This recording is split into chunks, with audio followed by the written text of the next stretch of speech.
Good morning and welcome to the Standing Policy Committee on Property and Development, the regular meeting agenda for May 9th, 2024. My name is Sherry Rollins. I'm the chair, and with me are Councillor Allard, Councillor Dobson, Councillor Duncan, Leah Cowan, the senior committee clerk, and Hazel Boris, the director. A variety of public servants will be up today, and I wish to thank them for their efforts again this month to get us to where we are today. I'd like to acknowledge that we're on Treaty 1 territory. I'm going to do so in French just to make sure we're testing our equipment today because we had a bit of help from the council chambers due to technical difficulties into the West Committee room. So, Winnipeg est situé sur le territoire visé par le traité numéro 1. Le Borceau est territoire traditionnel des peuples Anishinaabe, Innu et Dakota, et sur les terres ancestrales nationales des Métis de la Rivière Rouge. Notre eau potable provient de la Première Nation Cholet, numéro 40, qui est située sur le territoire visé par le traité numéro 3. We will need a motion from the previous minutes and a motion for the addendum items. So moved. So moved. Councillor Allard, all those in favor? Aye. Carried unanimously. We're moving into public hearing.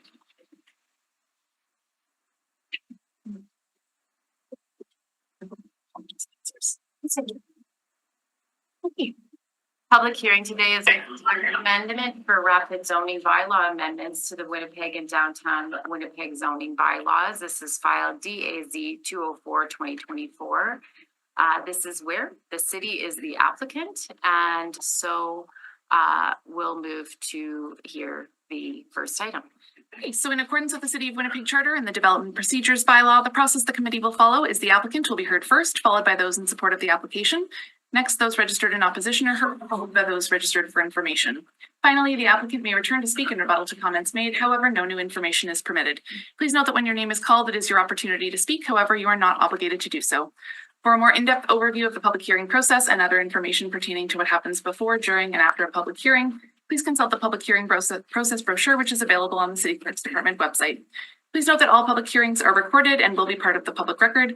Should you have any questions after the hearings are concluded, please contact the City Clerk's Department. Item 1 is a text amendment regarding the rapid zoning bylaw amendments to the Winnipeg and downtown Winnipeg zoning bylaws under file DAZ 204-2024. Please note additional communications were received in support of, in opposition to, and with respect to the matter, which have been distributed to all members of the committee. All participants have been muted and will only be permitted to speak when called upon. Once you have been heard, you can either remain in the Zoom meeting or leave and continue to live via the city's YouTube channel. If any Zoom participants are currently watching the live meeting on YouTube, please mute the YouTube audio now. So if we'd like to hear from the applicant first, just James Veach from the Planning, Property and Development Department.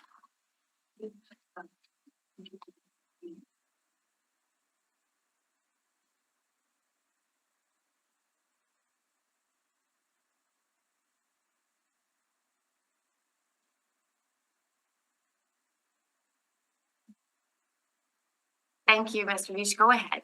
Thank you very much. And good morning, Madam Chair and councillors. I'll share my screen. I have a short PowerPoint to go through the application to give you a high-level overview of what the application contains. It's a rezoning to the City of Winnipeg zoning bylaw and the downtown zoning bylaw. I'm joined by Hazel Boris, our director, Robert Koscheck, senior planner, Elise Finnegan, planner 3, and Dylan Harris, our chief zoning officer, and Kelly Happychuck, our acting manager for development and enforcement inspections. I'll share my screen with the PowerPoint.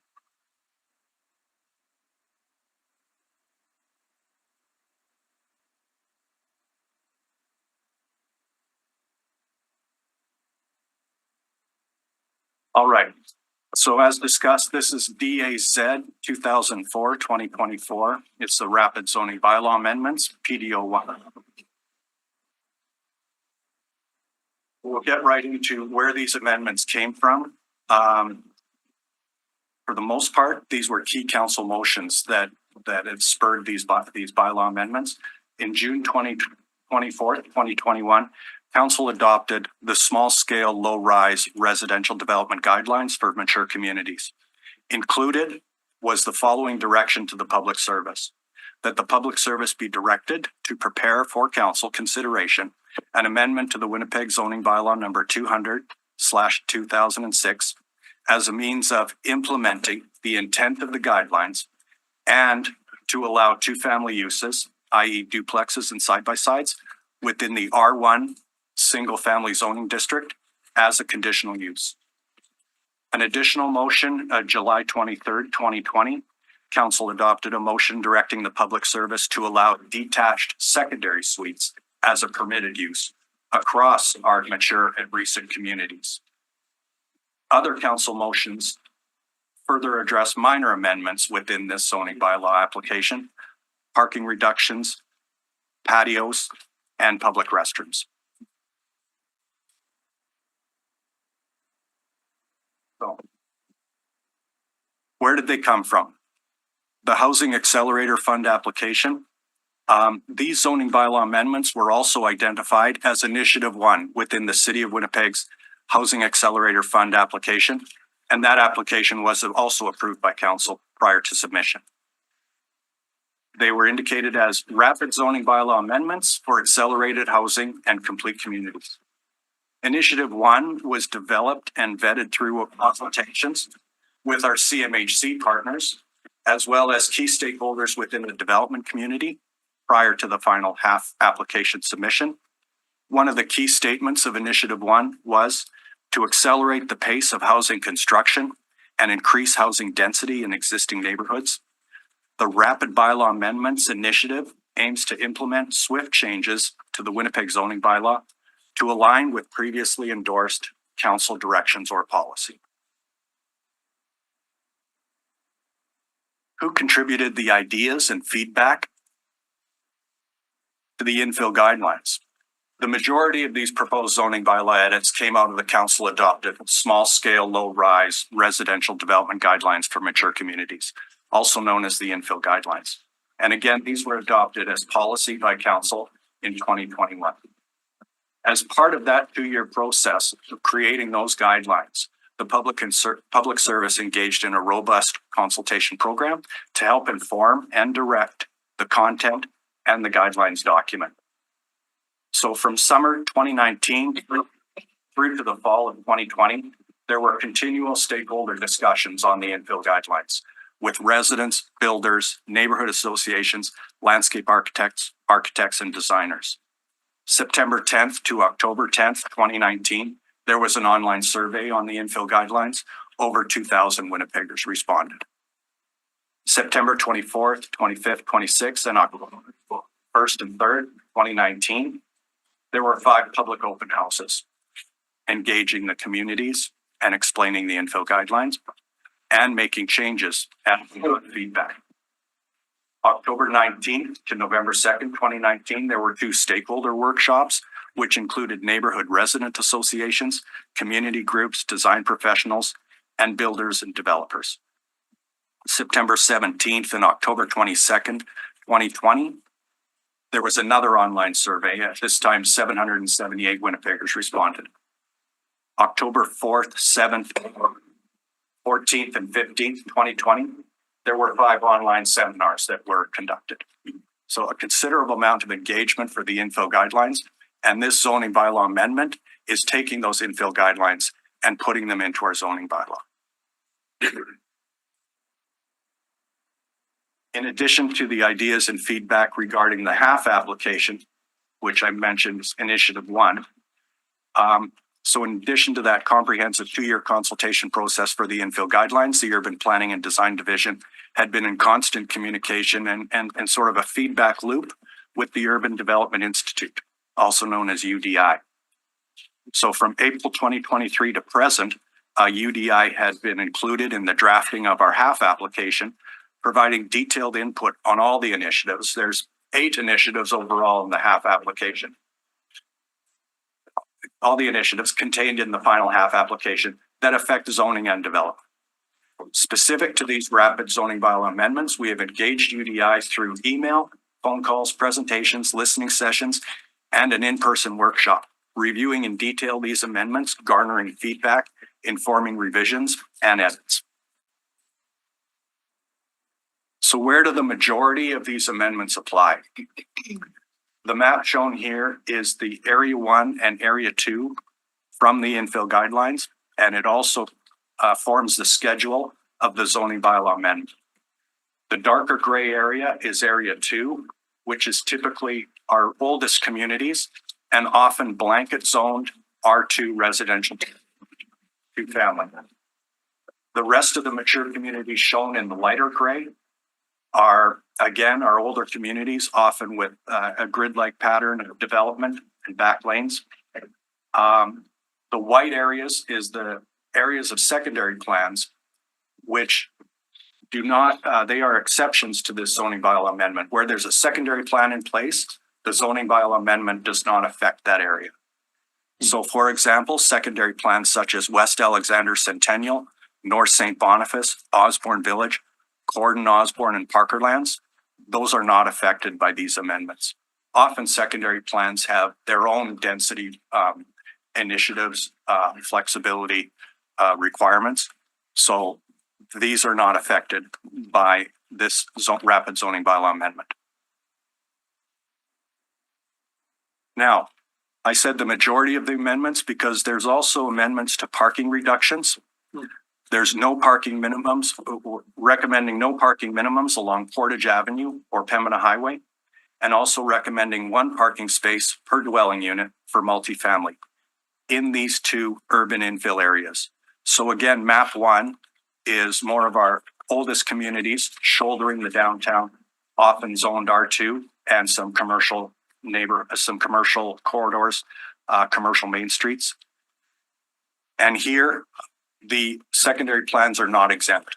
So the parking minimums, if there's a secondary plan in place, they would still apply in these areas. The parking restrictions also apply to that greater area of mature communities, shown here outlined in red. Again, no parking minimums on Portage Avenue or Pembina Highway, and 1 parking space per dwelling unit for multiple family. So what do they do? What are these amendments? I'll go through them at high level and we can have questions after the fact. Duplexes, making 2-family dwellings in R1 sites, single family residential, a conditional use. Site width, permit 2-family dwellings on sites with a rear lane with a minimum site width of 32 feet and 40 feet for a semi-detached dwelling. Those are side-by-side duplexes. Lot area, reduce the minimum lot area requirements to 2,500 square feet for single-family detached dwellings with access to a rear lane. Subdivision in mature communities. This again is brought over from the infill guidelines as all these changes. We're applying the infill guidelines to mature communities around the subdivision rules. R1 single-family subdivisions must abut a paved lane. We're also eliminating the special boundary conditions in mature communities. Triplex. Permit triplexes on R2 residential 2-family and residential multifamily small sites in infill area 2. That was the dark gray area only, where sites abut a rear lane. And the minimum site width is 35 feet and the minimum lot area is 3,500 square feet. Also, there's design review and landscaping requirements being brought over as part of this PDO, required for all new single-family detached dwellings, duplexes, and triplexes. There will be an internal design review and additional required landscaping requirements. Dimensional standards are being amended. The yards, the heights, and permitted projections, all being amended as per the infill guidelines, which is actually reducing the height in a lot of our infill situations where the properties next door are of a lower height. These additional zoning bylaw amendments also address residential and multifamily small-scale dimensional standards. We're reducing the lot area requirement to 5,000 square feet for multifamily small zone sites abutting a lane. This is to allow more townhouse development within our infill situations. detached secondary suites. Just Move extension. Your conflict extension, thank you. That was very unanimous from the committee. thank you. I'm very close to completion. Detached secondary suites, as mentioned in that earlier council motion, we're recommending permitting detached secondary suites as of right with use specific standards. Parking for affordable housing. Permit 0.15 parking stalls per dwelling unit for affordable housing within 800 meters of frequent transit. And we're defining that affordability as 80% of median market rent. Parking for multifamily. Permit 1 stall per dwelling unit for multifamily dwellings in the existing zoning bylaw schedule, urban infill area maps 1 and 2. Those were the 2 maps I showed you earlier, the urban infill area maps 1 and 2. Parking along corridors, eliminate parking minimums on Portage Avenue and Pembina Highway in the existing zoning bylaw schedule C, urban infill area maps 1 and 2. I've also provided those to you in that package of maps. Restaurant patios, recommending to make outdoor dining, drinking areas permitted in all zones where they're currently a conditional use. This will speed up the establishment of patios. The downtown zoning bylaw has a few amendments. Again, the restaurant patios, clarifying that these outdoor dining and drinking establishments are a permitted accessory use. Office conversions. To clarify, when converting an office building to residential uses downtown, no residential side or rear yards are required for the portions of that existing building. This will make converting offices to residential much smoother and easier. Public washrooms downtown. Allow as a permitted accessory use in all of our downtown zoning districts. And finally, commercial sales and service, increase size limitations for both the low grade and above the ground floor. So what are the outcomes? We're implementing all the council direction from 2020 to 2023. We're fulfilling initiative 1 of the HAP application, facilitating our dwelling unit targets. We're increasing as of right housing options. We're encouraging infill opportunities, and enabling more flexible zoning entitlements. As well, we're implementing the council approved reduction of parking requirements for affordable housing, as well as for development fronting Portage Avenue and Pembina Highway. Thank you very much. Thank you very much. Any questions at this juncture?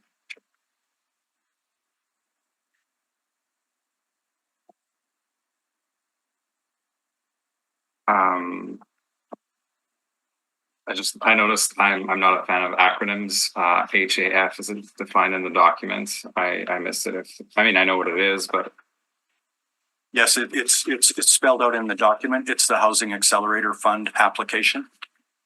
okay. I'm pleased to see 2 things that I can see my stamp on during the infill guidelines, the two family use for single family. I'm pleased to see that being proposed. Well, as I think I recall a very late night meeting with Councillor Rollins on the detached, the detached secondary suites to be allowed as part of the zoning bylaw amendment. And well, I'm generally pleased with the direction I see here. I think we need more housing. I think the reason the federal government came forward with the HAF is that we need housing, and it's not just money that's going to fix housing. Fixing our zoning is going to fix.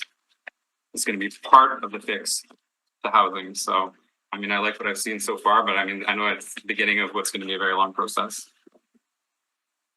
Councillor Dobson. Yes, I have a question, a little more elaboration on the parking corridors where we're going to eliminate the minimums. If you have an apartment complex of some sort, you still have to have parking for emergency vehicles, et cetera, to unload, load, that sort of stuff. That's not included, right? Police? It's, actually don't have a parking requirement for emergency vehicles, but what we do have in the zoning bylaw is a parking requirement for accessible parking stalls. And there will still be a requirement for those developments to provide accessible parking stalls per the current rules. Well, Yeah. that resolves what I was thinking. Okay, perfect, thank you. I have a question. You know, you provided, you know, a lot of comfort for counselors that have secondary plans, you know, fine-grained work, oftentimes lots of consultation, lots of discussion. And you careful attention was paid in your presentation to say they, you know, will still remain. Oftentimes, you know, if I could consider the ones that we have in Osborne, Port in Osborne, they certainly allow for more density than we're contemplating today.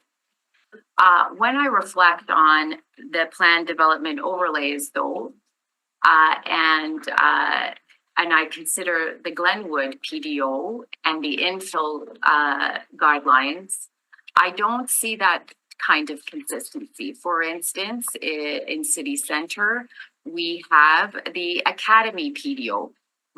The Academy PDO, as everyone can see, driving down Academy, really allows for that commercial mixed use, some density. For instance, that fantastic former bowling alley, now apartment condos, and townhomes, many more than two, many more than a triplex. Really, a beautiful, you know, new example of side by sides.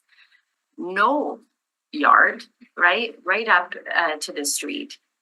So, as a city center councillor, when I'm not chair of property development, I consider the Academy PDOs, the Provencher Boulevard PDO that I don't know as much probably than Councillor Allard knows, but where I wouldn't want to take away from that work. If I'm a local councillor, I'm concerned about that. Can you speak to me about those? Do they go away today? What happens with those? And what happens in particular with the density that they have allowed as of right? Is that eroded today? If the hearing body, you know, provides the green light. Sure, I can start with that question and then we can move to staff to fill in the pieces that I can't. But in terms of the PDOs that you mentioned, Cordon, Academy Road, they're often, these ones are dealing with commercial sites and commercial uses. This PDO is affecting only R1, R2, and multifamily small. The parking amendments are affecting all of different zone properties, but the PDO for duplexes and some of the changes to the side yards and things are R1, R2, and multifamily small. So we looked at the Academy Road PDO, for example. We don't see that there's going to be any negative impact from this at all. It will probably enhance the Academy Road PDO further with these changes. We feel that they will fit together nicely. In terms of the Glenwood PDO, which you mentioned, that PDO is being repealed. That PDO forms the foundation for this PDO with some additional amendments as per council direction.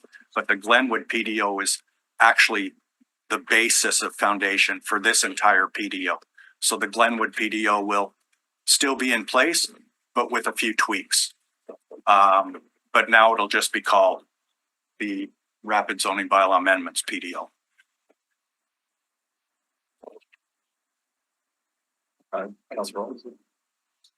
It's on the Provencher PDO. Right, I missed that one. No, it's okay. I know that zoning in St. Boniface it's very diverse. So I haven't reviewed the zoning on Provencher, but I wouldn't be surprised if there's still some industrial in there. Yes. So what happens if there's a residential lot on Provencher? Well, would most of Provencher be covered under the North St. Boniface secondary plan? But the PDO, is a separate document? Or is Yeah. is it intertwined? How does that work? The PDO is a separate, the Provencher PDO is a separate PDO. And it primarily applies to, mixed use, commercial, larger scale multifamily development. And it only captures that area between, Cache and Longchamp.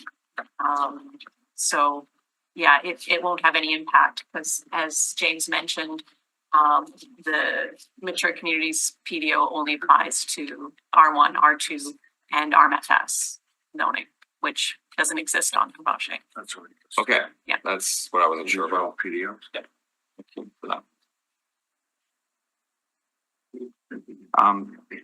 Is there I know this is already high level, but is there a higher level way of describing the buckets? 1, 2, 3? In terms of, I don't know, Yes, intensity? yes. Sure. I'll let the director do that.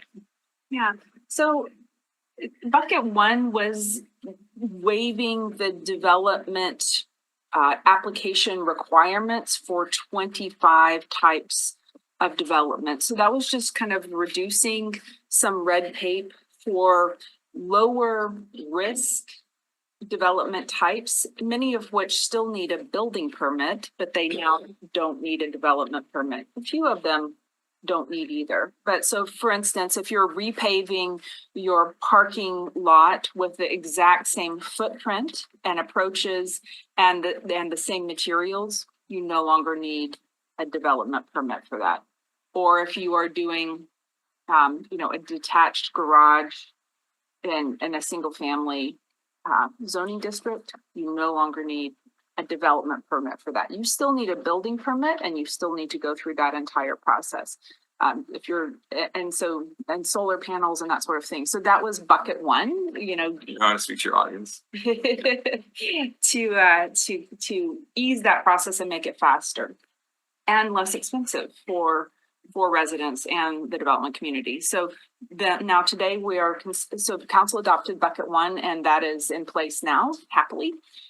So today we're considering bucket two, which is putting into regulation what council already adopted in policy with respect to the infill guidelines.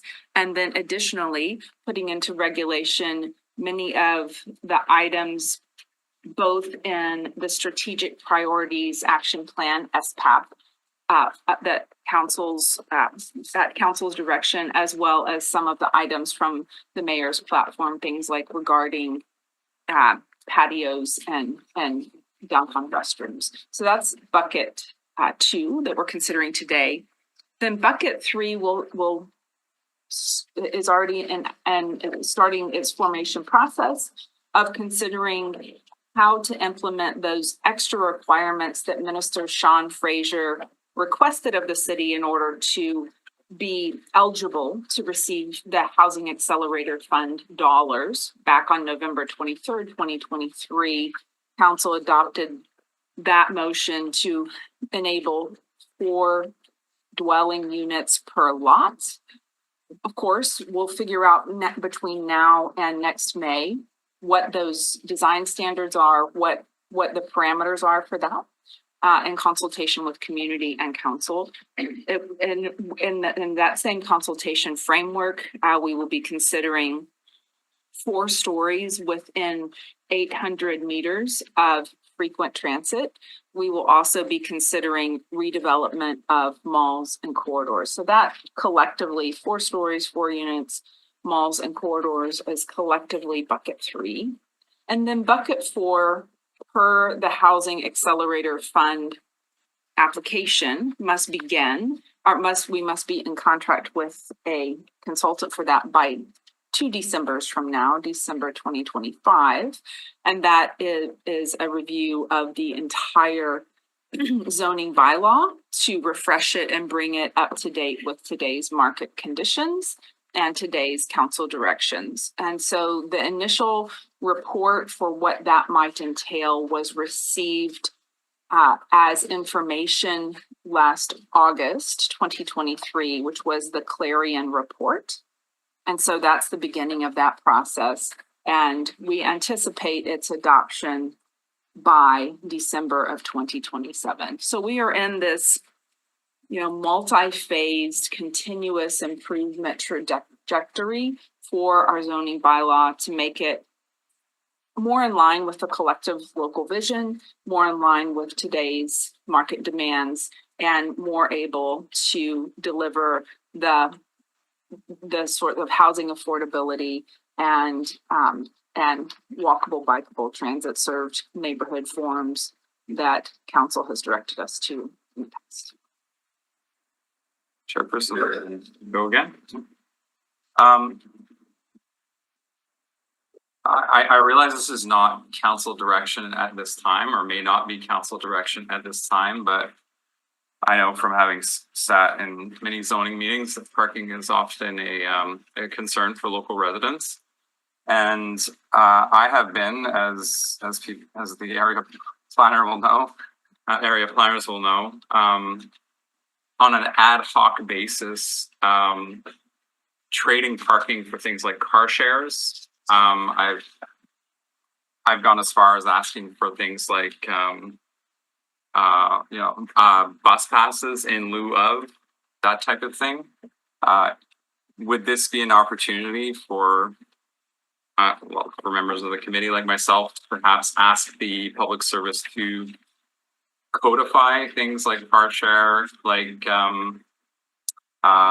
reducing parking requirements if there is a commitment to, there's a long-standing commitment with the landowner to provide transit passes, for example, linking bike parking to parking so that there would be additional allowances for parking reductions based on that. And I think our planners are doing it already, but it's often something that they do in collaboration with the proponent. And in the event where there isn't collaboration with the proponent is within their rights, or maybe within their rights, to ask for those things to be removed. So I've been a proponent of trying to codify these things for years. I don't know how many years, but I know that the workers, I know that the planners work on these, particularly the car share, informally. And I guess my belief in this approach is really gelled when I got to meet with the famous, or well, let's just say famous, Brent Tadarian, who told me the city of Vancouver has like amongst the best car share network in Canada. I mean, take that as either it is or it isn't. But he said, keep the parking requirements, but empower the planning department to make those trades so that you have a lever to get those public amenities like car share, like transit passes linked to a development. I mean, I made that one up, the transit passes, as far as I know. Probably been done somewhere else, but would this be the time and place, or is that a future discussion? Yeah, Councillor, I could take that one as well, and good question. We have been in discussion for several years with the car share providers, and definitely we are going to look at putting that into the bylaw and formalizing it. It could likely be part of bucket 3, the 4 stories, 4 units, malls and corridors work. There will be intensive consultation with that process, so that would be a good time to look at it. But yes, we've been looking at putting that into the bylaw and formalizing it. And you're right, we've already been making trade-offs more informally for car share and parking spots as you know, the past few years of development applications. I have another question, Madam Chair. In terms of the consideration for commercial properties, and I understand there's some allowances there to foster possible residential development. I was just hearing that conversion from commercial to residential really is not something that is easy oftentimes. So I think this is perhaps the planning department addressing that or recognizing that. Is there anything more we could do to help those commercial landowners that have empty space, since telework has become much more prevalent, in order to foster that residential development where we currently have empty office space? Yeah, so as part of the downtown amendments, we are making it easier for office to residential conversion in terms of removing some of those requirements for variances for yards and things like that. We're also, as part of the half team and the half office under Deputy CAO Moira Gear and the half team there, we are going to have a lot more to do with office conversion downtown and helping people through the process. And then as bucket 3 comes along, there may be additional amendments there that enable a more seamless conversion of offices in our downtown to residential. But it is a challenging sort of project to take an office building and convert it to residential. So we will be working with stakeholders, the downtown stakeholders, developers, through bucket 3 and then into bucket 4, which is the overall zoning bylaw rewrite, which will include the downtown zoning bylaw. Definitely a big item that we have to solve with our stakeholders. So are we being as aggressive as we can be, or could we be more aggressive? Because I find zoning to be a place where it doesn't immediately impact the bottom line in terms of city budgets. It does in the long term, because as our values of our land increase, so does the tax burden decrease. Yeah. But if it's my read of the market right now is buildings aren't happening because interest rates are too high. Yeah. And if you add the complexity of having a commercial building converted to residential, it really isn't that simple. No. So can we, I heard bucket 3, Yeah. but can we go farther than was currently being proposed? Yeah, currently being proposed, as I mentioned at the beginning, these are based on already council direction, council motions. So that's why bucket 2 here is pretty precise in what we're putting forward.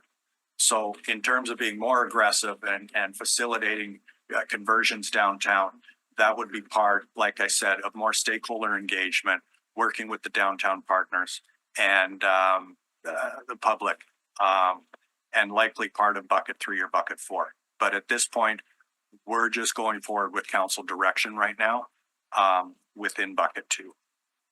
Okay, well, I've taken enough airtime for a bit, I think, Madam Chair.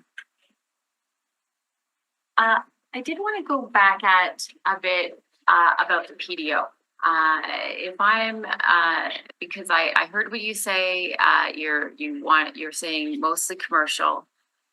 But with respect to Academy and reflecting on what's before us, or with respect to downtown Transcona and what is before us, there are differences in terms of height and in terms of design.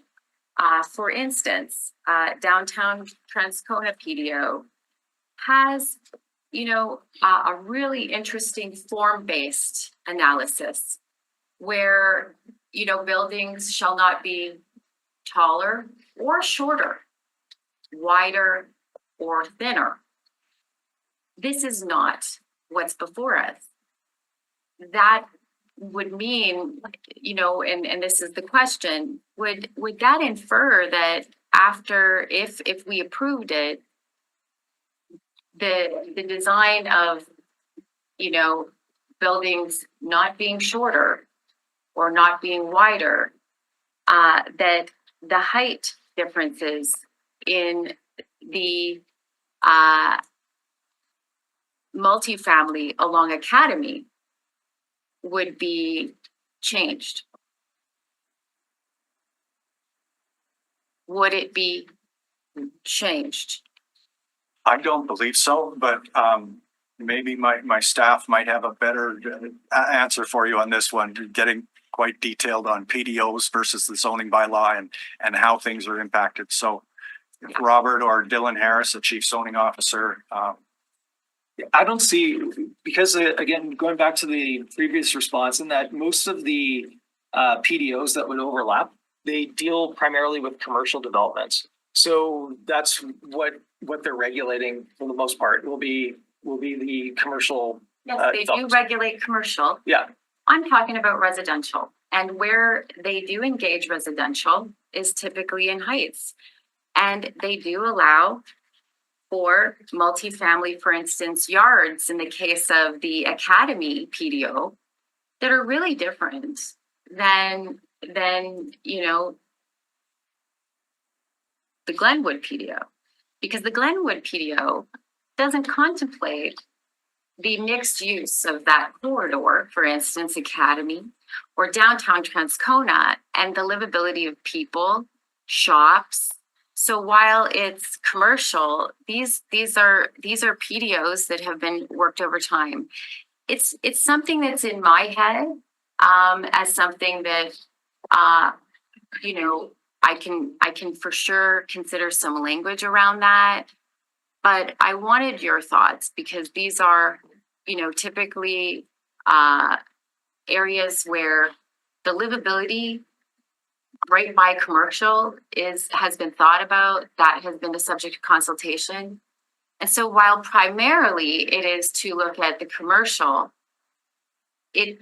both these PDOs, for instance, talk about heights of multifamily residential, talk about landscaping, and talk about yard setbacks that aren't considered in the same way than Glenwood was, because Glenwood does not necessarily consider commercial in the same way, right?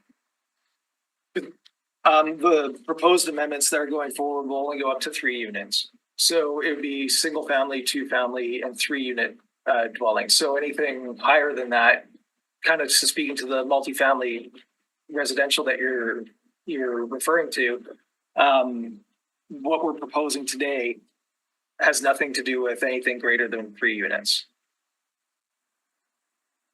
But you are getting rid of these PDOs. So how are you talking about that? So this PDO only replaces the Glenwood PDO, that all the other PDOs are still in place. Oh, okay. Yeah. And then in addition to replacing the Glenwood PDO, this PDO also applies to areas that don't have PDOs in place in Area 1 and Area 2 of the mature communities map. I think it's important to put that on the record because in the report, oftentimes the report talks about infill guidelines in the Glenwood PDO as almost one chunk. And so as if the Glenwood PDO was the most influential PDO within the infill guidelines and with the zoning bylaw. And where we have all of the PDOs that are very different, generally speaking, from each other, but the majority of them are around those streets that have commercial mixed use on them already, which isn't necessarily something we contemplated in the infill guidelines, which, as you know, as chair, I voted against because there wasn't that complexity that reflected my neighborhood. So you're saying, again, all of those PDOs are still in place, all of those rights and the hard fought discussions of local councilors, some of whom are still here, to give that local flavor still intact after today. We're just looking at the zoning rewrites as they pertain to the infill guidelines, which of course we're also including the Glenwood PDOs, the rest of them remain. Correct. Okay. You also contemplate lots, and you contemplate, sort of a lot, but lots are not just one thing. So if I'm a counselor with a river lot, a back, Talk to me about that.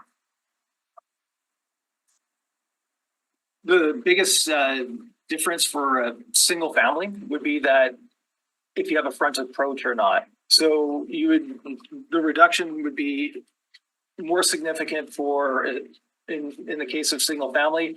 If you have a back lane, then you'd be eligible for a paved lane for subdivision to 2,500 square feet. But otherwise, you'd be looking at a 40-foot minimum lot width if you don't have a back lane. Even if you're a lot. Like for. Assuming a river lot doesn't have a back lane, I suppose in my instance, yes. And if it does? Then it would be eligible for a subdivision if it's at the rear of the lot. That is like a really different potential massing then, given the front yard setbacks.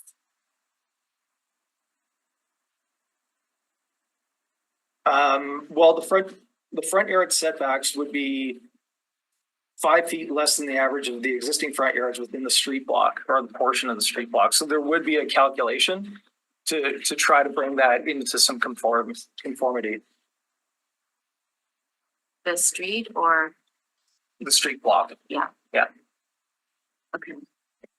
On those river lots, and they're not in many places in mature communities where you have back lanes and you've got, they tend to be really wide, like long lots. So what have you thought about the massing on those long lots and the green space as it relates to the front street? Well, I guess there's a couple things. One, as I talked about, was the front yard setback, the average. The other would be the 30% lot coverage would be in place as well. So there would be a lot coverage consideration that would be pretty substantial. And then there would also be the building height as well of 28 feet, or it could be as high as 35 feet, depending on how big the lots are and the surrounding context, the surrounding neighboring heights of buildings. The accessory suites, detached. At some point, and I appreciate this is the second bite of the apple in the rapid zoning amendments that we're going to continue hosting at Standing Policy Committee for the foreseeable future over, 2 years, the better part of 2 years. So we're looking at detached today, not attached.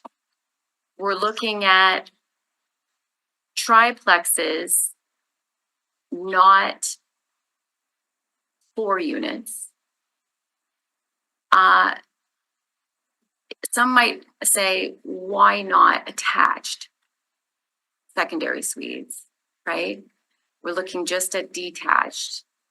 Can you talk to me about that? So the reason that we're not looking at attached secondary suites is because they're already permitted as of right. Whereas detached secondary suites are currently, they require conditional use. So that's the difference. Oh yeah, and there's a council motion to make detached secondary suites permitted as of right. Great. And then finally, last question, committee, thank you. Patios. This is the second election that I ran on a patio city, I think. Mayor Gillingham certainly ran on permissive patios.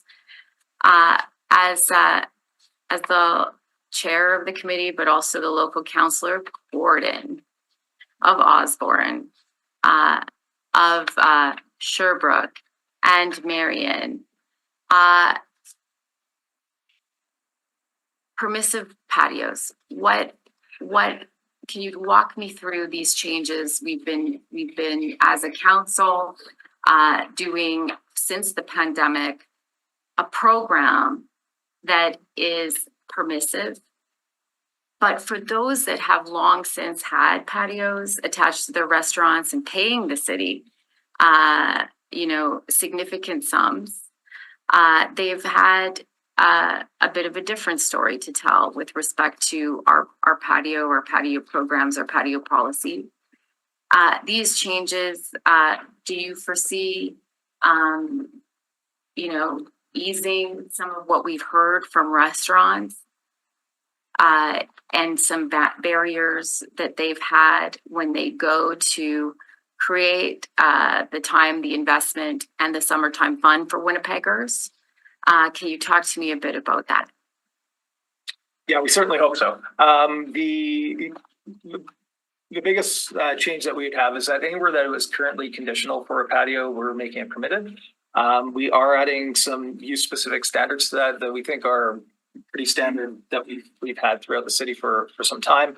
The size limitations we think are quite in keeping with what we see in terms of 1,000 square feet of a limitation, a maximum area, and of course they could, if there's unique circumstances, they could apply to enlarge that. So yeah, throughout the Winnipeg zoning bylaw, which just deals with everything outside of the downtown, we think that we've addressed an additional hurdle in terms of the conditional use and eliminating that the need for that. And on the downtown, I'll let Dylan speak to. Yeah, similar context in rendering them permitted where they're previously conditional. Also applying kind of standard use specific standards that we use normally through approval. And I should just stipulate that this is to establish them as on a permanent basis. As you folks know, there's a temporary patio program for folks that want to enact patios even faster. The trade-off is that those have to come down, obviously, at the end of the season. If they're establishing on a permanent basis, if that's what they want to do, this will make that easier as well. And, conditional use, eliminating that, what does that do if you're a restaurant and you're, is it going to make it cheaper for you to establish a patio? Can you talk to me a bit about the economics of patio making? Really high level from my end, and I'll let Dylan jump in, but it's time in the application fee in particular, and time associated with the application. So the application itself has, how much is the fee now? Roughly 1,000. Conditional use? Yeah. I can find it. But nonetheless, it does reduce that additional cost, and I think another major factor though is time overall. It means that it's permitted.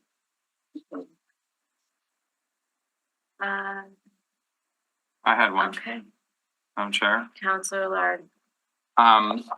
Is it okay to speak to submissions at this point, or? If it's in the form of a question, if not, there's a bunch of folks that came to speak to It this is. today. Yes, what is the public services response to the UDI recommendation bucket 2 amendments, table 5.4 RMFM, increase the maximum building height from 60 to 70 feet, RMFS, reduce the minimum front yard? I mean, do you have access to this? I guess for those who are watching, I'll read it anyway. Yes, it's in the docket today. Yeah, no, but I mean, for I can see the rate.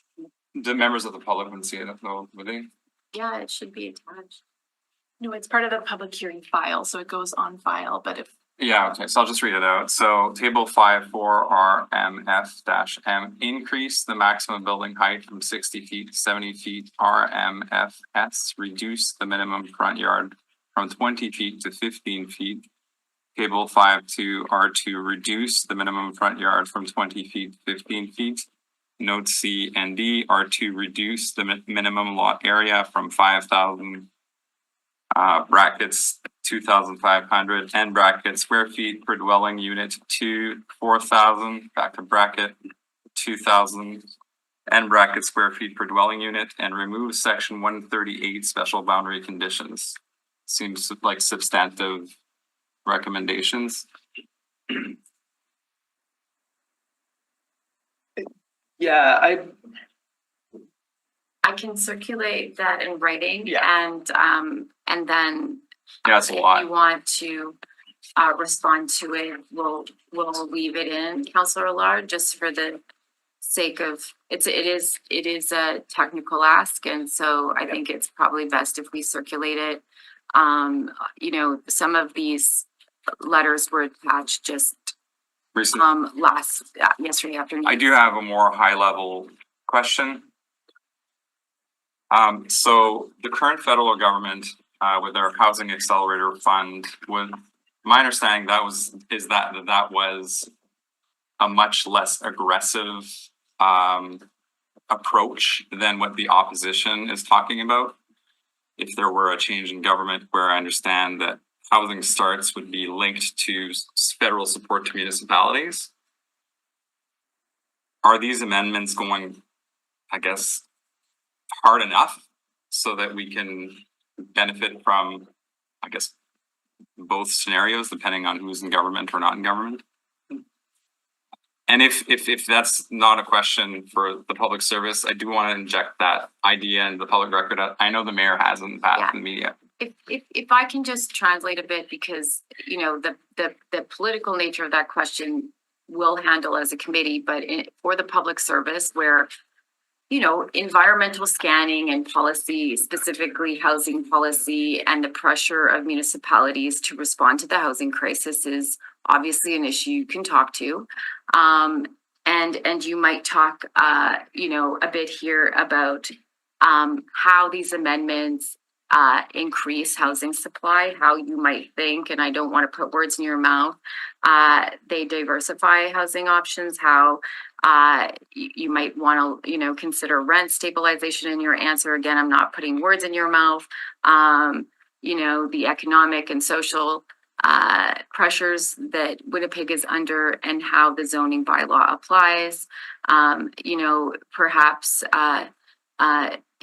thinking broadly about the outcomes you want from the rewrites today, and related to what, as Councillor Allard, you know, states, and I'm paraphrasing, is, you know, many municipalities facing housing crisis.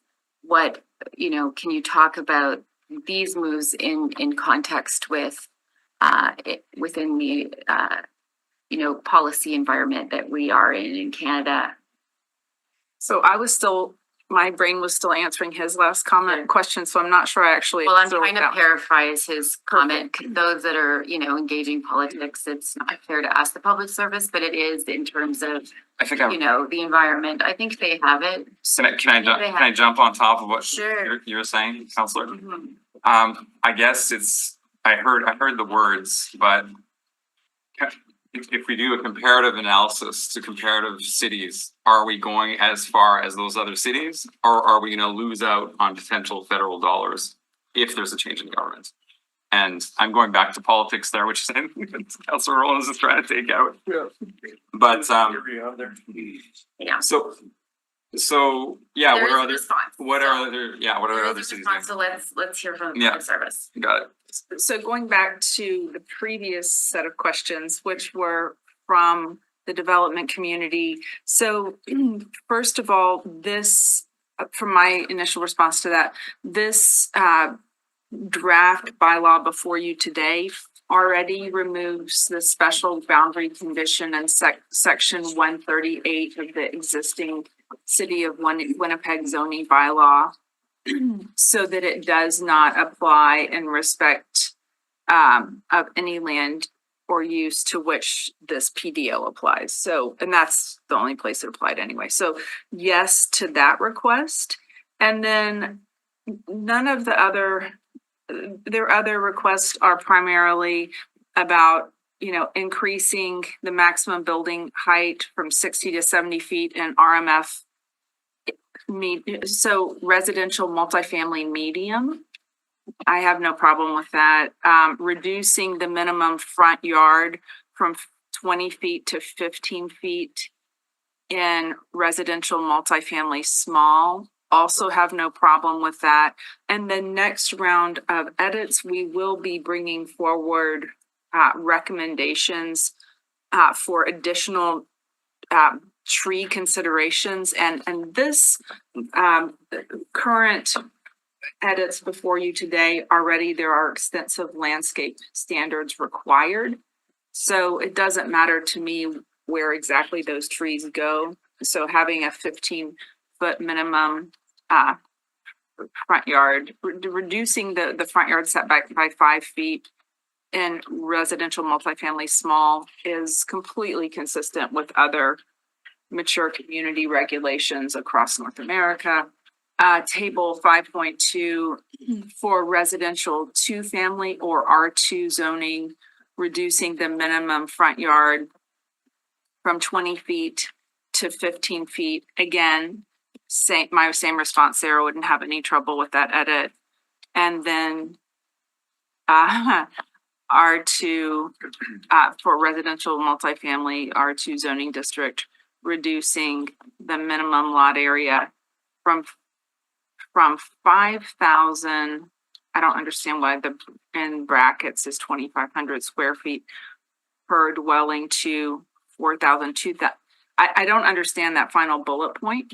Yeah, the brackets got me confused as well. So I'm not 100% sure what they're asking. And that one, that's a little bit more of a political choice. The rest of those, I don't feel like they're not a radical departure from the character of the built form in mature communities today. So I would have no trouble with any of those other bullets. What we're bringing to you today is precisely along the lines of past council direction. So nothing in these UDI Urban Design Institute recommended edits today. I don't see any problems with any of these unless my team members do. Well, except the confusion on the R2 and what the brackets mean. That final bullet, I'm not sure what you're asking for. So perhaps when they come before Yeah, us later. they're coming before us later. Yeah. Just on the lot area, lanes are really important. So when you shrink lot sizes, and you don't have a lane, it affects neighborhood permeability and that kind of thing. So that would be the one concern that probably Public Works and Urban Forestry should be brought to the conversation or the discussion around that. Okay, But their other 4 asks are no problem at all, one of which we're already doing. okay. Anything further, counselors? Counselor Duncan? Thank you very much. Appreciate the presentation, very thorough. Good to have some maps here to refer to. And lots of information. I know that the public consultation piece was, as you noted, robust. I guess just some for the record stuff. Anyone not affected within any of these urban infill areas that are identified in the maps? What's I guess a reassuring thing for them that they might be apprehensive about or nervous about this eventually impacting some of their areas that potentially we could further, because I know that Mr. Leach said this does not affect the areas that aren't in gray, I would say. I apologize for those that can't see this, but how can we reassure the public that this is what we're focused on now and that this isn't going to have any creep effect at this point in time? Chair, through you, the Housing Accelerator Fund application does make estimates on how much of the total expected new housing dwellings over the next 3 years are anticipated to be as a result of these edits. And it is a markedly small portion of the overall anticipated new builds, because the anticipated new builds are expected to predominantly be in 3 places: downtown, along corridors, and within mall redevelopments. So I think that if I were a resident living outside the mature areas, I live inside, so then that would be my biggest reassurance, that while this will allow some incremental development. Most people would call this gentle density, which is, 1, 2, 3, 4 dwelling units per lot. And even if they're in a single family R1 or R2 outside this area, it's true that bucket 3 will anticipate some gentle density there as well, and enabling those 4 dwellings per lot within certain conditions. So, it is heading everywhere for all residentially zoned lands per the council direction from last November. But I guess the reassurance would be, it will still be with design standards. It will still be with landscape standards. It will still be within very predictable and clear regulatory frameworks that will allow you as a council to say, that this is something that is in alignment with the collective local vision. If I could add, with bucket 3, Councillor, and bucket 4, there's going to be additional public consultation. So reassuring all of Winnipeggers, we want to develop these new zoning rules with an eye on input from Winnipeggers, from the development community, from stakeholders. So the future changes will include a public consultation, open houses, things like that. Right, and to that point, I think that, through the chair here, that communication piece is on us as elected officials and on you folks as public servants to make sure that people don't think that we're just walking around dropping, 4 units per lot or 4-story buildings every which way, which is not the case. And that consultation piece will allow the public to have input on how we move forward. Is that an accurate statement? Yes. Okay. Okay, on the PDO piece, if I may, Madam Chair. Let's say there's an area that doesn't have any PDOs in it. What would the potential of being able to introduce PDOs in the future to areas be?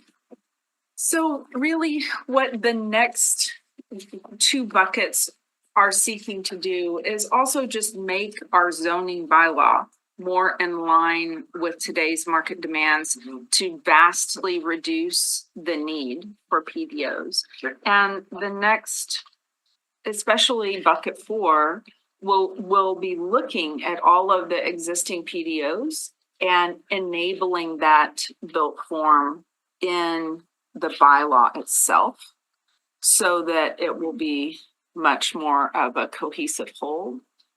You start to see all of these overlays because the underlying zoning isn't working for that area as well as it could be. And that's why the overlay is kind of like a patch to that to bring it up to standards. So now that we have this opportunity to have this holistic look at everything, the zoning will more carefully reflect what's on the ground today as far as the heights of buildings, the setbacks of buildings, as well as what the market demand is anticipated to be in the near future. So I suppose the only pushback that I would have with that would be that if you eliminate the ability for a PDO for a specific area, whether it be Academy or Transcona, and Winnipeg is built on collective communities coming together, people still want that feel of their area being unique. How would we still accomplish that? Madam Chair, through you, by December of 2027, when hopefully the full zoning bylaw rewrite is before you for consideration, what that goal will be is that full zoning bylaw fully reflects those existing PDOs today and all of the time and energy that has gone into them, perhaps upzoning them a bit if there's more market demand now than there was when those PDOs were written. That we will never be downzoning them because that's not something that we would recommend to you. It exposes you for legal liability, and it's not really in keeping with market demand or all of council policies for a walkable, compact, intensifying city that has a strong tax base to support its services and keep its taxes in check. So we'll be looking at that. But the full zoning bylaw rewrite absolutely will reflect the special urban form and context of each of our neighborhoods, and absolutely would never paint them all with the same brush. It's going to be more context sensitive than anything that we've ever collectively written together, which is one of the reasons when in the next phase that we'll be discussing together of bucket 3 for the mall and corridor redevelopment and the 4 stories and 4 units, we'll be doing the Housing Accelerator Fund dollars allow us to do a significant amount of illustrative planning to say, okay, what would this zoning look like if we put it on this piece of property? Let's illustrate that. Let's draw it for you in plan and in 3D and talk about, okay, what should tweak here? So that's kind of like the next round. One question if I may. So the parking and affordable housing on page 10 identifies affordable housing as defined of 80% of the median market rent. Councillor Dobson and I have had several conversations about the term affordable housing. So we don't get people's hopes up. This is not addressing low income housing or deeply affordable housing, which we lack in the city. Yeah, well, I mean, the way it's written, it will apply to,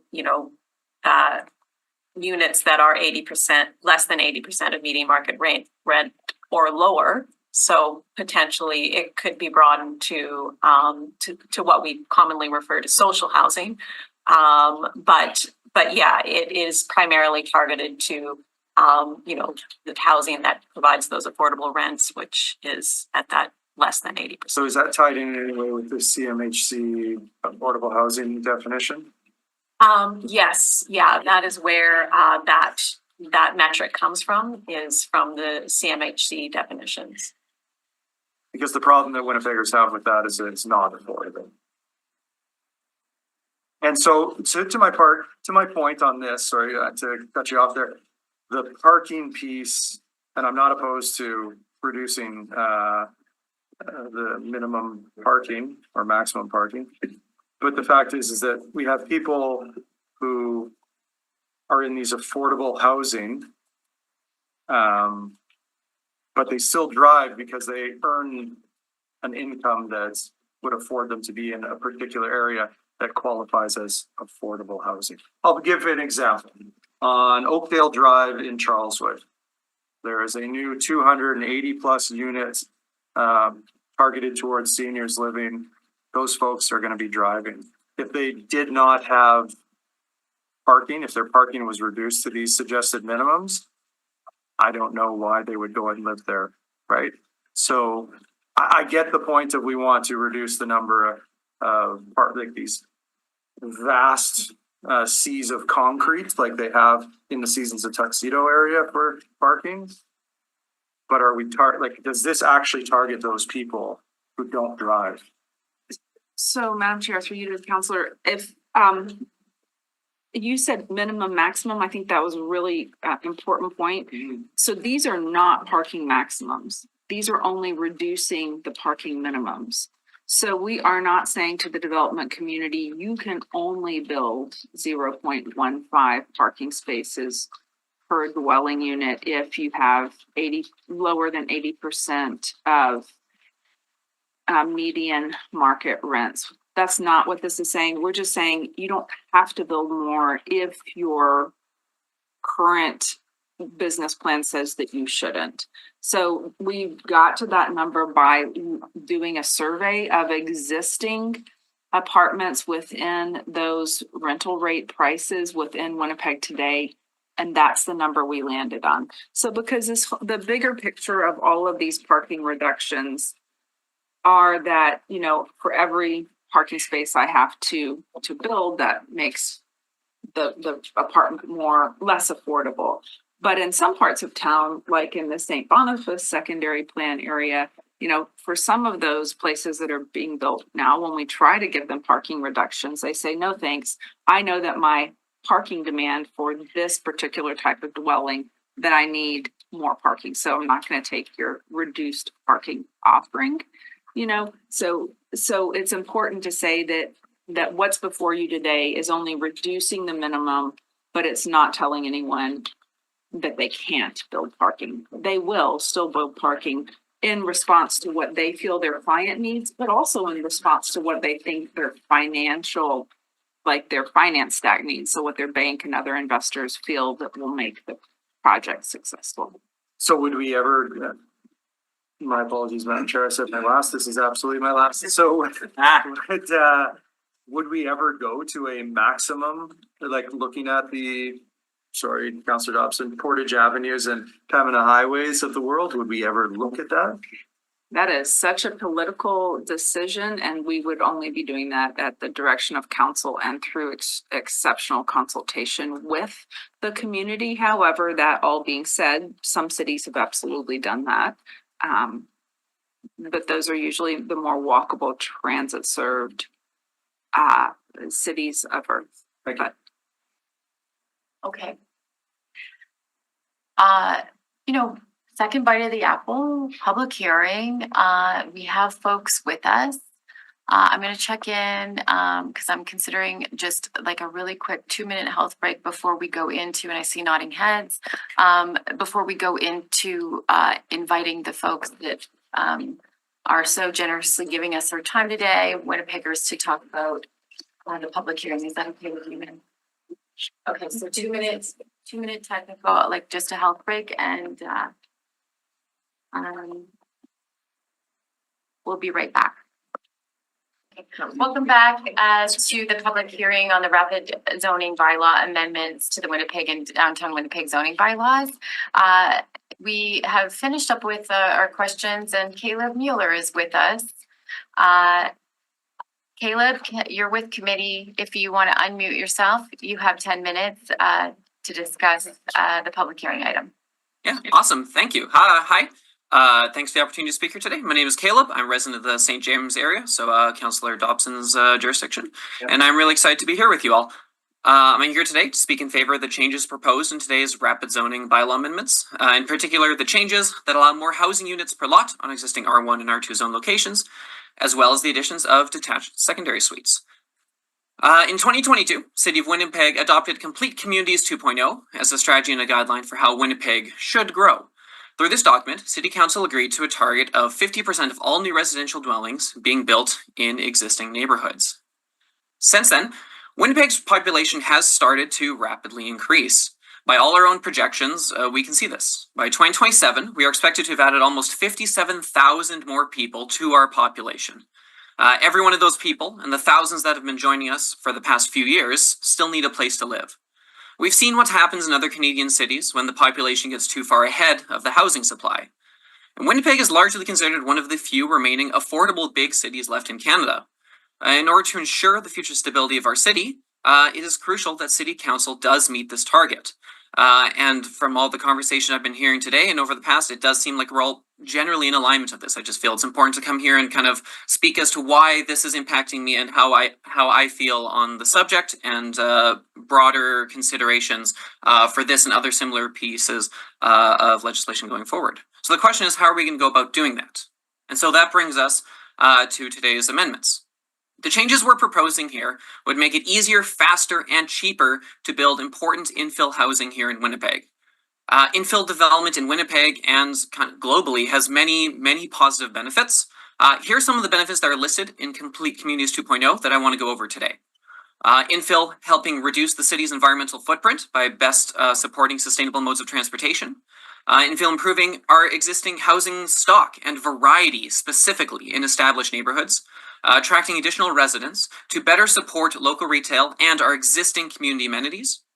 And infill lessens the need for existing infrastructure by using our existing pipes, roads, community facilities, and other assets.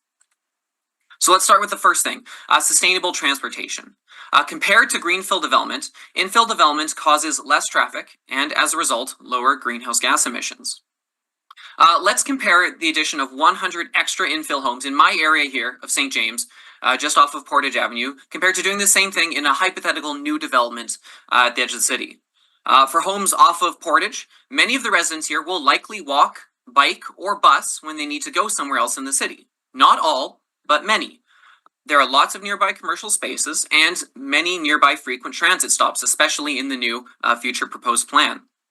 I know that people will choose this because I'm one of those people. It's where my wife and I chose to move when I was working downtown. We have a car, but still we wanted to take this approach. It made it easier in our own lives, and it was better for our environment and, in our opinion, for our kids when we have them.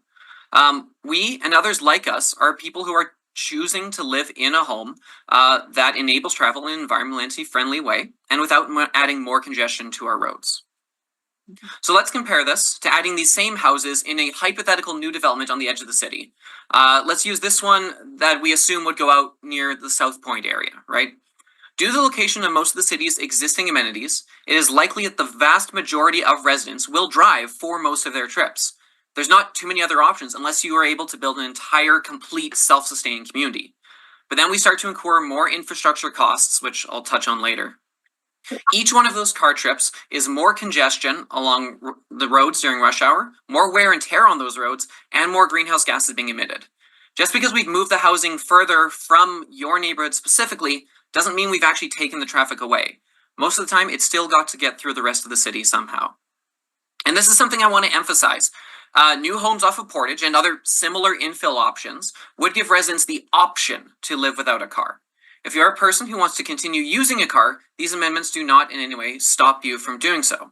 This is not an effort by anyone to take away cars. In fact, it's quite the opposite. Every commuter that is able to conveniently get around the city using public transit or dedicated bike routes is one less driver on the roads, less traffic for you, the car owner. Studies have shown increased availability to public transit and alternative modes of transportation to be the most reliable method for decreasing traffic, far more so than just the addition of one more lane for all the new cars. If more access to our existing transit investment is made, it will be utilized. As of this year, RateHub estimates that the average cost of car ownership in Canada is about $16,644 per year, about 6 months of full-time minimum wage work here in Manitoba. That's 6 months of full-time work before tax just to pay for 1 year of car ownership. Building infill housing, like these amendments allow for, near existing transit routes, give Winnipeggers the freedom to live without a car if they choose to do so, or, as is very often the case, they're unable to afford to do so. It's an unfair burden on the most disadvantaged members of our city if we continue to develop in a way that requires them to spend this much every year just to participate in what many of us consider to be regular daily life, when so many more affordable options could easily be made available through these proposed amendments. And that brings us to our second point, improving the housing variety in existing communities. That is, giving Winnipeggers the choice to choose the type of housing they want to live in and the type of neighborhood where they want to live in. Right now, when someone in Winnipeg is trying to find a place to live, their two main options are a detached house or a large apartment building. There are not a lot of options right now in the city between these two extremes. City planners have dubbed this the missing middle problem. The agenda item in front of us today would allow for the easier and faster construction of certain types of missing middle housing, such as duplexes, triplexes, and small apartment buildings.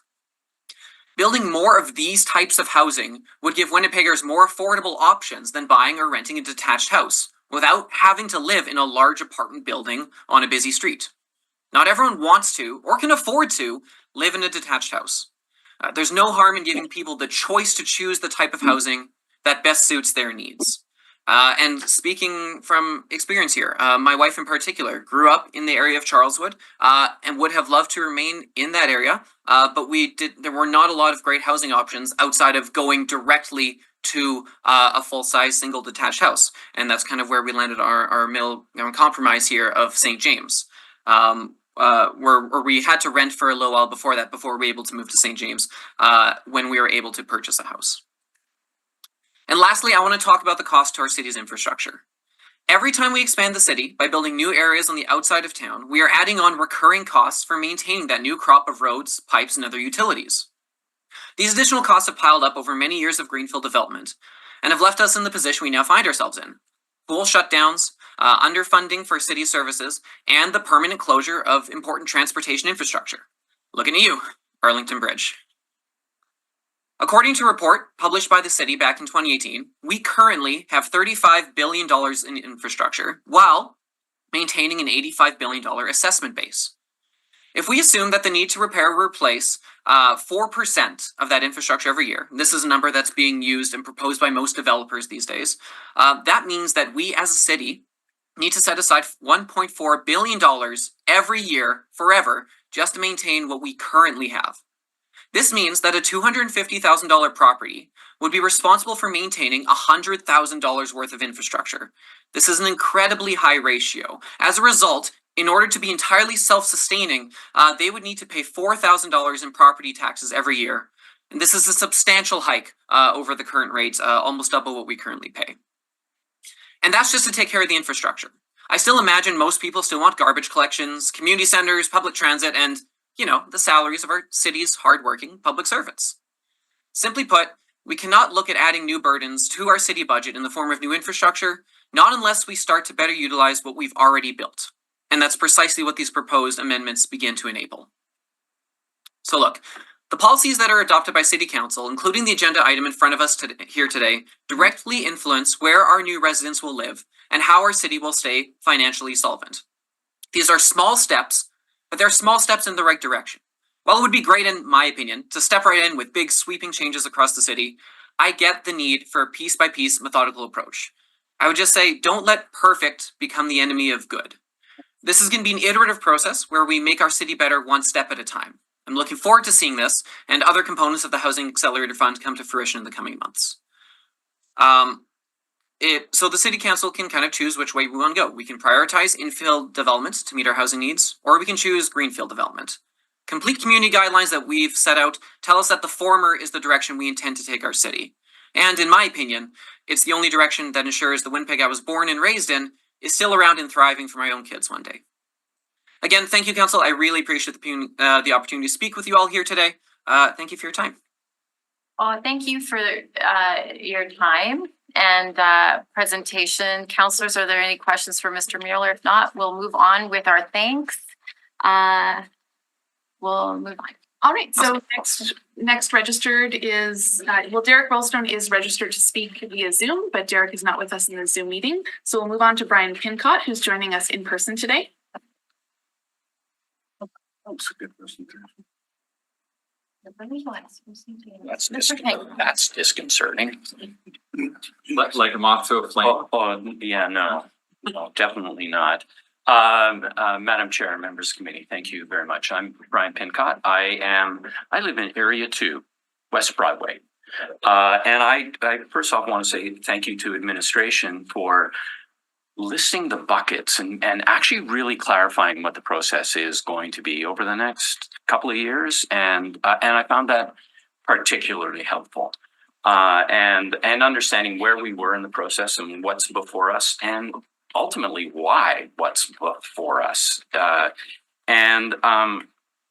So what we have before, I'm in support of the proposal of the bylaw amendments that are being contemplated. They are, frankly, modest amendments to what we are doing. They reflect very much the infill guidelines, and the infill guidelines themselves were modest. Tentative is a word I would apply to the infill guidelines. And one of the challenges I had with the infill guidelines themselves was it felt like the underlying premise of the infill guidelines was that infill is bad. Infill will have negative effects on our communities. And so we're going to put guidelines in place to minimize the badness. As opposed to infill is good, and what kind of rules do we need to put in place to enable good infill? So what we have before us is modest.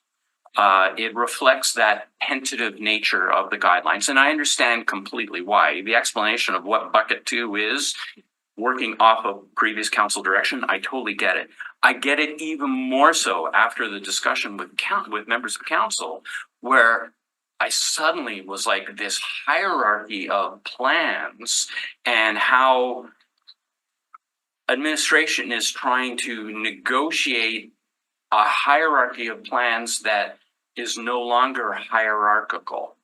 And the challenge of bringing something before council that respects existing plans that are no longer hierarchical and where they should be. So all of that to say, what is before you is modest. It is needed, but they are modest changes. One of the best reflections of that modesty is that the biggest change proposed here, which is allowing 2 units as of right, is actually the one conditional use. All other uses in there that are expanded on are expanded as permitted use. But having 2 units is the one thing that is a conditional use. And that reflects the tentativeness of the infill guidelines. So I look at that and I go, God, I'm also well aware that, and I'm not sure how your rules work, but a lot of times when you have bylaws before you with a public hearing, you can remove things, but you can't add things without having to re-advertise and have a new public hearing. So I'm not sure of your rules on that. But I look at that and go, we've got a conditional use on the one thing that I feel in this should be a permitted use, which is 2 units. We talk a lot about parking, and there is a certain irony to me that the one area that we're proposing removing all parking minimums are probably the 2 least pedestrian friendly corridors in the city. I understand why they're there because they're very good transit corridors, but they are aggressively hostile to pedestrians. And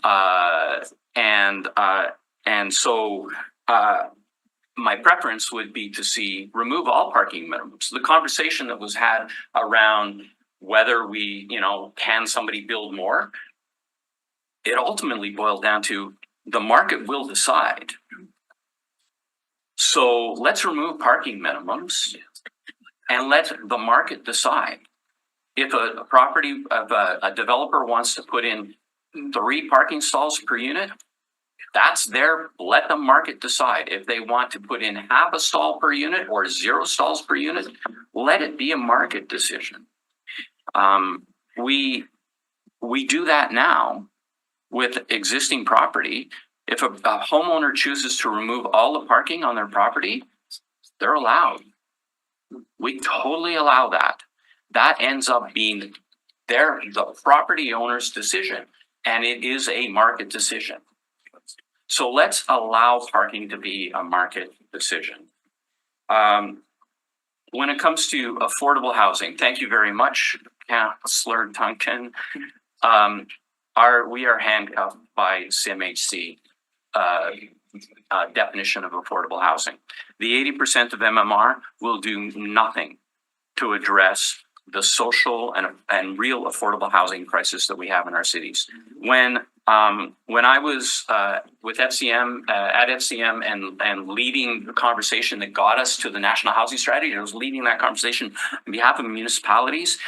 We all understood what we were talking when we talked about affordable housing. And in the first National Housing Strategy, it was social housing. It was rent geared to income. It was that 30% threshold, 30% of income threshold. That's what we were all talking about. And somewhere along the way, it got perverted to starting to talk about 80%.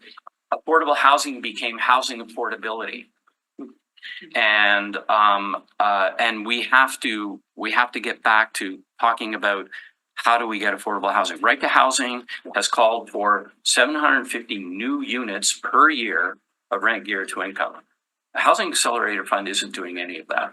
So I would recommend that you look at the parking requirements for affordable housing, and sure, reduce it by 0.15 for the 80% of MMR, but actually eliminate eliminate the parking requirement for anybody who is building social housing or RGI housing. Eliminate it. It can be up to, it can be, if it's underground parking, that stall can cost you $60,000 to $80,000 per stall. If it's structured parking, it's $30,000 per stall. Surface parking is $8,000 to $10,000 per stall. If you want to address affordable housing, rent geared to income, affordable housing, social housing that we know we need, then eliminate parking minimums for that type of housing. One other point I wanted to bring up is landscaping. One of the things that we heard a lot when the Housing Accelerator Fund was proposed and council was debating it, we heard from residents who were talking about loss of trees.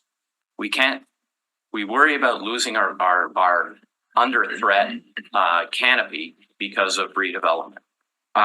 This is an opportunity to start putting in a little bit stronger guidelines around protecting our existing urban canopy, about requiring replacement.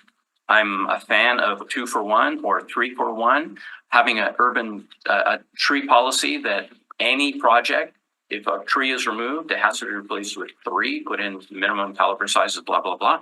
But protecting our canopy. There's an opportunity here to be a little bit more aggressive in protecting our existing canopy and putting in requirements for replacement trees. But the biggest thing is this is a step in the right direction when it comes to the residential side. Patios, yay! I look forward to winter meeting on patios. I will do that. Patios bring vibrancy. Patios complement the walkability of our communities. Patios are a really important piece. And so I applaud the changes around patios in there. I applaud more public washrooms, please, everywhere. And there are great examples of in downtown of doing a big box commercial above or below grade, where you have a at grade properly sized entrance that goes up or down to a full scale big box. Celebrate that as well. Madam Chair, thank you. Thank you very much, Mr. Pincott. I think I feel a question coming to you from Councillor Allard. He's making very meaningful eye contact. So I was trying to. Allard, go ahead. Well, Madam Chair, through you to Mr. Pincott, what's it like? What's the zoning bylaw look like where you were a city councilor? You talked about the conditional use on R1 for 2-family. I think you're saying it should be permitted. Here, conditional use is way faster than a rezoning, and it's way cheaper. Like right now, talk about the business middle. A rezoning costs $12,000, whether it's like for 30 units, my understanding, or if it's for 2 units. So that conditional use was seen as a big win by some. Yeah. And then maybe at this table relative to so on that, are you saying you think it should be permitted, and what does it look like in Calgary? Through the chair, yes, I personally feel it should be permitted. And Calgary is, I mean, I look at Edmonton or Calgary, and Calgary just, councillors, thank your lucky stars. You're not councillors in Calgary. They just had a public hearing and they had 763 members of the public who presented, and the public portion of the public hearing lasted 12 days. And that was to go to essentially 4 units per lot as of right across the city. Edmonton, a number of years ago, went to 3 per R1. So you could have 2 primaries and a secondary suite. Ms. Boris talked about this as being gentle densification. It is gentle densification. I live on my street in West Broadway. On my block, there are 110 dwelling units on my block. And there is a 4-story apartment building as part of that. This mid-block, lots of mid-block 4-story apartment buildings in West Broadway and in our established neighborhoods, which, as a sidebar, the parking requirements will sterilize that. You will not be able to get you would not be able to do that 4-story 12-unit or 16-unit apartment building, mid-block or end block, doesn't matter. If with a parking requirement of 1 parking stall per unit, will not get it. You are sterilizing the type of density you were saying you want. But in Calgary, the land use is called RCG. It's a contextual land use, just like this is a contextual land use. And G refers to grade oriented, so at grade entrance. So no stacked townhouses, no stacked duplexes, but it's all at grade entrances. And now you can put 4 of them on a lot. That was implemented when I was there. Tentatively, first looking at only corner lots, allowing it at corner lots, and then it's just because it was such a good land use, it had no effect on the streetscape. It's been expanded to include everywhere. I think of what is being proposed here, and what Calgary has done as being that gentle densification that we say we need, that we know we need, that isn't the apartment building on every street. Madam Chair, through you to Mr. Pincott. So I guess 2 questions. Try to get them out of the way, and I'll try to stop asking questions. So 1, did those zoning changes result in a lot of construction that would not have happened had those zoning changes not been in place? And 2, do you happen to know how much it costs to build a unit of affordable housing today? I remember the number used to be 250, but it's probably more now. So those are my 2 questions.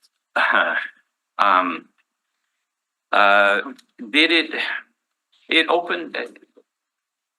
So for the development to happen, the city's an enabler of the kind of development you want, but the city is not the developer.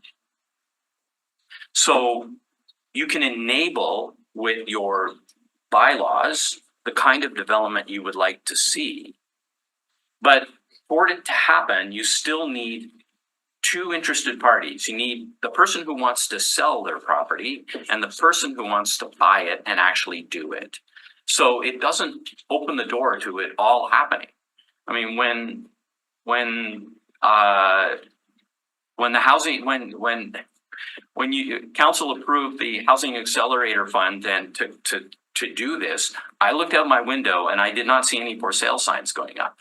So none of this is happening on my block. It may happen in 5 years on one house in my block. It may happen in 10 years on one house in my block. So this is about the city enabling what you want to see. It requires the market to actually do it. It requires the seller and the developer.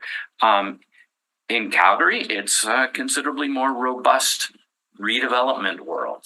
And I don't recommend we go down that path where everything, the infills are $1.5 million infills. That's not really the path we want to go down. And thankfully, Winnipeg hasn't gone down that path. And I don't foresee this doing that. But the RCG, which was the first step of going, say, on corner lots, allowing 4 units on a corner lot, really opened up the row housing and was a really, really positive addition into the neighborhoods. And And so, yeah, it did enable that, taking one house, turn it into four. I had many that went up in my ward, and they were all very positive additions. Mhm. And how much for an affordable house? Year to income. Well, this is, so I am on the board of directors of Westminster Housing Society, and we are currently doing the project on Good Street, which I'm hoping will have open very soon. 21 units. I think it's coming in. It's got ground floor. It has ground floor community space, but it's coming in close. All in, coming in close to 400 a unit, but that includes the ground floor space. So I would think, And that's not year to income, that's. that's Like 400. You're asking how much to build a unit, Mhm. right? So it's definitely more than 250. Yeah. I mean, it's, you are pushing in the mid to high 300s Okay, to build a door. thanks. I'll leave it at that for now. Yeah, it's why government funding is important. Okay, well, if there are no further questions, we'll move on with our thanks. Yay. Thank you very much for coming. Great presentation. Thank you, members of council. Just confirming that there's no one else in the gallery wishing to register for in support of this application. Right. So we'll move on to those registered in opposition. So first is Councillor Edie. Leah, just behind you.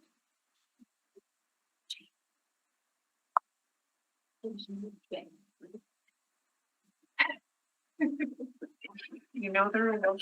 Yeah.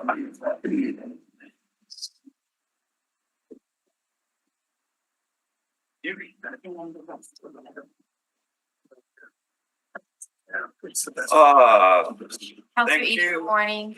Madam Chairperson and colleagues, I'm here I registered in opposition. Other councillors are here for information, as we're supposed to keep an open mind. In order to keep an open mind and have a good long-term view of things, I'm really just here in opposition.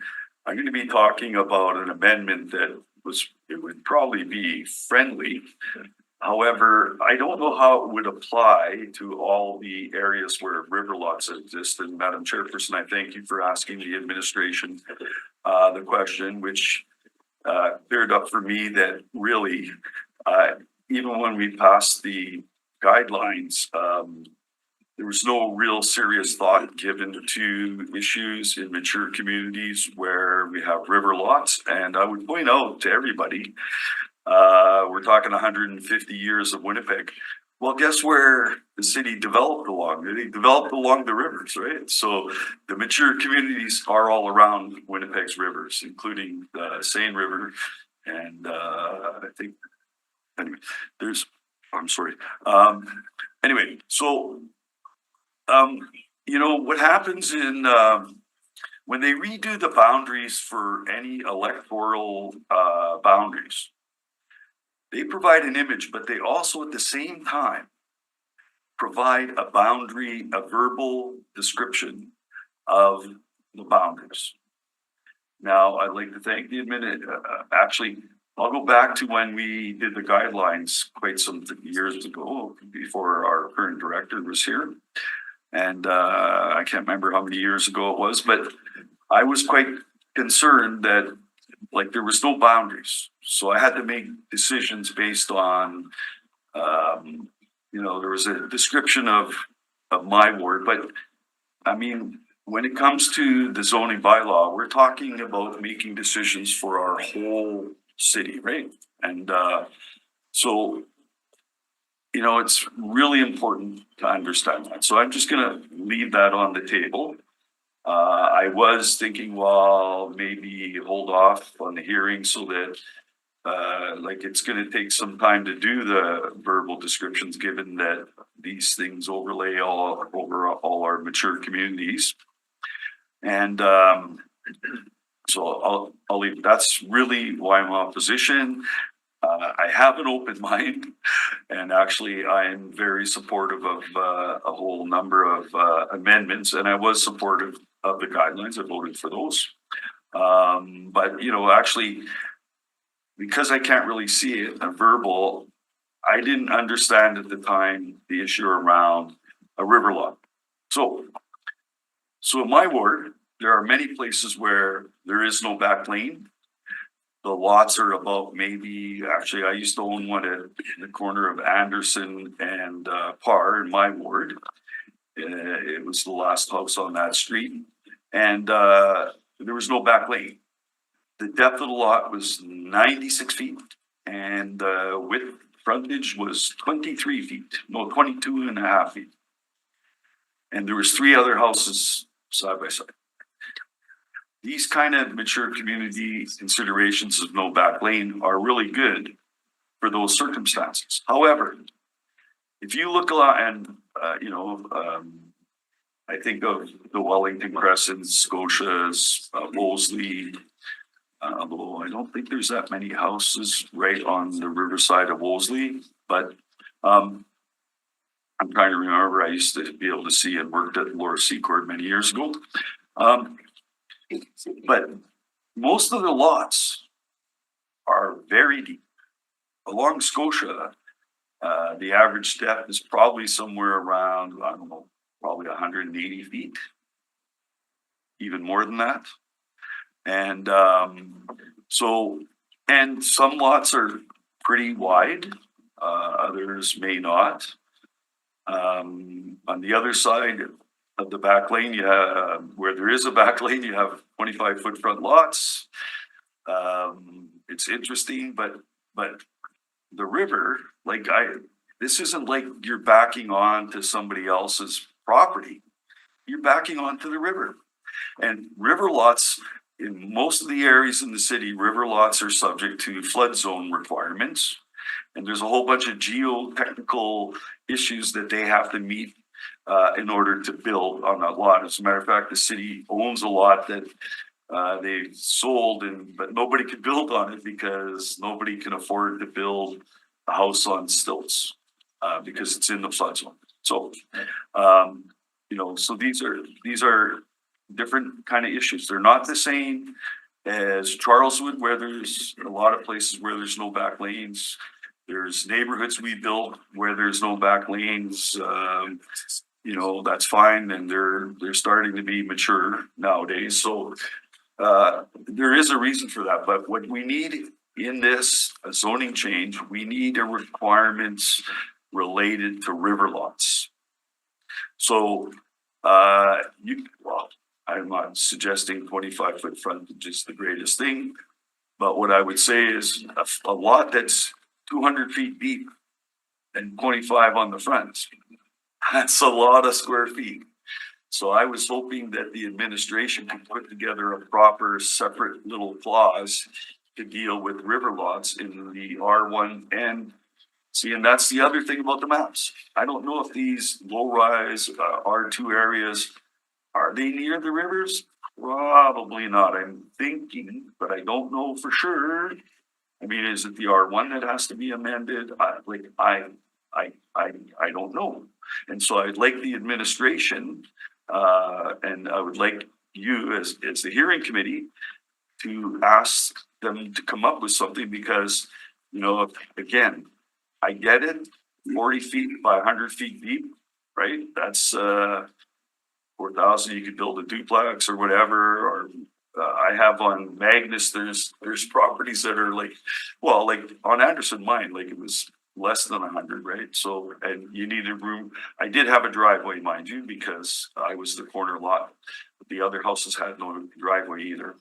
I want to mention something I heard in terms of parking requirements and the market. Let the market drive it. Well, you know, I'll give you an idea, like Selkirk Avenue. I'm a member of the biz and I'm quite concerned about Selkirk Avenue because it's hard to survive. And there have been no parking variances provided on a street that does not have enough parking supply for various businesses. And there's a competition, but only different sections have meters, others don't. And so what you have is, so if somebody gets a zero variance, what you're doing is you're actually taking away parking on the street for a customer to come to a small business. And it would be the same thing on Broadway and West Broadway. I'm very familiar with it. I used to work for Disabled People's International. We had our head office right across from Gordon Bell. I can't remember what the street was, but anyway, the street to the west was, but I'm not sure how many more small businesses you have along there, but like on Selkirk Avenue, like West Broadway is a great neighborhood, excellent neighborhood. So is actually William Layton Duffer. There's a lot of really good people around. There's a lot of real good business people. But customers don't want to park on the side streets. They listen in the news. And I'm afraid the news, a lot of times, they're focusing in on all the negative stuff that happens. So let the market drive it, or so if I'm a small business person, I've been there 20 years, and then all of a sudden my customers won't have any place to park because somebody built something saying market driven, we're not going to put in parking here. I have a friend who's living in a RGI. He owns a car. He does have a car. So he's got to park it somewhere.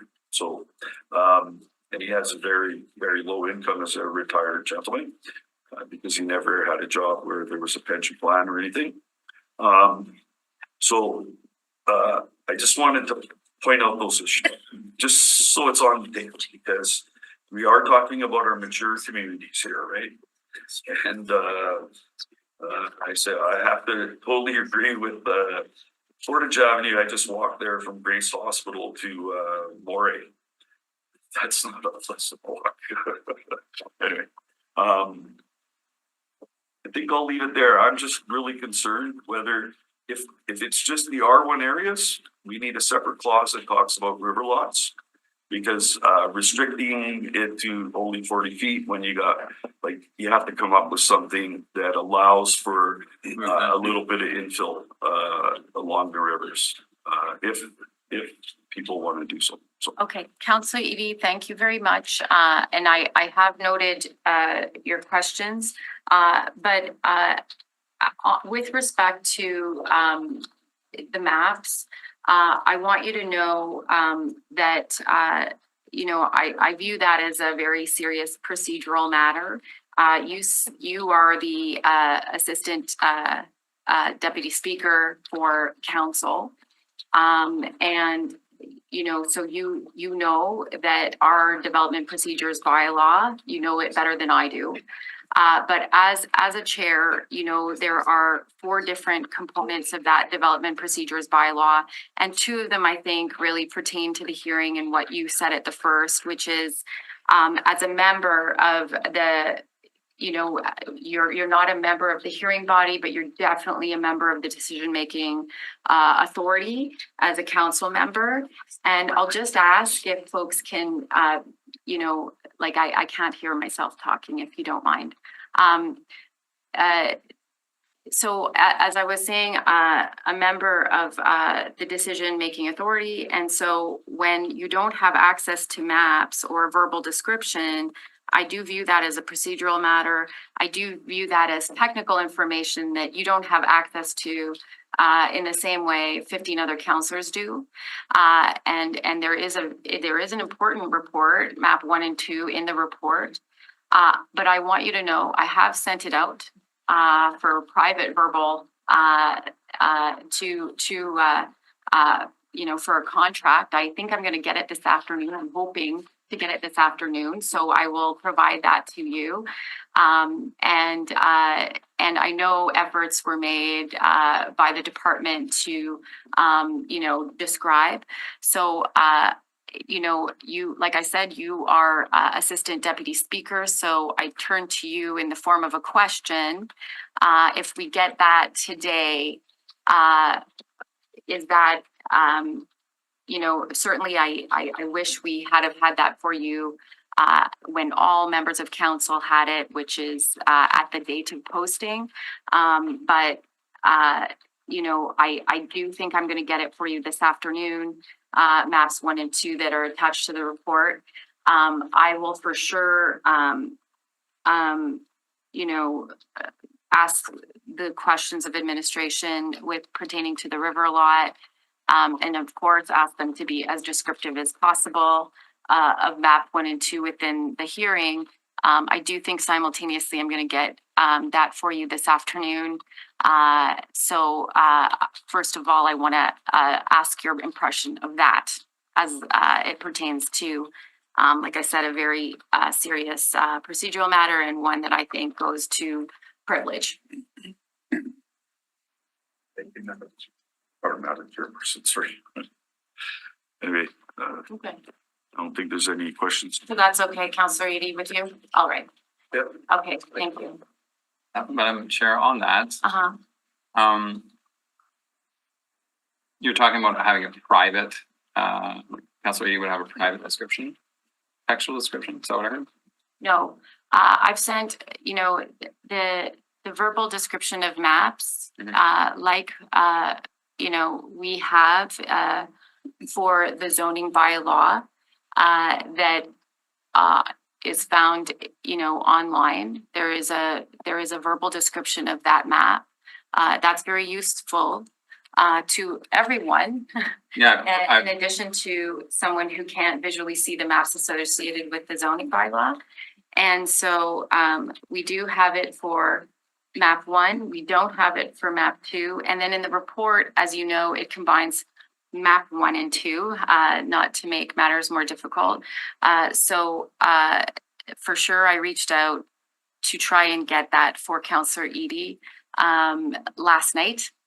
When I found out he did not have verbal descriptions of the map that's contained in the report that we have in front of us. So that's a important matter procedurally for us. The bylaw states that, of course, you know, members of committees, you know, are authorized to ask questions of the public service and obtain clarification on matters raised in public hearings, on procedural matters, on technical information, or any other matters determined by necessary by the committee. But when it is a matter of access, i.e., you know, maps are inaccessible to someone who can't see them, and a verbal description in writing is a manner in which they can be accessed, not having them as a problem. So, you know, important to take care of that at the first. You know, if in the future, really important to take care of that at the first, and work with council who can quickly contract that out, which I endeavored to do around dinner time last night when I found out that the maps weren't available to Councillor Edie in a way that was available to all members of council. Yeah, just, I can see the map, I know. but I prefer the words. Sure, and that is the thing about the verbal description, is it does help everybody because it does talk about very specific boundaries with the land. And when it pertains to you know, the issues, whether it's the river lot or overlaps with PDOs, or even contemplating patios, I suppose, or more, it's very helpful to have those verbal descriptions of the boundaries. And so, you know, of course, if I get it this afternoon as we're hearing, which I, you know, have attempted to do, they're difficult. They're not easy maps, especially sending them out. We'll verify them with administration right in the public hearing, and we'll do that. I think for me as chair, and as speakers, you're always looking at that procedural bylaw. You're considering, council's privilege as hearing body and decision-making body, and focusing on that access. I know Mayor Gillingham, is very concerned about all councilors having access to the same level of information. So in that spirit too, I think it's really important that Councillor Edie gets the maps, and then the rest of council gets the maps. So the verbal description is really, really helpful. So we'll go and do that. There has been efforts made though, to reach out to all of council with respect to this, and we're just, no dust is settled, and we're just going to keep going. And I just, one follow-up on that, maybe it's a question for the administration through you, but I've had situations where there's been disagreements about which wins, the map or the text. Is there a way for us to define that in our process? Because sometimes there's different interpretations and that leads to problems. Well, if, I think there'll be, we're going to move on to other speakers that are here to talk. Maybe I think that is a good question to ask. And I've jotted it down, and for sure, as we go through the hearing and there's another round of, responses, that,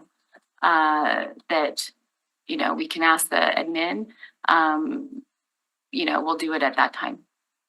And I can see, Rob Kostiak fiercely writing down too. Thank you very much, Mr. Kostiak. Okay, we'll move on. I think Councillor Mays is with us next. Just to confirm, sorry, Eric Lowen is also registered in opposition to the application. Is Eric in the gallery today? Oh, you are, okay.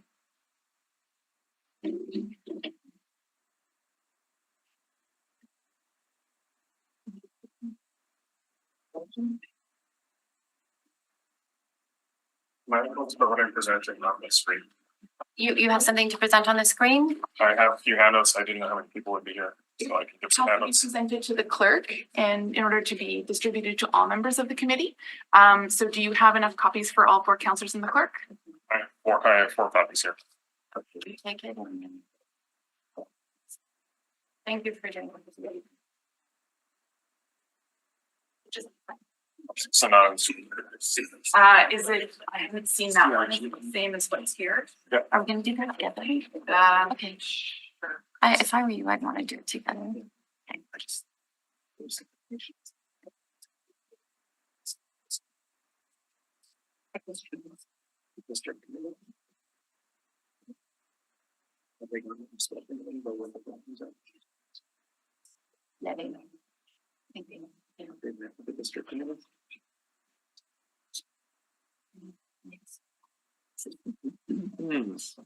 I'm mostly putting inches up from the projects.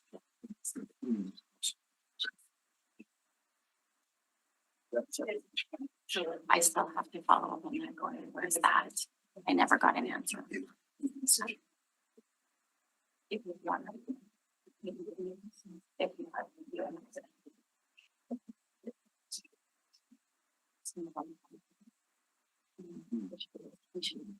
We should.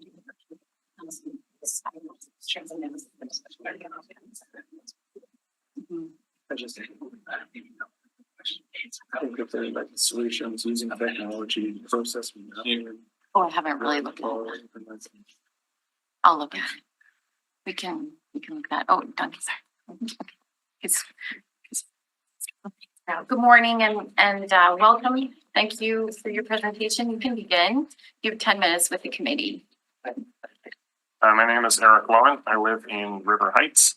I have been here to appeal variances with respect to infill housing before.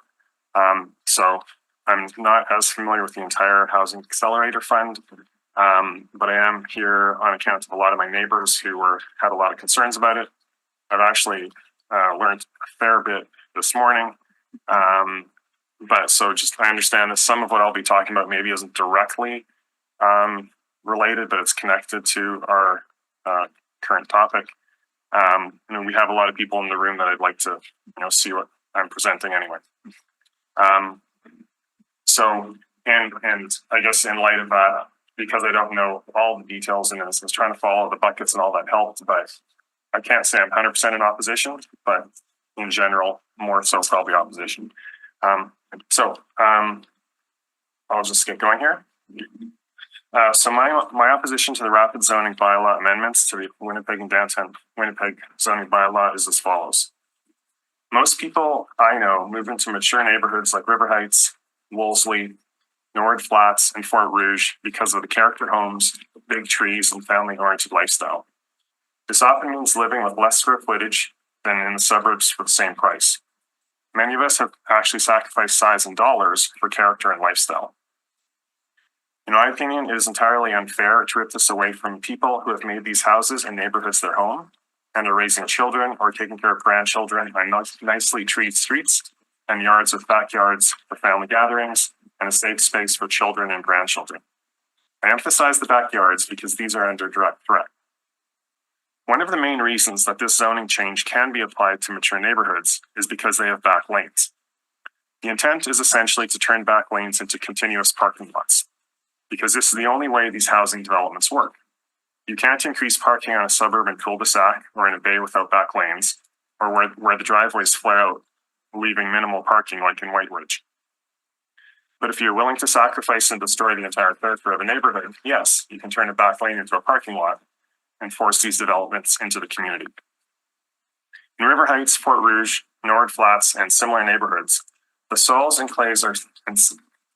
are clays and silts with significant heaving, settlement, and shifting occurring.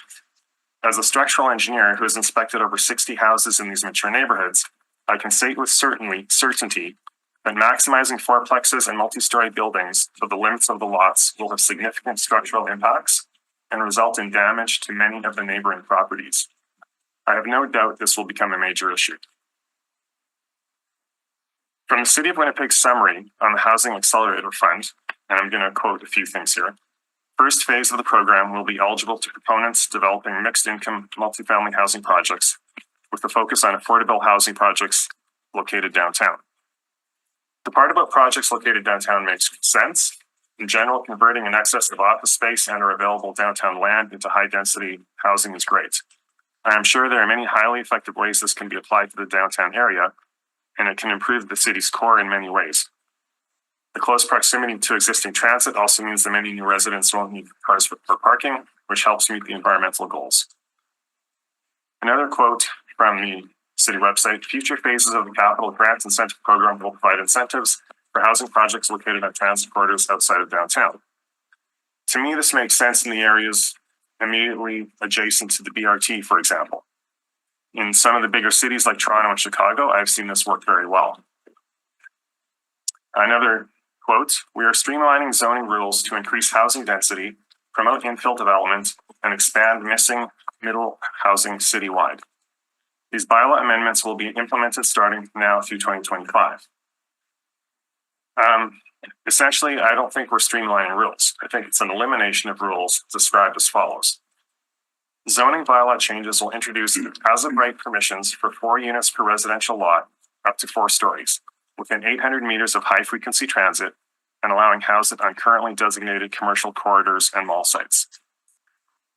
As a resident in River Heights, it's a terrifying proposition that these massive structures can be placed anywhere in my block in River Heights without restriction and without any opposition allowed from directly impacted neighbors. This is not streamlining. This is crushing any dissent. A major concern for me is that high-frequency transit is mentioned throughout the City of Winnipeg Transit-Oriented Development Handbook, but it is never clearly defined. The closest thing to an actual definition is a 5 to 15-minute transit frequency. So all the city has to do is add a few more buses and they have a high-frequency transit on almost any bus route in Winnipeg's mature neighborhoods. The attached graphic shows what 800 meters from the main transit routes looks like in River Heights. There's not a square inch of River Heights that would have a development restriction on it, as the 1.6 kilometer wide swaths overlap the entire neighborhood. So that's looking at it from a distance, and I'm just going to scroll down here. So that's not even counting the bus route on Corridon. That's just on Grosvenor. That's just Academy, Corridon, Grant. So it doesn't matter where you are, from Wellington Crescent to anywhere in River Heights, you have no say anymore. if an infill is going in.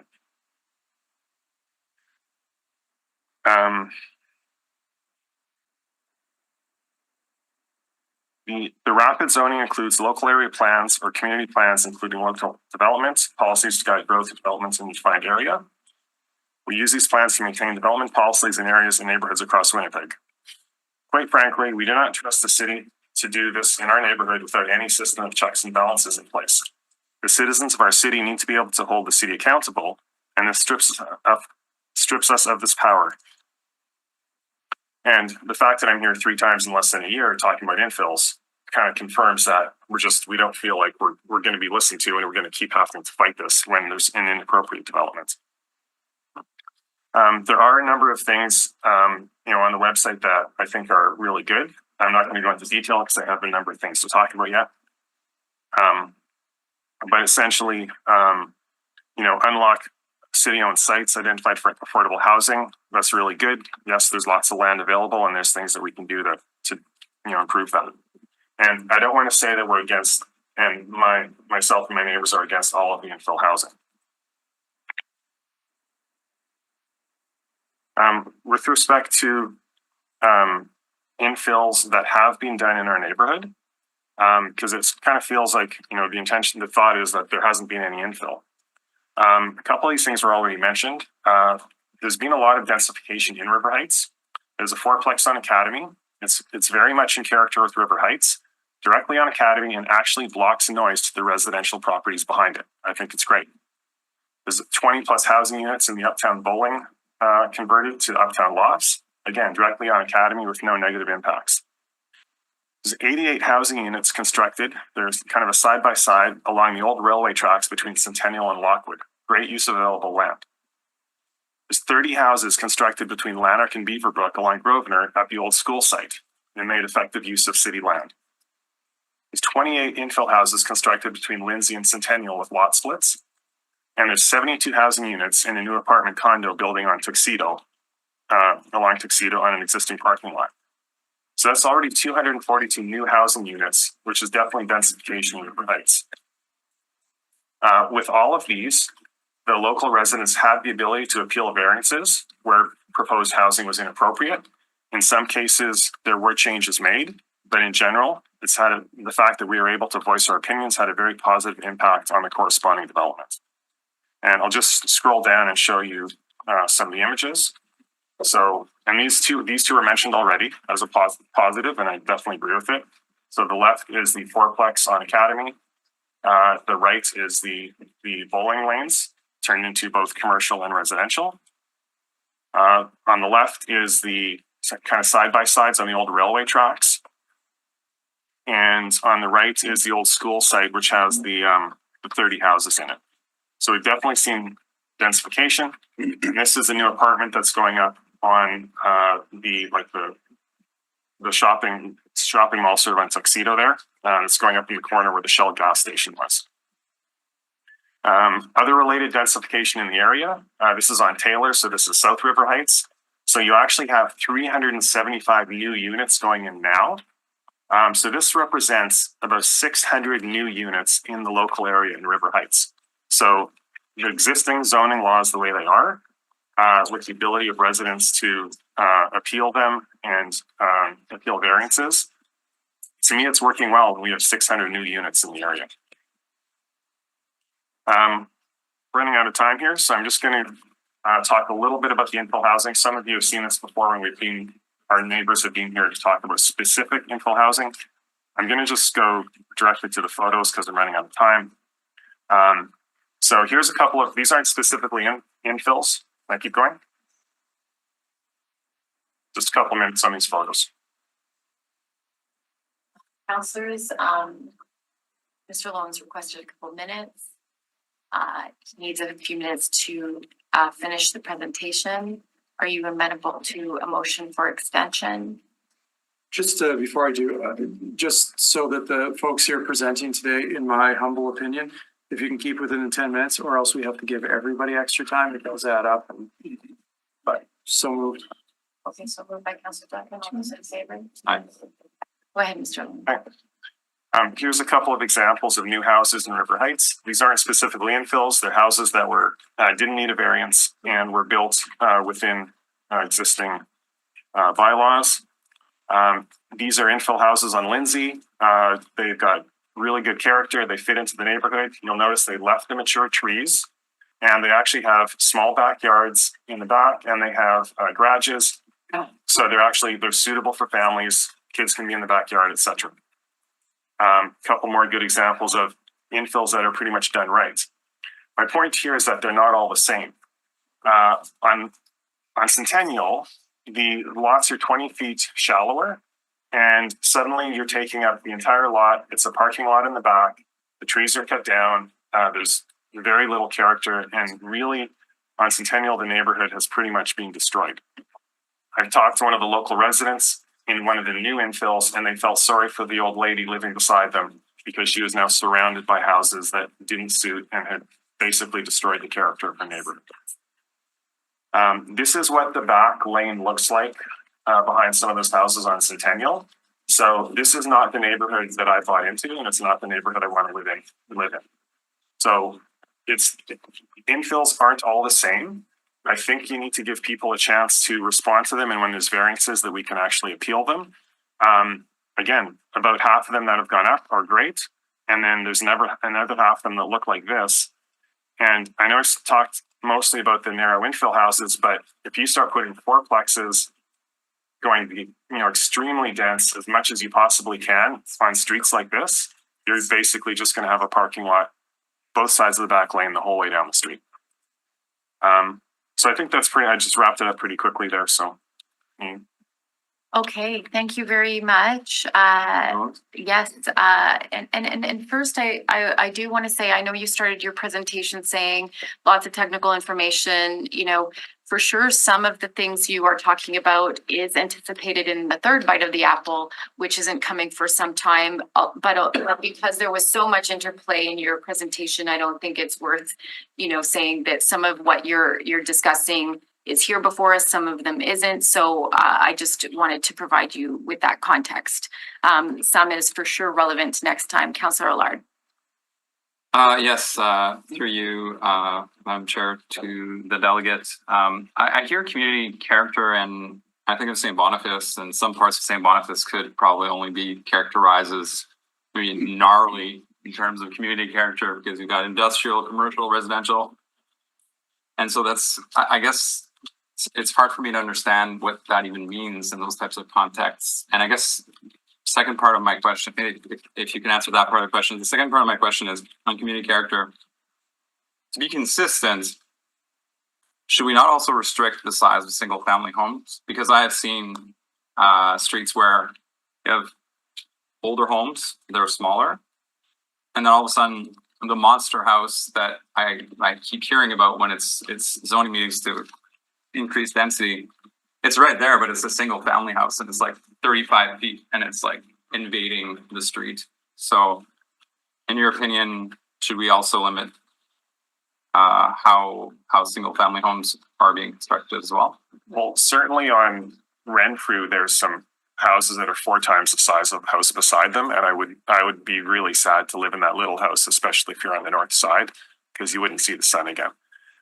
So I think there probably should be some requirements there. And with respect to the character, it's really hard to define, but I know that there's neighborhoods in other cities in Canada where there's actually architectural controls. We're not trying to add another layer of difficulty, in getting more housing. But I think in some of our older character neighborhoods, it's actually worth considering that there's a little more stringent architectural controls. It's really loosely defined right now. It says, you're supposed to have a peaked roof and a couple of other things. And there's just, some of the houses I showed that were blatantly, in my opinion, brutally ugly, they still actually technically met the requirements of what's in the infill guideline. So probably some of that could be improved. So you had a little more consistency. And I think if you had more consistency in the appearance, I think you'd have less opposition from local residents when there is like an infill application that has a variance to it. And just maybe one more question, Madam Chair. through you to the delegation. Why is community character so important relative to the need for housing? So for us, everyone on our street knows each other. We have block parties. There's families, there's kids, there's grandparents, there's grandchildren that come visit. We help each other out. We lend tools to each other. We, help build things for each other. Like, we have a really great community on our block. And if I look at what's on Centennial right now, there's no way they have that community. So the community it's not just the trees and the character of the homes, but it's the people. And when you basically just have people coming and going, they're not spending time in their yards, you lose that community. And so if you wipe out the backyards, people aren't spending time there. And the front yards are really small because they're pushing right to the limits of the property lines as much as they can. It's just people coming and going in their cars, and people aren't actually getting to know each other and communicating anymore. So I feel like you lose the actual community part of it. Just one follow-up, Madam Chair. So in the event, through the chair to the delegate, in the event that the community character is actually what you've described, would it not then be consistent again to say we should have that type of development if that is the community character? You described a certain type of neighborhood, which is different than other types of neighborhoods. One was, I think, paraphrasing your words, good. The other one, less good. Both have a character. The one that's less good, should we continue with the less good character relative to your opinion of what is the good and the bad? So when I was talking about the offset, the 800 meter, I'm 750 meters from Kenaston. Now, I don't want to see what happens on Centennial happening on my street. However, let's say on Academy, the first 50 meters, 100 meters, okay, there it makes sense to go with that higher density, like really high density housing, because you're right on the bus route, you're right there. And as I said, like that fourplex, it literally just blocks the sound to the houses behind it. Now, if you're the third house off the street, you might not want to see the first two getting knocked down. But like, I think there's still a place for both. And there's still a place for both in River Heights, but I think that should be more along the main roads and not just injected right into the middle of the community. Thank you very much, Mr. Lowen, for your presentation today. We'll call our next speaker. And just confirming there's no one else in the gallery wishing to register in opposition to the application. Okay, so the next speaker is Councillor Mays from the St. Vital ward. He's joining us in person today, speaking with respect to the application.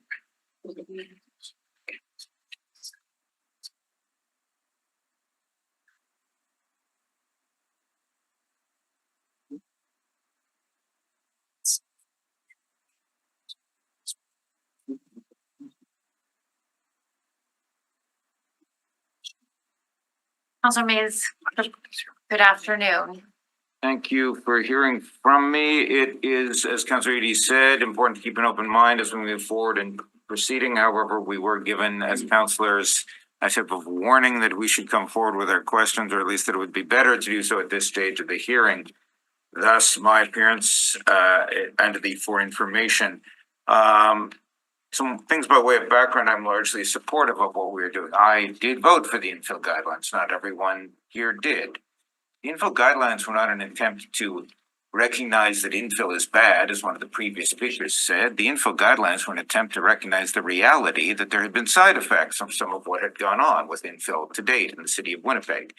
So Mr. Mahe, Mr. Scott, Mr. Clark, Mr. Mahe and others did a lot of work, a lot of talking to the industry and public, and tried to balance the two. The goal here is not simply to satisfy the industry. The goal here is to try and recognize that it isn't all good all the time.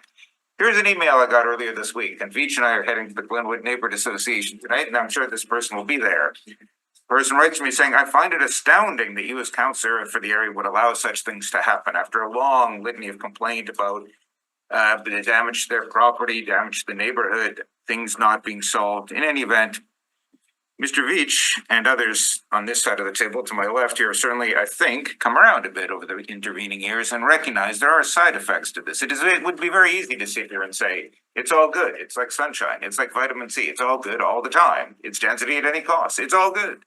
It's not actually true. I've lived this experience for the past 6 years. There have been hundreds of complaints. But we moved beyond the stage when I would go to the planning department and they would say, we don't get those calls. So I think there's been a lot of effort made by the planners. So I hate to disappoint those who tell me I'm always in a bad mood and always complaining by actually saying some good things about the planning department.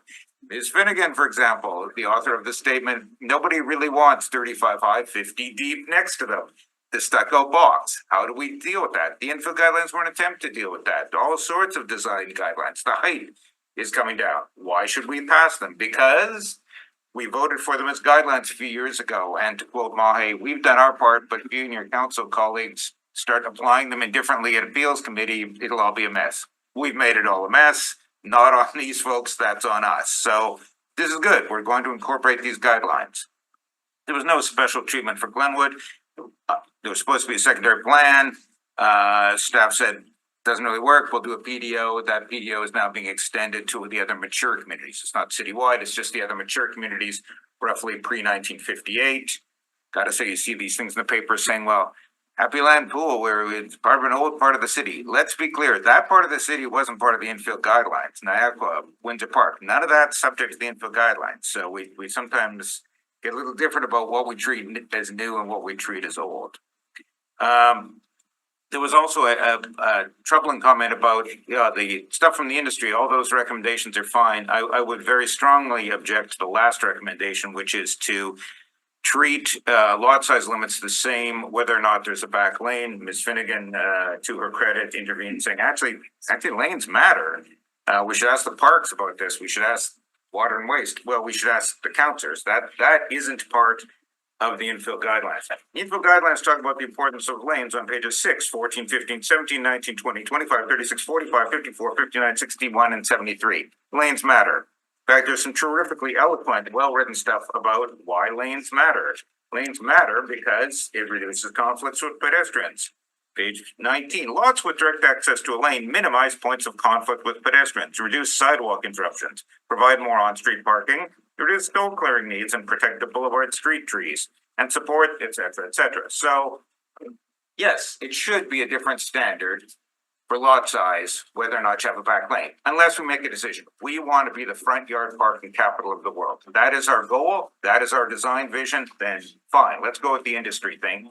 Or you can say, let's not have any parking at all. We'll let the market decide, which is an odd statement in light of the fact that we're seeking over $100 million from the government to deal with the failures of the market to address affordable housing. I don't think you can really have that both ways.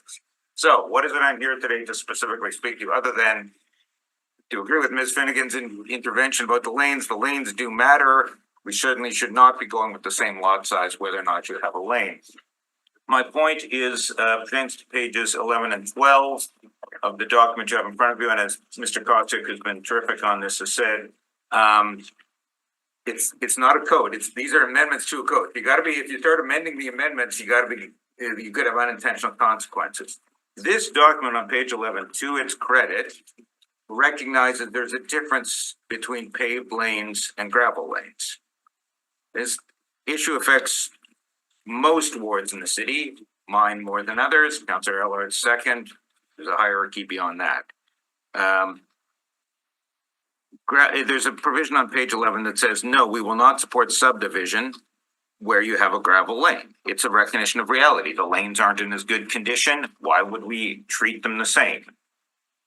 In theory, all we want is more density, you might say, so let's just treat them the same and hope for the best. No, we don't treat them the same. We don't treat gravel roads the same as paved roads for densification. Here's an email from Michael Robinson, our friend at the planning department, who says to me on May 24th of last year, gravel roads are not considered to be part of a full range of municipal services, which are required to intensify in the urbanized area.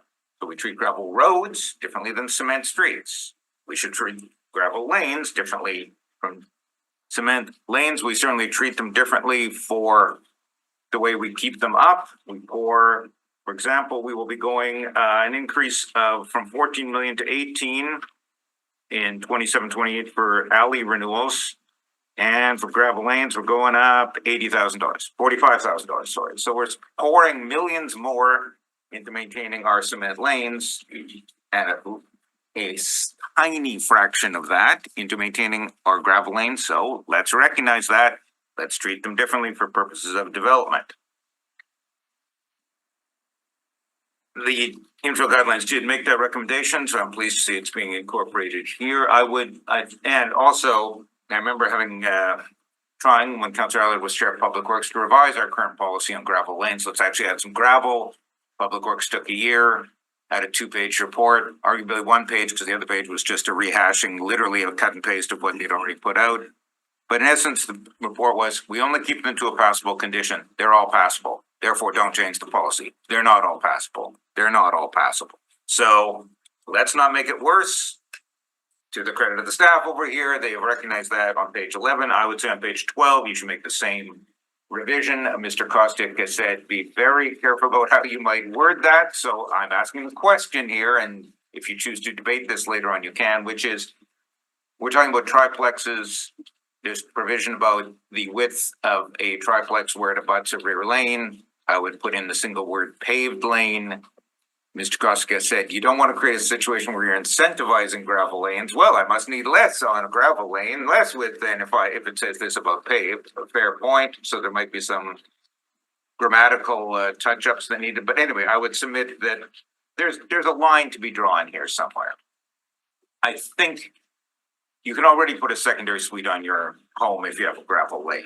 We'll be moving to have duplexes on gravel lanes. I do think that's a logical compromise, and that once you start getting the triplexes, you should not be having that. We already seem to have acknowledged we won't favor the subdivision.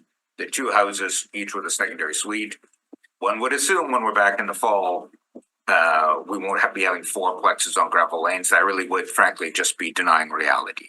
I mean, we have people come up and say the fears are never realized. It's all positive. No, the fears are sometimes realized. And those calls come to my office, not the people who come down here who are on Twitter. They come to my office. I've had hundreds, if not thousands of them. So I don't want to criticize the staff.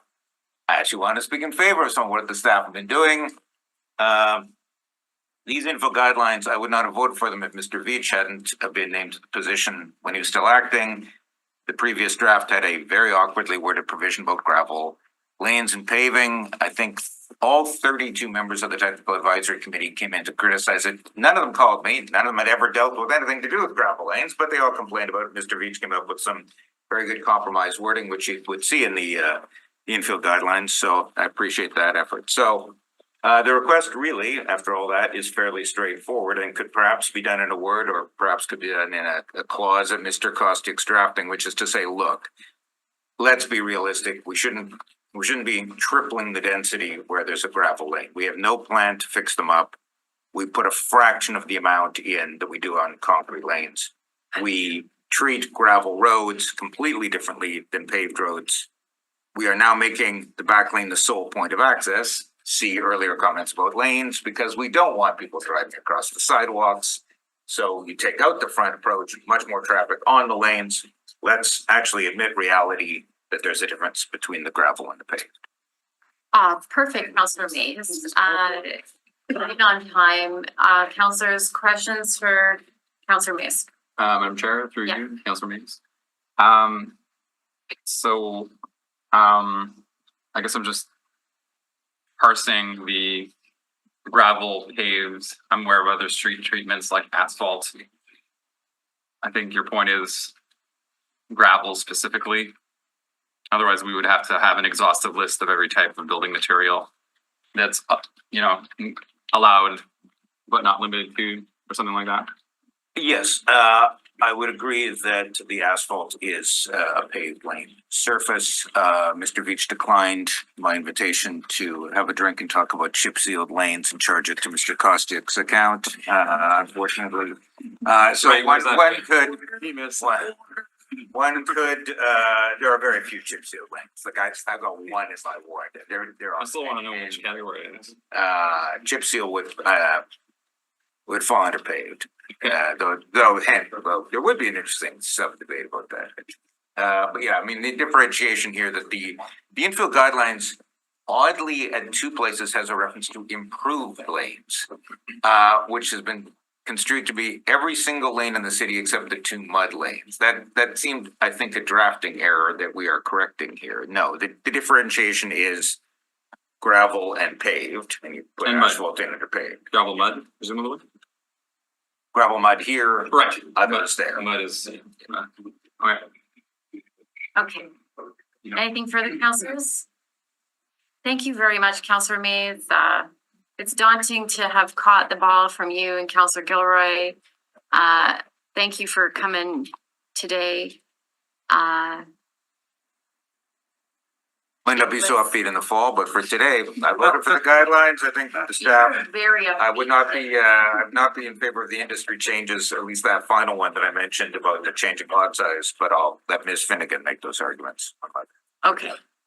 Thank you very much. Next you. up is Councillor John Orlco. Hopefully this is upbeat. Oh, no, not upbeat, but I'm happy to have the opportunity today.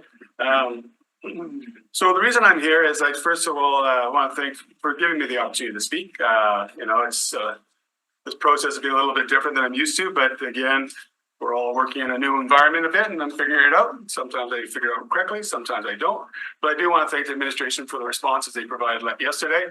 They're very good. And that's why I'm here today, because there's one question of they didn't get a document that they should have got. And so I'm here to present that document, which is really just a grid map of what are we actually talking about. So when I talk to residents, I went through the bylaw, went through it all, cut it a few times, got a few questions. Didn't know I could ask those questions prior. Now I know, whatever, doesn't matter. But again, it was okay. So side by side, is that people want to know things like how high will that be? What kind of front yard setback do I get? The normal stuff we're used to. Things that I need to be able to tell people, or who's as of right and who's conditional use. Those are kind of things I wanted. And so that it's really a factual kind of a document. So I'll leave that with you and hopefully I can get some answers. It's not crucial because I think I know I got some. I don't like guessing, especially as I turned out to be a little bit more of the residents of River Heights, Port Garry are very nervous about this. So there's no way, there's no middle ground on this, especially the as of right part. That is really having some very strong concerns in the neighborhood. I'm not going to get into the low engagement process or the lack of consultation, or we had enough that debate's over. For me today, I did my best to reach out to the neighborhood and got some pretty good feedback. And a lot of those questions I had were from that, and they responded to. Don't agree with everything I responded to. That's fine. That's our job. But again, now the neighborhood knows the environmental impacts of this, and the trees and the landscaping. And I figured out what that national code thing is, which I didn't know. We had to follow the number one, whatever. What is that? Now I know.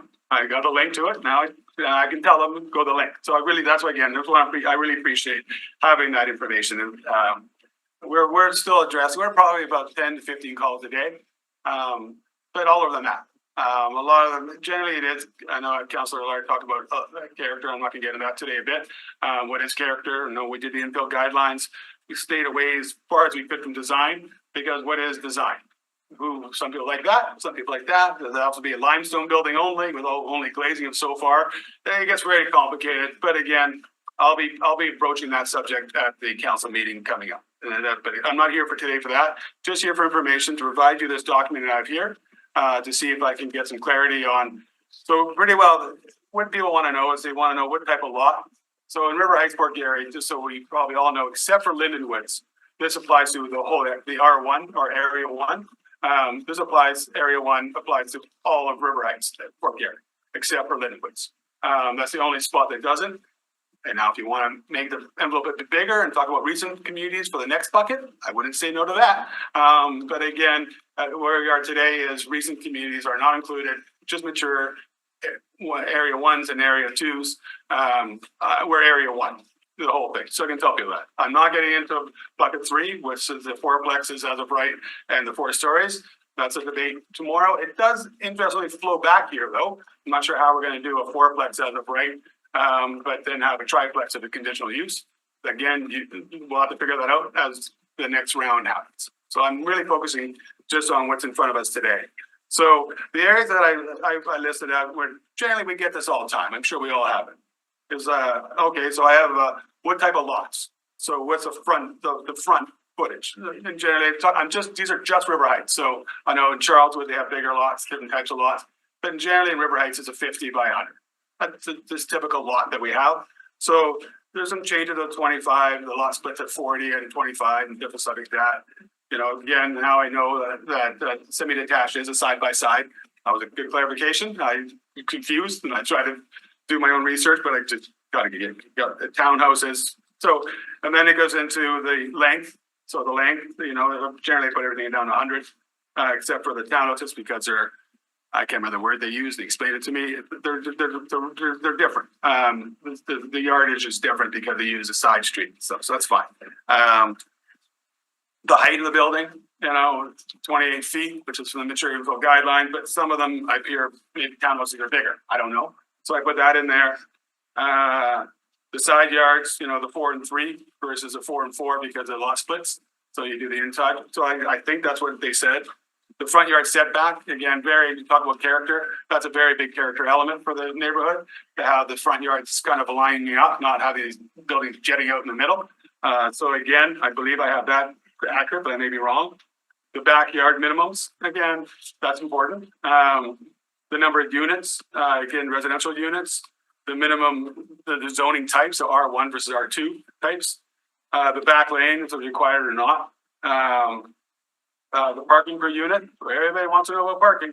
And what area it applies to, pretty well all just says, besides the affordable housing component for the parking and the attached secondary suite, everything is all except for Lindenwood's. Generally, but again, I want some confirmation from the staff. They know, I don't give people the wrong information. And then the approval, is it as of right or is it conditional use? And I'll be talking more about that at the council meeting. So that's really what I have. So I have the document here. I can hand it over to you. And I know an epiphany that happened to me a couple of days ago was I thought I could just hand this in today and get the information at a later date, but you can't because the public hearing is closed. So I had to get this information today. Blew my brain a bit because I needed these questions answered. So I do apologize it came in late, but it's because I thought I had time after the public hearing to be able to talk about it. But no, this is really the chance I get. Now, again, I don't know if I'm still able to ask questions to administration after the public hearing. I'll deal with that after. That's not today either. That's another process thing for later. So that's why I'm here. Just to hand that document, get some confirmation because they just didn't receive it as part of the package. It was 2 separate emails. So I don't think Mr. Jack sent it over. So that's it.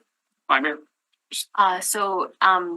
Councillor Orlikow, thank you for your time today. As it pertains to procedure and your privilege, I made some comments on the record with respect to Councillor Eady. Absolutely will consider that as we go forward. I appreciate you coming and presenting. With respect to you had a couple of implicit questions and then you had thoughts that you might be considering more as we go forward, as we do with the Standing Policy Committee to council, all the way up to council. But I'd be remiss if I didn't ask you. Okay. Some questions related to, why put off today what you could do tomorrow or vice versa. But first you talked about the front yard setback. Yeah. Councillor Lard earlier was asking the administration with respect to a delegation we have not heard from yet, from UDI, who is looking at different front side yard setbacks. I think it's 20 here, looking at 15 and as part of their letter. This is important to you. So is Pembina, because it is a sharesies amongst Councillor Lukes, you, myself. That's it. I think so. In here, there's parking minimums for affordable, and parking, minimums. So on those 2 matters, the front yard setback, are you comfortable with what's in this report? Would you want to go further? And then with respect to Pembina, and the treatment of Pembina and Portage. Pembina is yours as a local councillor to look after. What say you? I say on the front yard setback, I think it is very important, especially the backyards, if we're making attached secondary suites as a break. There really isn't a lot of backyard space. I know it's still 30% of the lot coverage, but again, if we take away and we move the buildings up, and we've had debates already about that. For example, some developers put the water up front. Well, there's nowhere the water goes, so you go right on the sidewalk. They have nowhere to do that. Number two, if you cover a whole lot with, and again, I'm not comfortable with a lot of things, but again, that's like, I don't know how we're going to be able to fit trees or anything or any type of vegetation when you have a backyard that could be just gravel. You have the parking pad, you've got the detached secondary suite, and now you have this. I think it's 10 feet from the back of the house or the dwelling. Not a lot there, especially when you throw in a few of the garbage bins and everything else. So we want to keep some green space and some places where we can have pollinators. You don't have to be grass. I don't like the idea of people doing concrete or gravel. But again, and we're going to be planting these trees with a 4-foot side yards. The only place you can plant those trees would be up front, generally. So I am happy with that. If we reduce the 0 front yard setback, then we will be able to say there's no trees. You can't plant any trees. I do understand development does require sometimes trees being cut down. I wish there was a little bit higher tree count, but right now I am concerned about can we even fit what we're saying we're going to do on the availability of the 25-foot setback. Or again, it's not even 25. If a lot has 15 feet, say it'd be a 15-foot setback, depending on the percentage on the block. So that one I'm very keen on. But Pembina one, if you're talking about the 0 parking, or you're talking about the affordable 1.5. Well, we're still in the public hearing, so for the sake of discussion, yes. Yeah, so the zero, I don't know how that's going to work. I don't think developers are going to go with that in general, because where the people are going to park. I know we can say they don't need to have parking and blah, blah, blah, but I don't know how that's going to work. So places in my neighborhoods like Maybank and Beaumont, they're quite nervous about that because the parking will spill over, and they're already facing it from the commercial on the strip. But that one I'm not that keen on. I admit that. I haven't decided what I'm going to do with that one yet. And I'm not sure if I'm the first developer that's going under these new rules for the 0.15. I to develop the council going up the new rules in the Beaumont neighborhood. We're doing a very large affordable housing complex, very exciting. I can tell you the neighborhood is not keen about hearing that it's 0.15 parking per unit because there's hundreds of units. So it's like a really small. So they're just, again, what they're worried about is that that parking. And again, I'm a little concerned in saying that people who are living in affordable housing don't need cars. That'd be nice, but I think a lot of people still do. They're going to have cars, then where are they going to go? So I don't, and that's what we'll hear that in the public hearing coming up shortly. Thank you. Any further questions for Councillor Orbico? Well, thank you very much for your time today. Okay, thank you very much. And just one follow-up question. Yeah.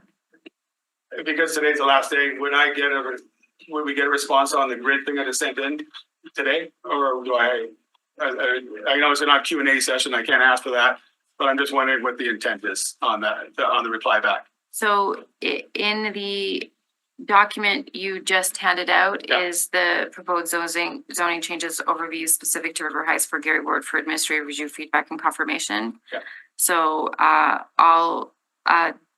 what type of feedback are you looking for, Councillor Orlico? Am I accurate? Am I way off? Okay, I think I'm accurate. I went pretty hard trying to figure it out. But if I am, like, townhouses or any of those ones, like, actually, John, that is at the right,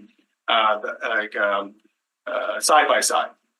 Single family dwellings, okay, but I'm not sure if that would be or not. Do I have the heights right? I think I have everything right, but I may not, and that's why I just want. Even if it says, John, this is wrong. I follow you. Yeah. So I'll endeavor to ask questions on the record, Councillor Orlico, in line with. I'll watch the video. Okay. Okay. Great. Thanks for your time, everybody. Best of luck. Watch the video. Okay, next. All right, next registered for information is Chris Colisio. I don't see Chris in the gallery today, so we'll move on. Next registered with respect to the application is Michael Carruthers. Michael was with us in the Zoom meeting, but he is no longer in the meeting. So we'll move on to Debbie Vokey, who's with us via Zoom. So Debbie, we're just asking you to start your video now.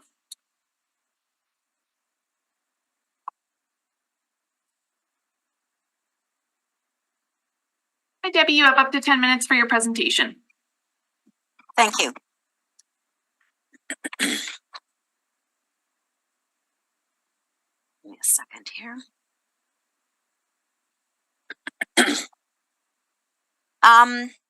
I have an official statement from the Glenwood Neighborhood Association that I'd like to read first.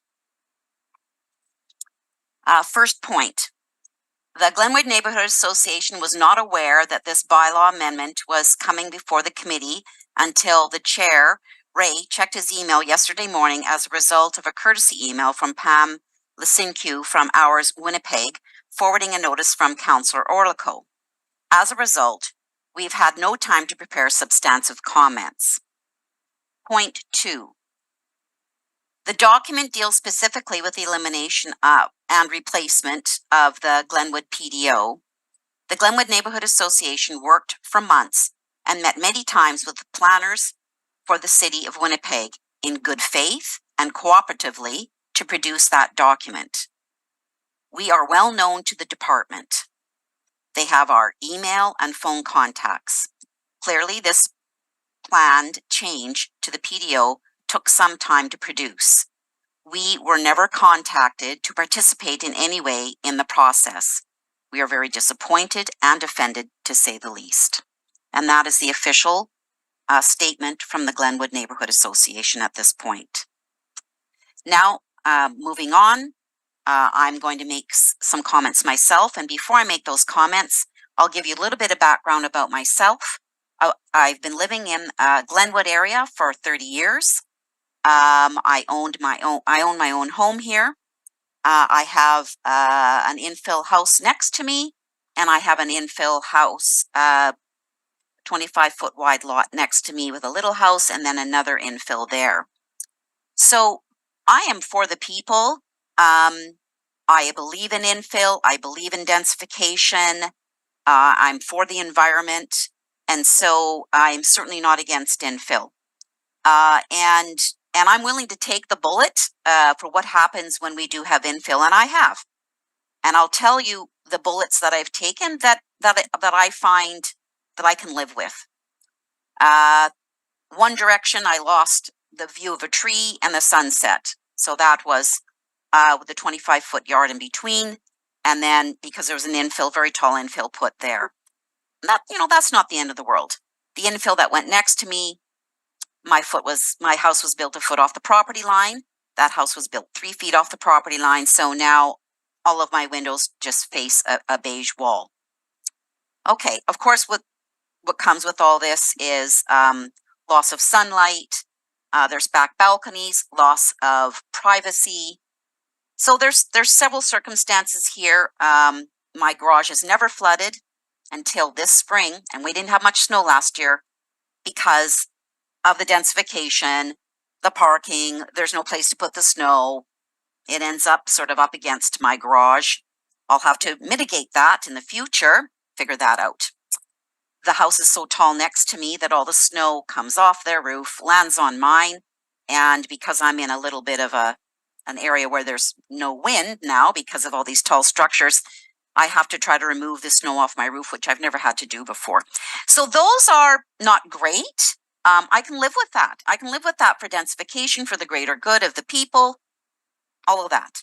However, there are other things that come with densification, and number one is the design of the house that comes in next door to you. Originally, there was a design presented, and that's not the design that was built. So, had I known I could put, had I known that I could have put conditions on the original variance, these changes would not have happened. But what that's left me with is front steps that are 4 feet from where I sleep. That's where my neighbors come and go. I love my rental neighbors next door. We get along great. but he has a different lifestyle than me. So he's in and out at 4 in the morning, 5 in the morning. When the front steps are that close, these are the things that happen. The mechanicals are in the echo chamber between the houses. I find it very difficult to sleep. I've tried to mitigate that by putting memory foam topper in the window in my bedroom. So as much as we've got the big picture here today, we need to look at sometimes the small picture in the end. So I'm going to move on here with what I have to say. With the proposed changes to the city bylaws, there will be no more variance hearings. The variance hearings enabled the citizens of our neighborhood to raise ideas about how to make infill better. We would get conditions put on the variance to better protect trees by ensuring sewer hookup was in a less invasive spot, make the neighbors' livability better by ensuring all mechanicals are at the back of the building to reduce the echo chamber noise when houses are built so close together. These are just two examples of many conditions we are going to lose the opportunity to implement with these changes. Perhaps there's a better way to communicate these types of concerns with infill, but the Glenwood Neighborhood Association never found one. I hope the city creates a way that the citizens can still be heard when it comes to infill. We are the eyes on the ground who are in the weeds of the details and just want the best for our community as a whole, and understand that city planners' eyes are on the bigger picture, and we just want to bridge the gap. Thank you. That's all I have to say today. Thank you very much. I see a question for you, if you'll entertain questions from Councilor Allard. Thank you, Madam. Through you, I've asked this question before, I think, to another representative, but I wanted to know, Madam Chair, if the delegate might be able to clarify who is the Glenwood Neighborhood Association? Who do they represent? How many are there? What are the conditions for membership? Do they have members that are living in some of these houses that are being described, these infill houses? And maybe a final question, if about half of the houses on the street are infill and about half of them are, I guess, the older structures that I think are bungalows, what is the neighborhood character in this case? If it's about half infill, half 1950s bungalows. So who are the Glenwood residents? How do you become a member? How do you elect your membership, or how do you elect your board? And the second is, what is the community character if you're looking at about half and half at this point?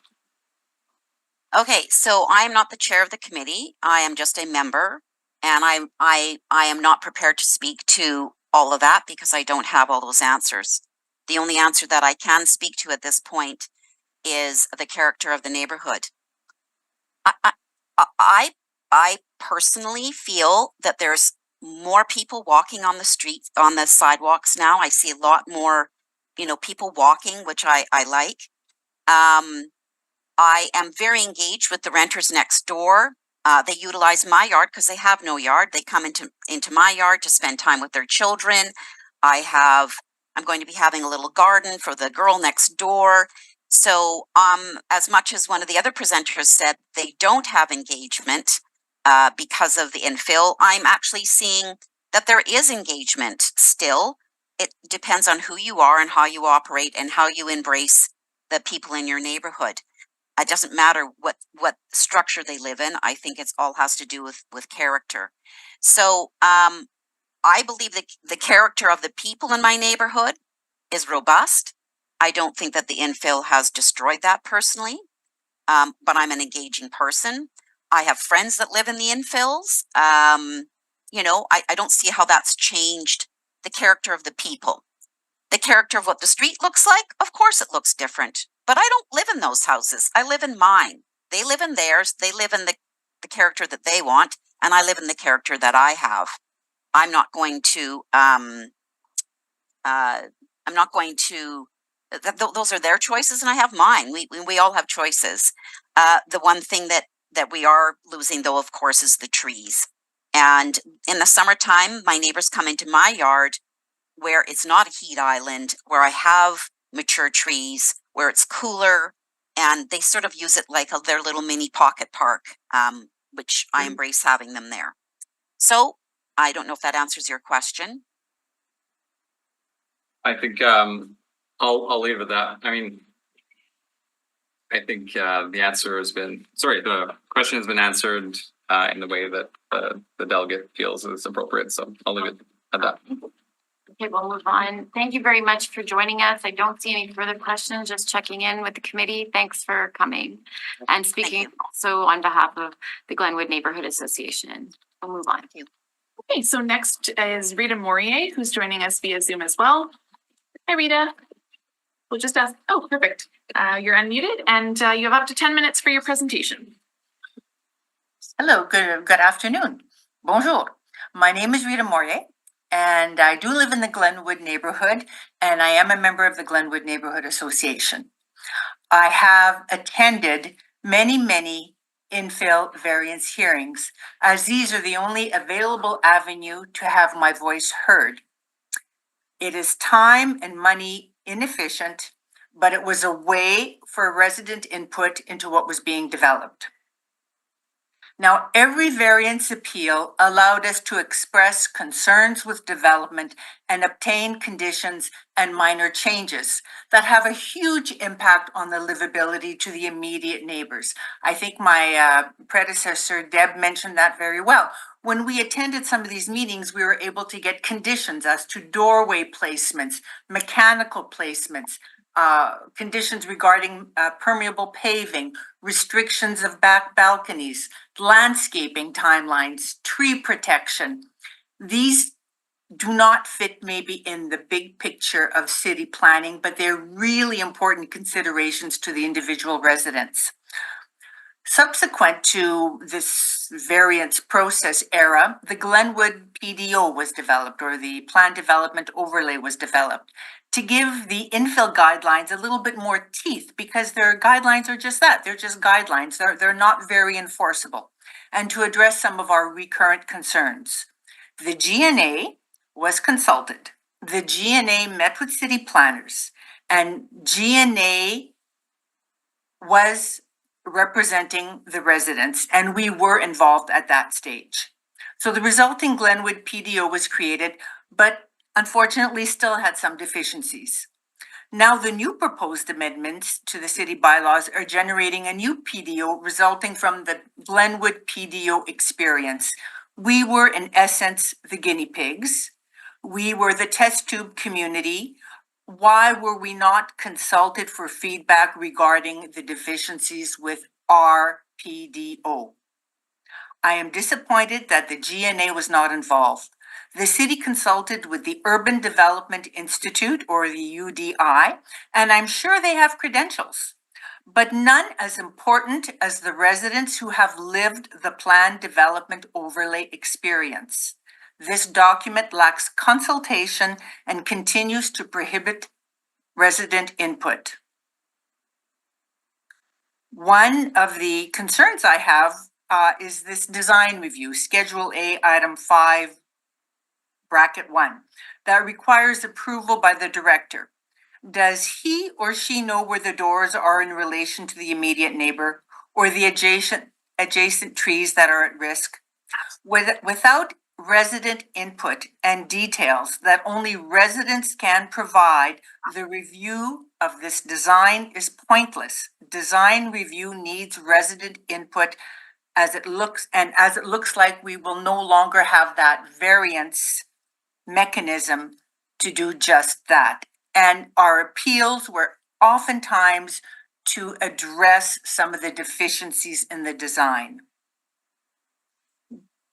I think Winnipeg can also do a better job at protecting natural assets, trees being one of them. We have half the tree density that Toronto does. We are way far behind. We are taking trees down faster than we can plant them. Yes, the city has an urban forest strategy in the works, but the proposed document we see today is an official opportunity to advocate for trees. I would like to see stronger tree protection language, the implementation of a tree fee for developers, in addition to other environmental strategies such as permeable surfaces, non-fossil use requirements, landscaping to manage stormwater. Why are we always trying to attain standards and minimums of other cities and jurisdictions? Why can't the city of Winnipeg surpass them? Lastly, I need to comment about enforcement. There are tree planting recommendations in the infill guidelines. And these infill guidelines were passed, I think, in June 2021. So, a good 3 years ago, and there have been properties built since then. I have yet to see the recommended or the guideline, whatever recommendation for trees planted. How will enforcement occur? I think infill is the way to go, but I really do think we can do infill better. This is why I'm here for my opinion, and I know we've discussed this with the Glenwood Neighborhood Association Planning Committee, that we do need better enforcement. And I do think infill can be done better than the way it's currently being done in Glenwood. Thank you. Thank you very much for your time today. Councilors, any questions at this juncture? Appreciate you coming to speak about the zoning bylaw. Thank you. Okay, so next registered was Veronica Eno, but I noticed that Veronica seems to have left the gallery. So just, and then Bryn Oliver had also registered, but I assume Bryn is not here. Okay.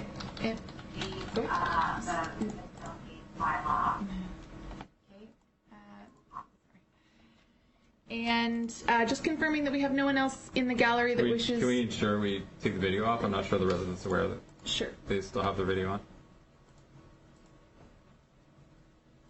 Thank you. Can I just confirm with everyone in the gallery that there's no one else wishing to speak with respect to the application? Okay. That's it for speakers. Okay. That's great.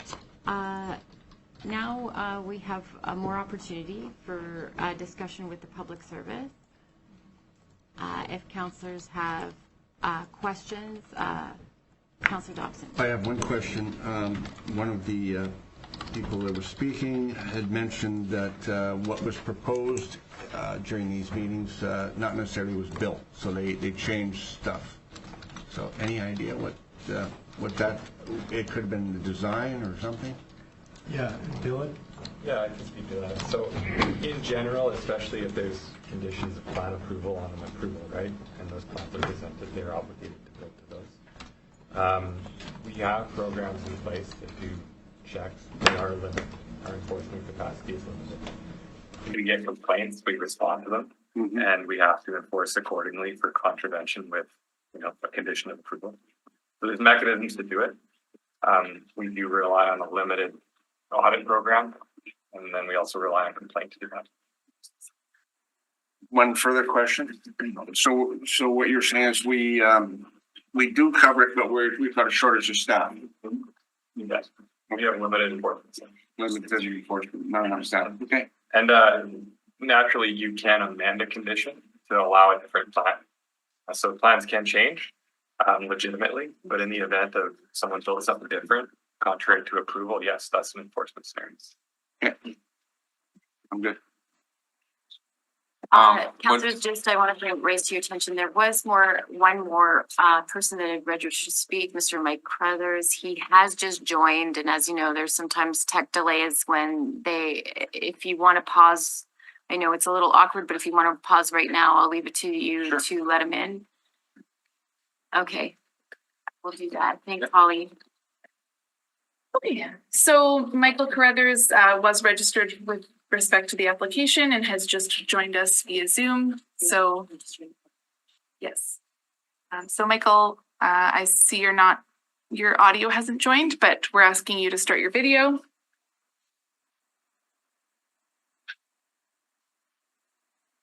And just for the record, Mr. Crothers has joined us speaking for information. Michael, we'll just ask you to, yeah, perfect. And if you could unmute. Great, so you have up to 10 minutes for your presentation. Thank you. Thank you, committee, for allowing me to speak here today, and my apologies for not being here earlier. My name is Michael Carruthers. I am the president of the Urban Development Institute of Manitoba. Lanny McGuinness, our executive director, sends his regrets. So unfortunately, you have to deal with me. UDI is a nonprofit association representing the professional development industry in Manitoba. Today I'm speaking on behalf of our members with regards to the rapid zoning bylaw amendments. I would like to extend our appreciation to Hazel Boris, the Director of Planning and Development, and her team for the ongoing discussions and consultation with UDI and our members on the proposed zoning bylaw changes before you today. In February, we were pleased to provide the administration with our feedback and further recommendations to the proposed changes being drafted and to being brought forward here today before this committee. This included an in-person meeting with the members of the administration on February 16th and post-meeting written follow-up provided on February 23rd. Two of our recommendations have been incorporated into the report before you, including reducing the minimum reverse corner side yard on R2 zoned lots, which we believe is simply a housekeeping matter. And second, reducing the minimum lot area requirement in the RMFS small zoning district to 5,000 square feet, which will assist in townhome development. UDI has shared additional recommendations with PP&D, which they have noted, and they've indicated would be taken into consideration during the next stage of the 4-stage zoning review process. We recommend that the next stage of the review include our comments, along with a full review of the zoning bylaw bulk tables. That said, there are a few items that we believe that should be taken into consideration today, of which you have spoken to earlier in the hearing, of a list of items that we had provided. We believe that these are also simple amendments, similar to the two that have been included, and it would effectively increase the ability to process many development applications in a more timely manner without the need for unnecessary zoning variances. That short list includes increasing the maximum building height in the RMF medium district from 60 feet to 70. This would enable 6-story buildings without the need for minor height variances. Second one is reducing the minimum front yard in the RMF small from 20 feet to 15 feet. This would enable townhomes to be built closer to the street, more consistent with the existing single-family front yard setbacks, especially ones that have rear drive access. Next one was reducing the minimum front yard, similar type item, reducing the front yard from 20 to 15 feet in R2 and include the notes C and D. This would make R2 consistent with single-family front yard setbacks. The fourth one, which I think there was a little bit of confusion on, and I can see why, it's because I put the bracket in the wrong spot, was in R2, reducing the minimum lot area from 5,000 square feet or 2,500 square feet per dwelling unit, reducing it to 4,000 square feet or 2,000 square feet per dwelling unit. And finally, we had asked for the removal of section 138, which is a special boundary condition section. I would like to confirm if I believe Hazel Boris had indicated that the intention of this is to remove it. And if that's the case, then I don't have any concerns. But my understanding of it was that the special boundary conditions were being removed from area 1 and 2 and not necessarily citywide. And finally, I think I'd like to just make a clarification that UDI, I just would like to clarify that UDI is not requested, nor would we actually support implementing the city's infill guidelines citywide. This seems to have been a misunderstanding. The comment that we had made was that we feel that PP&D should be reviewing the zoning bylaw in its entirety and not just focusing on certain areas of the city. There are a number of bylaw and process amendments, many along the lines that we've presented here today, that can go a long way to reducing red tape and improving timelines across the city. That was our primary point. The answers that we've received from the department is that these items will be part of the next review of the zoning bylaw coming forward later in the year. And we're satisfied with that answer, and we look forward to continuing to provide our input into this ongoing review. So with that, I thank you for our time, for your time, and we will continue to call for common sense suggestions and provide common sense recommendations that should be implemented citywide with the zoning bylaw review. Thank you. Thank you very much, Mr. Crothers, and appreciate, we have been talking about the special boundary condition removal, but the scope today is not citywide. But thank you for your ambition for the zoning bylaw rewrite in a more comprehensive way. We, of course, hold that at the Standing Policy Committee, committed to doing it. But this is just the second phase. Councilors, do you have questions for Mr. Crothers? I don't see any, but thanks for joining us today. Thank you, appreciate it. So we'll move back into questions for administration. Councilor Dobson, I don't know if I cut you off or if you No, were I'm good. finished. I'm good, thank you. Councilor Allard. But just related to Councilor Oliko's inquiry, I don't know if the public service wants to. Does the public service have the grades? Yeah. So if we can walk through them, Councilor Allard, did you want to do that? I'll just read it out. Well, starting with the 7 elements that it's in, let's start with number 1. Councilor Allard. Do you have a copy? Yeah. Yeah, okay. Yeah. Would you please answer all of Councilor Oliko's questions? Yes, through the chair. What I'm gonna do is I'm just gonna go through it line by line and read it out and describe if there's any difference or not. So I'll go each individual line. So the first one, it starts with lot split. I just want to clarify that there's existing underlying lots. This is not a subdivision, so I just want to make that clear. If I'm responding to that, I could also respond to if it is a subdivision. The minimum frontage of 25 feet is correct, 100 feet length. We don't actually specify length, but the lot area is 2,500 square feet, so that would work. This comment for height is going to apply to all but one, so I'll just make a note of this. The height is listed at 28 feet, and that is correct. I just want to read out what it says for height for the record. Just give me 1 second, sorry. Is that the maximum height for a lot is 35 feet, or where the lot is less than 60 feet wide, the greater of 28 feet, or the average building heights of abutting lots plus 5 feet to a maximum of 35.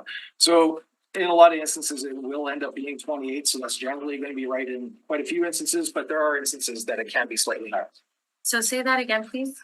So the maximum building height for a lot is 35 feet, or where a lot is less than 60 feet wide, the greater of 28 feet, or the average of the average building heights of abutting lots plus 5 feet to a maximum of 35 feet. It's a bit of a mouthful.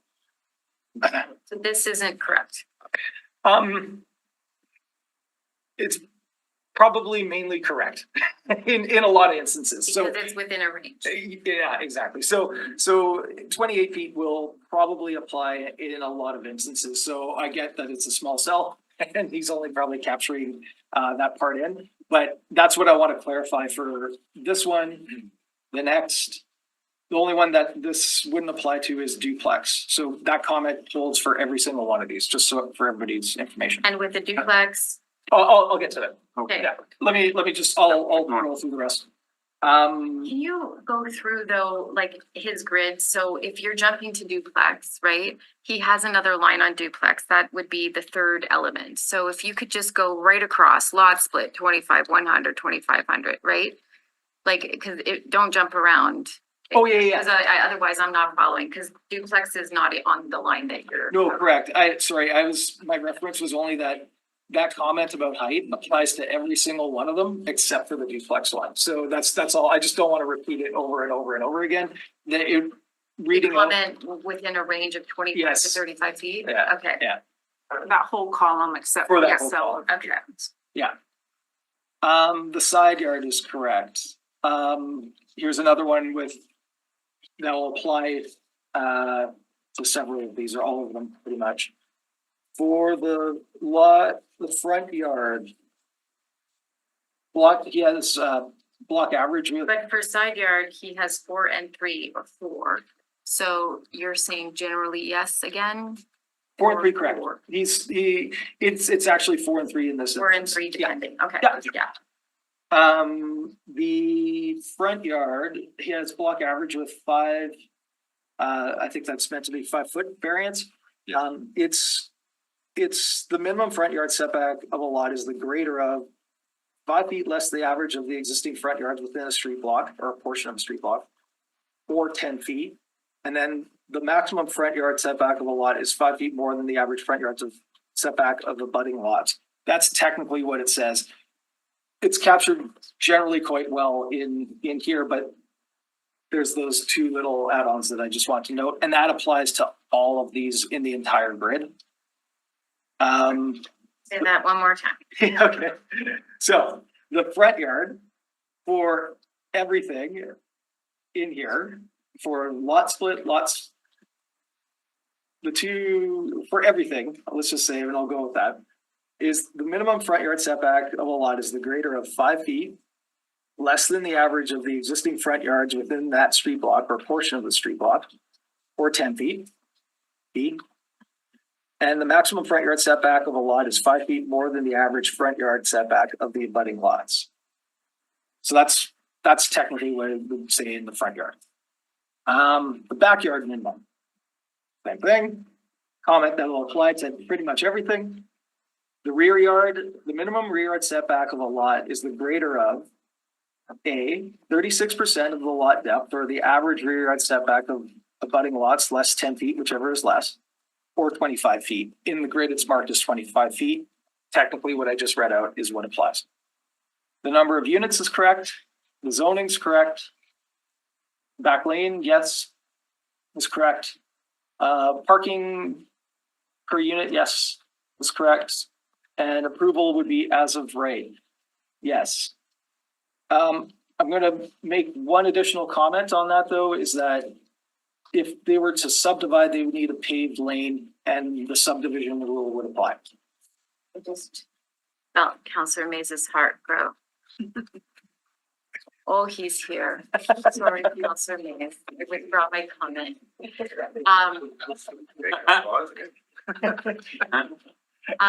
We're gonna, unless, it's One on quick this, question. because we're gonna keep going, but go ahead, is it on? Yeah, it's on the sheet. So for townhouses, maximum height is 28 feet. Let's get to townhouses. I'll that's the one that. That's the oddball. Okay. And then Councillor duplexes side by side, are they also, are they? I was gonna go line by Councillor line. Dobson, if Chair, you sorry. can, I thought he was already done. I thought he said they were all as we of don't right. wanna break his stride, Councillor Dobson, so we're gonna, and he wasn't finished basically asking the question from Councillor Lard, so continue on, please. Okay, so we'll call that number one. That line going from left to right, number one. Number two is, it's marked as lot split with a frontage of 40 feet. Again, I'll distinguish at the end about the difference if there's a subdivision versus two underlying lots. So 40 feet is correct. Length, again, doesn't necessarily apply, but the minimum lot size would turn out to be 4,000 square feet. Let me just double check that. Yep, and the height, I've read into the record. Yeah. The side yards is.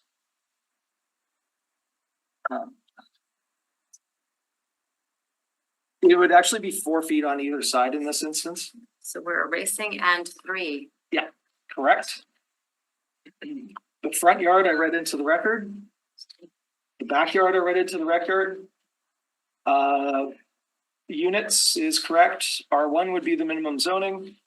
Back lane, no, in this instance, that's correct. Parking per unit, correct. And as of right, yes, that's correct. All right, duplex, number 3, let's call it. The frontage would actually be 32.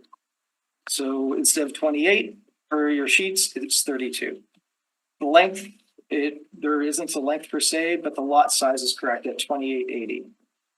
The height is the same as everything I read into the record. So it's not 40, it's everything that I read into the record previously. The duplex side yard is correct. The front yard and backyards, let's just say I've read into the record, and that's what would apply. Units is 2. Minimum zoning for as of right is correct at R2. I'll have a comment on that at the end. Back lane is correct. Parking per unit of 1 is correct. Conditional use, yeah, that's correct as proposed if you're R1. That's what's being proposed in the PDF. So I think we're pretty good here. You said you'd had a comment on R2, that's the comment? But just to clarify that the conditional use for R1 was, because it said minimum zoning is R2, it could also be R1 with a conditional use. But if you're following his logic, he's saying R2 is a conditional use. For clarification, R2 is not the conditional use, it would be for R1. So Minimum- R2 in his grid then would read as of right. Correct. Yeah. All right. We'll go to side by side, which I'm calling number 4. The frontage is 40, correct. Length, again, we don't have a metric, but the lot area is 4,000, so the length could presumably be 100. The height I've read into the record, it's the same. The side yard is 4, and that's correct. The front yard I've read into the record, and it's the same as I've said. The backyard is the same as I've said in the record. The units is correct at 2. The minimum zoning, yeah, to your previous question, Chair, it's R1 if it's a conditional use. As of right would be R2. So for clarification, that would be the difference there. For a back lane, yes, that's correct. Parking per unit is 1.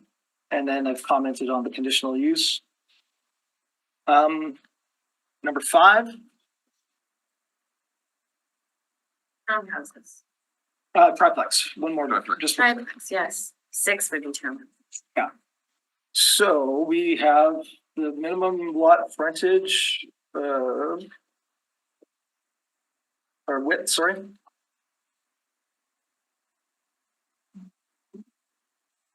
One moment. Yeah, 35. I was just drawing a blank there, sorry. It's 35 is correct. The length, again, same comment as previous. The small change in the lot size, and this is just because we have a lot area per dwelling unit calculation. So there's just a small adjustment there. I'll read it out. There, it's actually 3,495, or in brackets, 1,165 square feet per dwelling unit. So it's just a small adjustment to make the rounding better. The height is what I've read into the record. The side yard is correct at 4. The front is what I've read into the record. The backyard is what I've read into the record. The number of units is 3, and that's correct. The minimum zoning is correct for a conditional use. There's a few comments here. R2 is correct for a conditional use in area 1 of the PDO map. Okay. For area 2, which doesn't apply to the councillor's ward, it's being proposed to be as of right. That's one of the distinguishing differences. But it's not what he may be asking, but just so everybody's clear. Okay. And then you could also say that the minimum zoning as of right would be an RMF zoning of some sort. So RMF, whatever. It doesn't matter. S would probably be most common. Back lane, correct. Parking per unit, correct. Conditional use with R2 is correct in Councillor Orlico's ward. But as I said, in area 2 of the PDO map, it's being considered for as of right. Townhouses, we actually don't have in this PDO. We don't have anything listed beyond 3 units. So we're actually done at triplex. So that is all of the comments on the grid. Because you anticipate it in the next phase of work. Right. And so it's not here And so, for, let's say, and Councillor Orliko's not here, but let's say he merely wants to confirm the status quo for townhouses. If we could just go through it today, it's hard. You know, I'm gonna try to act like I'm representing Councillor Orliko's interests, given that he asked us to speak to it. We're gonna, you know, you've confirmed nothing changes, but let's go through the status quo of the bylaw, townhouses. What say you? Oh, it's not contemplated, like we're only at 3 units is where we end in its entirety. So of what we've proposed, we don't have townhouses or anything beyond 3 units proposed. I realize that, but in the zoning bylaw. Oh, for a town, okay. Yeah. And are we assuming that it's In Fort Rouge's Fort Garry, as we've done in the ward all along, as we've treated it, because his grid reads River Heights, Fort Garry ward, so you're still gonna make all the assumptions. I appreciate nothing's changed, but he took so much time and effort to ask, so. Yeah, for townhouses, they can continue. So I'm going to assume in here that this is 4 units. Yes. It could be 5, it could be 6. And he assumes it's 4 units too. Okay.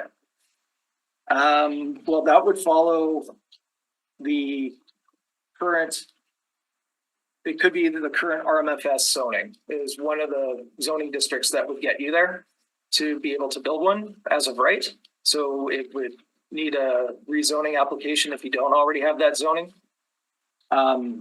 It could be considered in an R2 district as a conditional use. In here, he's considering it in an R1, so we're gonna stick with his example. No, it wouldn't be permitted. You'd have to rezone. Yeah. So again, I mean, so his assumption is the lot frontage, the lot length. He's looking at a lot size of 5,000 square feet. What you read into the record with respect to height and side yard, front yard, backyard, you've qualified. He's assuming 4 units in an R1. There's a back lane. He's got 1 parking stall. And it's. Oh, per unit. Yeah. Yeah. And instead of saying as of right, the only change here is he's correct all the way along here. The only change as it is in the zoning bylaw right now is that it is not as of right. It is a rezone. It's a rezone. R1, it would not be the minimum. The minimum rezoning would be either R2 with a conditional use application, so it's not as of right, but you can make that application if you happen to have the zoning, or some level of multifamily starting with RMFS.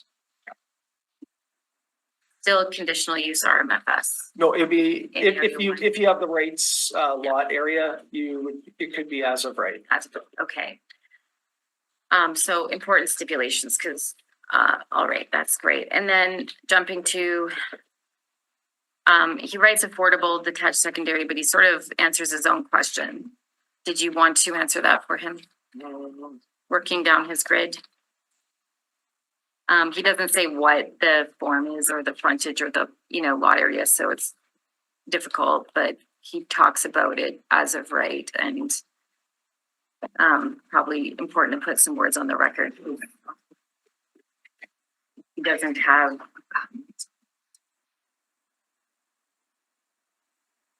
Yeah, I think for the affordable housing, it's only for multifamily, so he has it marked as R1 here. Yeah. So that it'd be for multifamily. Detached secondary suites, there's a use specific standard for a requirement of 2 off-street parking stalls for detached secondary suites. So it takes into account the required stall for the housing unit that's already there. So yes, it says parking per unit is 0, but on a detached secondary suite, there would be at least 1. Yeah. It's that suite. Okay. Yeah. I think that's a grid completed. Thank you very much. It's pretty good. questions at this point? Councillor Allard, to follow up from you posed this first question. Yes, well, on these, just, it's on the Monster House concept. Are there restrictions? It's on building heights for R1, or is it only when somebody goes in for a modification of their zoning rights? Is it, I don't know if you follow, like, so people will come to a hearing, they'll say, I don't want a monster house, and then we'll talk about the house that can already be built there as of right. Is that changing at all in this zoning bylaw, or do we still have the possibility of having very large single family homes? It's what I read into the record, that the 28 feet and then the variation depending on what the block has there. So generally, what did we say earlier is that if you're beside 1.5 houses, you're generally going to be around 28 feet is going to be your absolute maximum height. Even if you're building a single detached unit? Yeah. Okay. Yeah. Have any municipalities in Canada adopted a conditional use for single detached dwellings? So that we can have a discussion about whether or not there should be a single detached dwelling there or something else? I don't know of any off of my head, top of my head. Because it seems the assumption is single detached dwelling and everything else is the exception. I'd be curious to know if anybody's put conditional use on single detached, because I think the root of it is that it's an R1 district. It was contemplated in the beginning of the single family zoning district. So flipping it, interesting. Could we? Well, we're trying to be more permissive. Yeah. Not less permissive. No, but is it though? Well, if you ask for a conditional use for every single family home. Well, yeah, but then you can have community engagement on whether or not there should be a single detached there or not. And that puts a lot of extra time into the process, a lot of extra money into application fees, We don't even have staffing. staff time. Yeah, Impossible. I don't think council or any city has done that. Okay, it's because I think what draws a lot of people to this forum is the opportunity to speak to, the sign that's been put up and come in and speak. And so we have a lot of chatter when it comes to, I guess, granting additional zoning rights, but we don't have a lot of dialogue about whether or not single detached buildings should be going there in the first place. Especially when we talk about things like community character. I mean, if every house is it's all like townhouses or larger buildings, and all of a sudden somebody wants to build a single detached house, like Also, I don't hear that narrative in the zoning meetings, which is why I'm proposing this conditional use on. I guess we would need much larger community engagement to go there, and that would be viewed as a takings. So instead, As what? as a legally, most likely legal counsel, which I am not legal counsel, but most likely legal services would view that as a takings of rights. Right. If you said that suddenly that required. But are we not doing that with the height restrictions on the single detached? We're still allowing a single detached home. We're just saying the height and the massing has to conform with the adjacent properties. So you don't get the monster houses the way. Well, I know, but I bought a single family lot because I want to build a monster house. Are you not? You can apply for a variance to that. And I think in your case, what would be at risk is the establishment of the use. If we're talking about a dimensional standard and a reduction in rights in terms of how high you can go, that's one thing. But if you're going to further regulate the establishment of the use being single family, that's another. But surely you can't have, surely we can't have it both ways. We're applying a new restriction to single detached homes that doesn't exist today. We're to attach, perhaps this is more of a rhetorical discussion, but are we not restricting people's existing rights by imposing things like height limits on single detached? And if that's true, which I think it is, then surely conditional use to single detached would be the same type of, or it would also be a taking, perhaps not as substantial, but it seems to me it would be in the same category. Anyhow, I wanted to raise it because I think that there's often in zoning meetings you hear a certain voice, and there's a whole group of people that we don't hear from. Like when I go knock on doors, a lot of those people don't come to zoning meetings, and it's not exact. And if we did have conditional use on single detached, we would have probably a much more mixed representation of people who come to speak at City Hall. So I'll drop this line of questioning, Councilor Rollins. I think you know what I'm saying, or the point that I'm trying to make. Perhaps not. Okay, But I'm following good. you, I think. I'm good. Yeah, we have some more to discuss. But at this juncture, recognizing that it's 1:30, did you want to pause for lunch? And how long did you want to take? 30 minutes? 30 minutes. Yeah. Yeah, okay, 30 minutes. And so for those that are waiting for the general meeting, we will resume in 30 minutes, so closer to 2:05. Does that mean the hearing will continue at that point? The hearing continues. Okay, because I now have the map descriptions if you want to spend the hour reading them into the record. They're very long. So no, and not right you. now. And they will be very long, and my commitment was to get them to Councillor Edie. So you know, if you have them, then send them along to all of council. Please, we'll attach it to the record after today, but we're gonna break for lunch, so thank you, Holly. Welcome back to the Standing Policy Committee on Property and Development. It's the regular meeting agenda, but we're in still the text amendments, rapid zoning bylaw amendments to the Winnipeg and downtown Winnipeg zoning bylaws. We were continuing with questions that the committee has for the public service.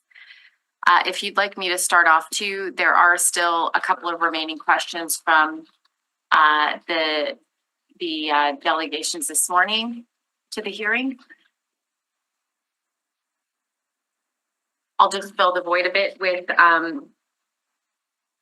questions from, let's start with Councillor Edie. Councillor Edie came before the public hearing this morning to talk about river lots and what river lots, for instance, are in scope. We do have the maps described, and I want to thank the public service for getting us that. It does take time to read them into the record, but specific to Councillor Edie's question, with respect to the river lots that are in scope here, maps 1 and 2. River lots that would be in scope, there would be several, as he mentioned, along a substantial amount along Scotia in particular, that would back onto the Red River. And then there would be other lots that would be backing onto the Assiniboine River, some in the Seine. And yeah, those would be the major ones, to the extent of close to Chief Peguis, I believe, is the boundary at the top. Yes, that is correct. Yeah. Can you put that map back up? This one? Yeah. Yeah, Chief Peguis at the top, at the northern extent, sorry. And then the downtown and additional areas are either in area 2, which would also be included, or the downtown is excluded, of course. And then the southern extent would get us to on the east side of the river, a portion of Abenogi-Mickinaw between St. Anne's and St. Mary's. That's not really the southern extent because it's also the southern half of St. Norbert. Right, the southern part of St. Norbert. Along the Red River. Along the Red, yep. Then when we go on the west side of the Red River, we'd be in the Crescent Park and Maybach communities would be the southern extent. And the western extent would be, it would come up the hydro corridor, and the western extent would go towards Keniston, and with some zigzagging, eventually make its way northward towards Westwood Drive. And it would include the Silver Heights, Deer Lodge, King Edward neighborhoods as well. So it's pretty expansive. But with respect to Councillor Edie's ward, it would be predominantly the properties on Scotia that the guidelines would, or the proposed PDO would apply to. Okay, so following through in that same vein, to his next question, he was concerned about the lot size relative to the front. So continuing on with the logic there, you did talk about that a bit, but if you could answer more fully in terms of some of the considerations he was talking about when he was here. Yeah, it's, again, the minimum lot widths would be 40 feet if there's no back lane, and without looking at the map at the moment, I don't think that there would be any that would be on Scotia in his area, in his ward, that would necessarily have a back lane unless there, I mean, perhaps there's a flanking one here and there. There is. Yeah. So the provision of the 40-foot widths and 4,000 square foot lot areas would apply on any of the R1 properties. It would be a 30% lot coverage. The height regulations, that I read into the record, and the rear yard setbacks and the front yard setbacks that I read into the record, answering Councillor Orlico's questions, would all apply. And there'd be minimum 4-foot side yard widths for anything larger than that 4,000 square feet. Let me just double check that 1 second. Yes, it is.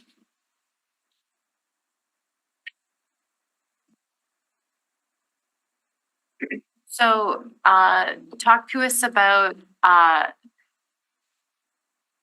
the substantive change that would mean for someplace like Scotia.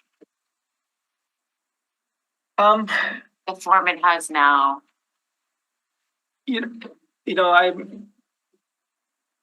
All I've done is kind of a flyover, just quickly looking at some lots, grabbing handfuls out here and there. The form on Scotia, and I'm sure a councillor will correct me. The form on Scotia, there is quite a few that will be in and around that 40-foot width. The depth is going to be much more substantial though. And then, so the lot area is going to be bigger than 4,000 square feet on the whole, almost all the time, or if not all the time. So, but a lot of the widths are kind of close to 40 feet. This is me quickly going through as he was presenting and just trying to see what the widths are. And of course, like I said, he'll correct me on that. But in terms of width, it is pretty close for a lot of these lots. So with respect to the lot frontage, I think that's the front yard. Mm-hmm. That might be his concern. And if it was, given the road to the green space, front yards, this is a dramatic change because the massing of 30%. 30%, yeah. Potentially. Well, the 30% would be the lot coverage. Not necessarily the frontage. Yeah. The front yard, again, there would be the average of the block that would be considered. So. Yeah. I would say the 30% lot coverage is even tighter than what the zoning bylaw now allows now, which is a 40% lot coverage, 45% lot coverage. So with the PDO and the 30% lot coverage, you're going to be required more green space on your lot, more open space. Not sure what necessarily the councilor's concerns are. It could be more green space. It could be, wanting to maintain the lot coverage that exists now. But good to get it on the record. So if there's nothing else on, and he'll have both the descriptions of where we're looking at, and he'll have the descriptions of the R1, R2, because we have the verbal descriptions of the maps. Going on to Councillor Mays' concern. Yeah. I'm sorry, just on that topic of the reduction in lot coverage and the reduction in heights, we certainly are at, the direction clearly of the elected officials. And the only reason we have those changes are purely from past council recommendations. Just want to underline that in case you are thinking about modifying. Councilor Rollins, on river lots, is it not the council's policy to endeavor to acquire land that is riverbank property? Go to the waterfront, In the case of 825 Cache, we made a sale, and the sale was subject to rezoning the park on the riverbank so that we can continue the riverbank. Yeah. Yes, on bigger developments especially, when there's existing riverbank access, say to the north or south of a property, it's a large property, we will request to take a certain amount of that riverbank so we can continue that public access. But it's part of a zoning agreement, part of a rezoning process. We do try to continue our public access along all of our riverbanks. But it's a bit of a chicken and the egg. Why don't we start now when if ever we give any new zoning rights to property that we, as part of that. And we do. Could be a discussion in the future. Yeah, well, in St. Boniface, we have many stretches along the riverbank, and all of a sudden the park stops and there's private housing. Okay, I'll leave that for now. With respect to Councillor Mays's delegation today to the public hearing, he talked about, and we heard again that he was very pleased about the difference that he has advocated for with respect to paved lane and gravel lane. Mentioned page 12 specifically, and can you comment? Yeah, I guess first and foremost, our response was we were directed to implement the intent of the infill guidelines, or the guidelines for mature communities.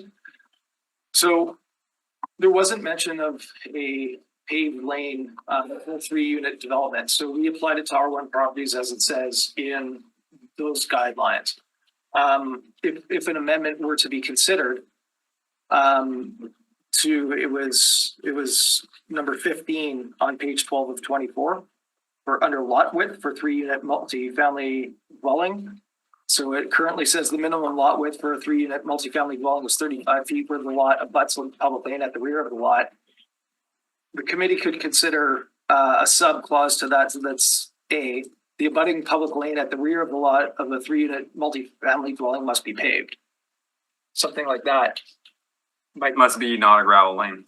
Yeah, exactly. That's what he's after. Yeah. What would be the repercussions of that in St. Boniface Ward, where we have a lot of R2 and a lot of gravel lanes? Then that would have to be an application for a variance in that instance. Or they have. It wouldn't be. Yeah. Well, but I mean, when you're talking about four units, they're not paying the lane for that. Right. It would be a variance application to consider it. If this were to go through, it's not currently proposed in the draft. It would be a variance, so we'd have to deal with the municipal board, but. No. Well, I'm not that enthusiastic about that amendment. Okay, well, we're just asking questions at this stage Yeah, how much? And important to have a discussion, Counselor Allard, so that the applicant can rebut when it is time, to the discussion. Can I get one more then? In the weighing of this, is there sort of an order of magnitude estimate in terms of how much this would impact St. Boniface, like how many properties be impacted in St. Boniface? I don't have the numbers personally. Did we have a? Yeah, we do have a map that I could probably find for you on the amount of gravel lanes. Excuse me, but overall across the entire city, there's only 87 linear kilometers of gravel lanes. So it's in the big picture, there's not a lot of gravel lanes, but they are somewhat concentrated in your ward and Councillor May's ward. Would there be a policy that would, I think, satisfy Councillor Mays' preference and concurrently not impact infill development in St. Boniface? It'd be pretty tough to break that out. Again, this is predominantly going to apply to the area 2 of the map that's at the end of the proposed bylaw. So the darker shading. So if you just go right to the end of it, because this is where it's going to change it to as of right development for R2, where it's currently not. So we think that the likelihood for uptake here will most likely be in area 2 because of that added flexibility. Whereas if you're in area 1, it could still be a rezoning application that could be in front of you. It's not making anything as of right in area 1. I mean, unless you already have the zoning, of course. If you already have the zoning, you still have the right. It's not being taken away. Yeah, of course. Yeah.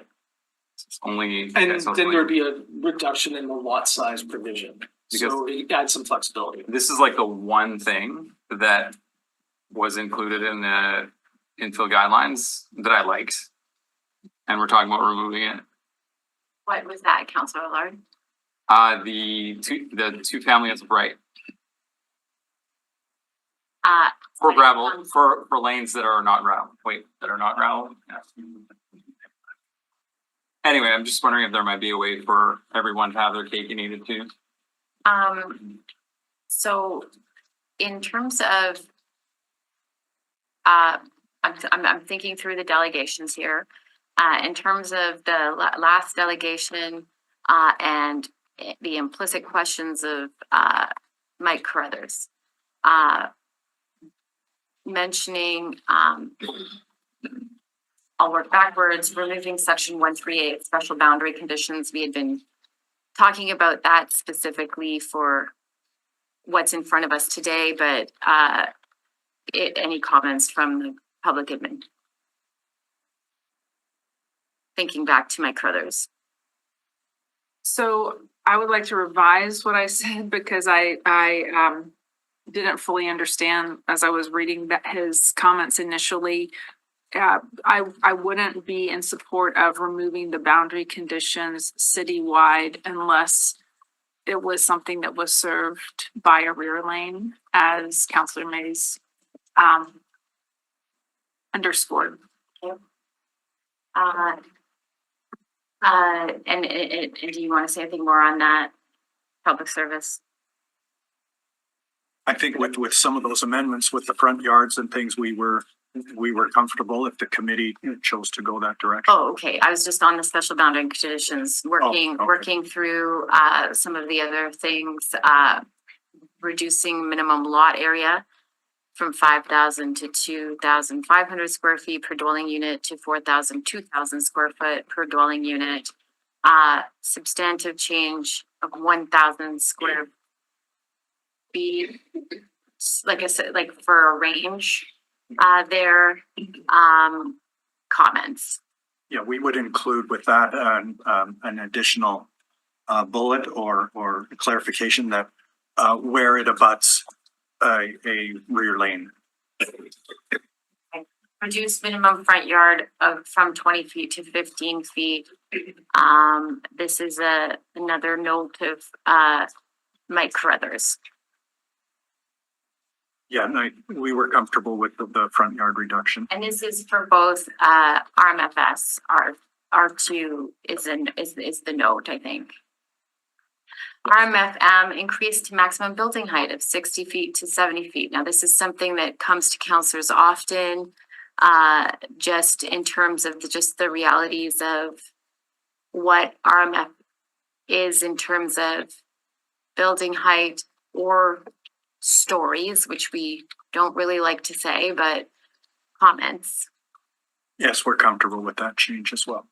But could you comment on it? Yeah, because in multifamily medium, six-story buildings are common, and often with a six-story building, you need extra height for, say, if you had a bit of a taller first floor, and if it was just over that 60 feet by more than a couple feet, you would have to go through a whole variance process. So I think it would be enabling infill and enabling multifamily development to increase that height to 70 feet, beyond 60 feet. Can you talk about reducing minimum lot areas? Just generally.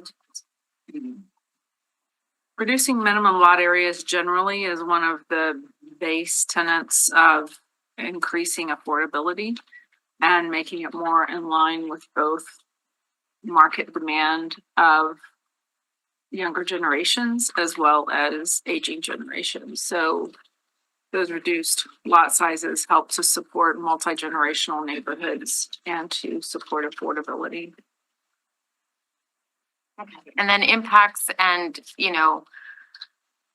so for instance, in the chart that Councillor Orlico provides, he talks about lot size within a range of 4,000 square feet to 5,000 square feet. This range would be narrower. Comments there.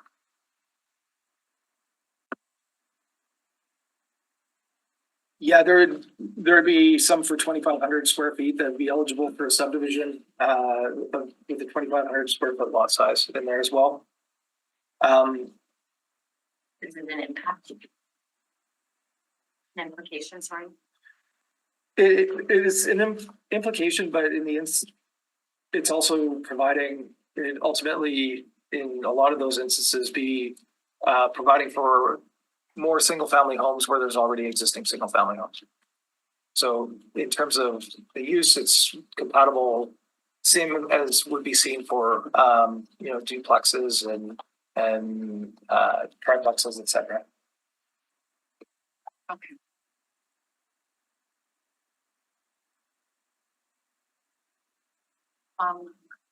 I'll turn to my council colleagues to reiterate any questions that I'm forgetting at this juncture of folks that came, asked questions. I'm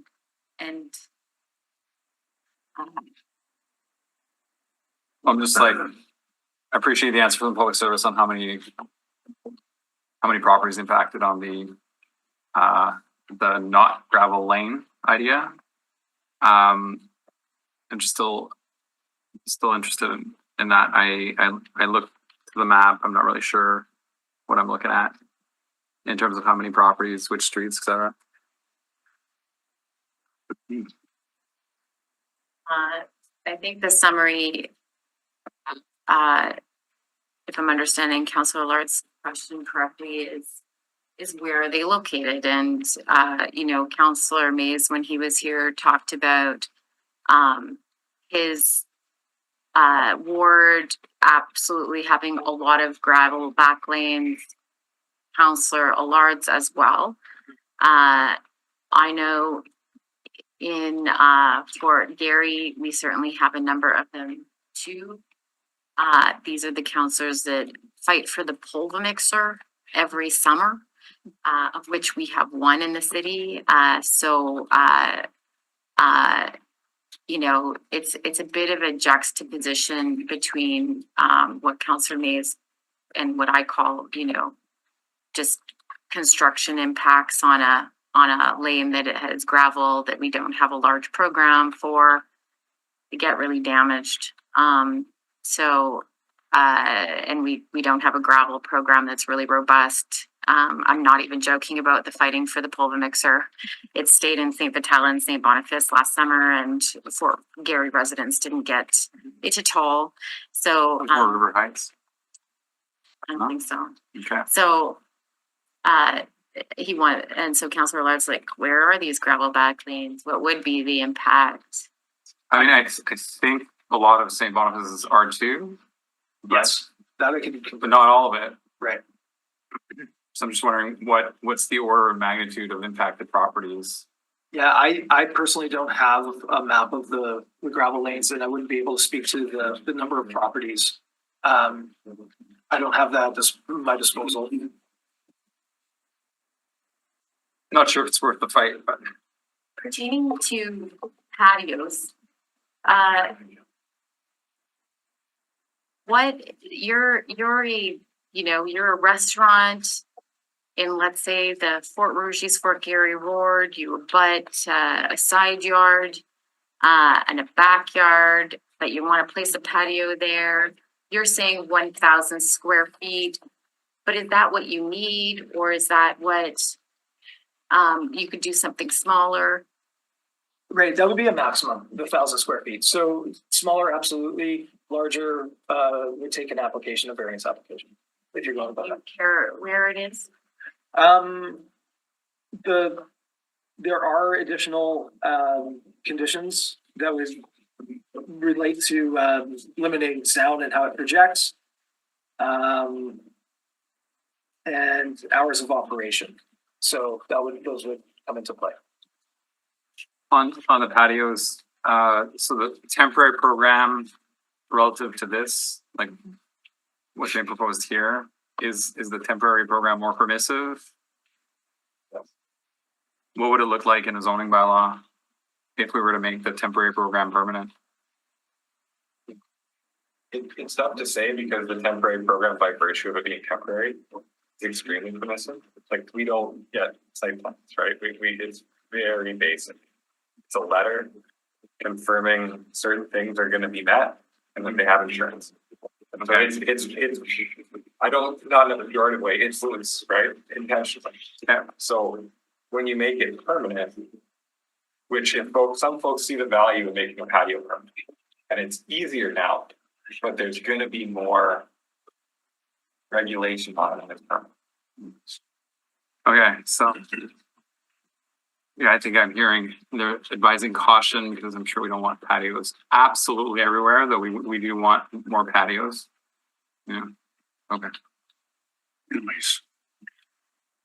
Anything further, councillors? So, yeah, go ahead, Councillor Duncan. Did we touch on delegation from Mr. Pincott around eliminating parking minimums with regards to rent guaranteed income and social housing? Yeah. Future bills? Watching, I'm sorry. So when Mr. Pincott was here, he talked about, generally speaking, why not let the market decide, with respect to parking minimums. You proposed something different in terms of affordable, and then also on Pembina and Portage, if you can comment. I think there's support for this in the future in looking into the comprehensive bylaw in particular, like what our director has been referring to as bucket 4, and that this is a good initial kind of pilot, so to speak. But I think that there's a lot of merit in this on a lot of our corridors overall in looking at this further. So specifically, we've done some parking minimums for instance, the the density bonusing program, right? And there's some confusion about that because sometimes you have to have a sense of what the density is and how to bonus it. So when Mr. Pincott's saying here, well, why don't you go more granular as opposed to citywide? Did you consider the pros and cons of that? And if you can talk about that more.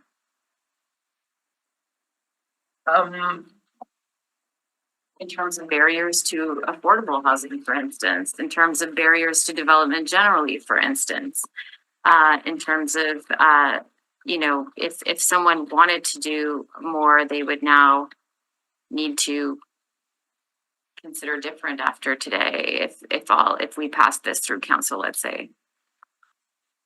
Yeah. On the 0.15.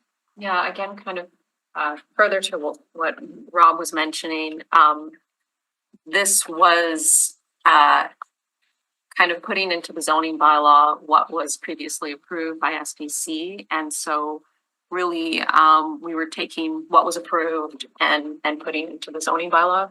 But now you have some Certainly, I think, experience with it, and so yeah, certainly, like, I think the issue of parking requirements across the city, also in relation to different types of affordable housing, social housing, it's definitely something that we will be considering in bucket 4.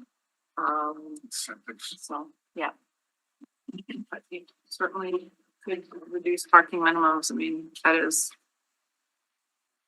definitely best practice for incenting affordability, However, community discussion is helpful on this topic.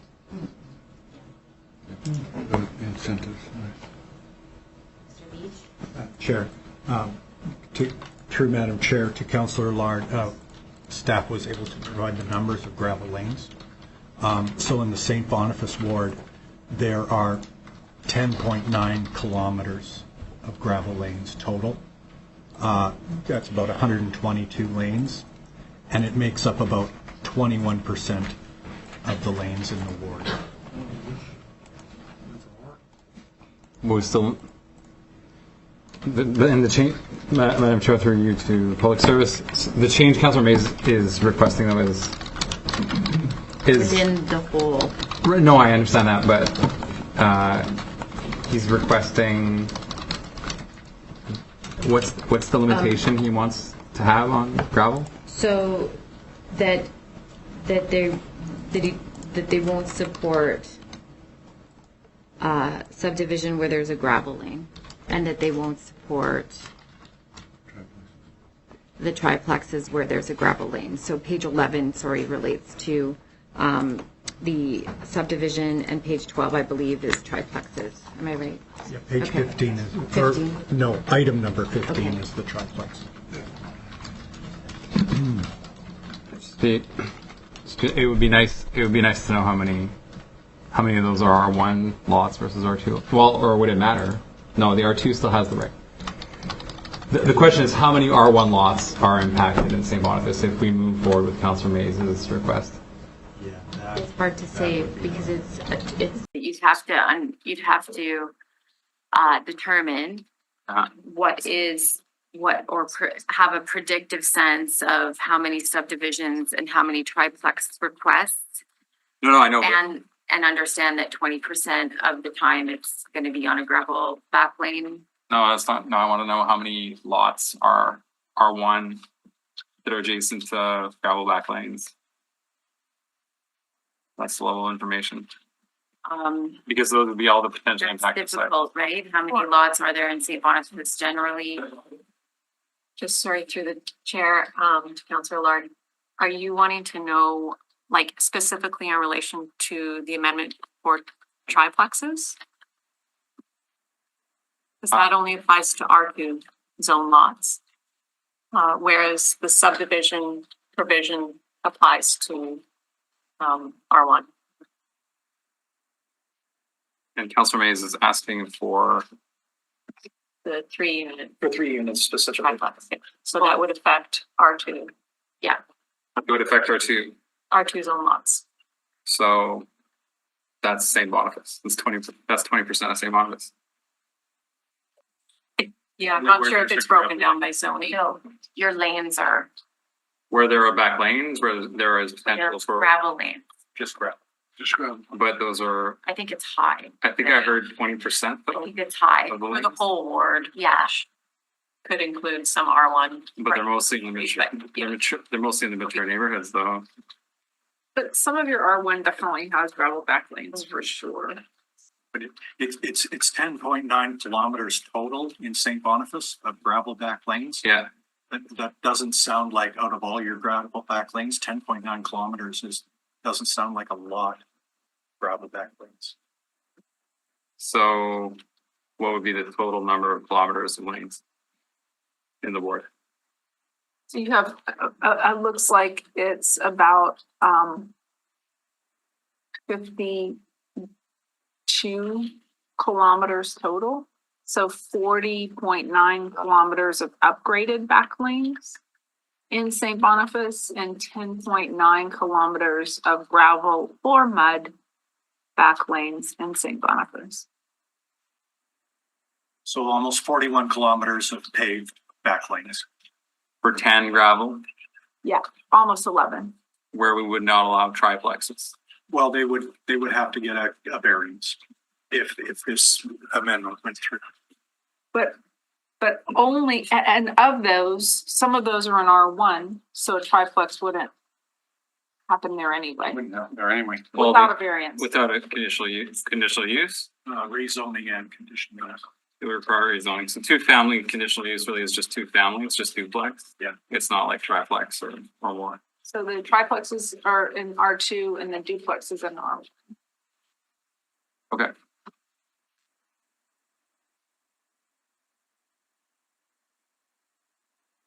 So, do you have more questions, Counselor Dobson? Nope. I saw you bring out a paper. Okay, so, we can end our time in terms of question period. We've covered, a variety of considerations, that, could be considered in motions. Not that, not that we have to, but it could be considered.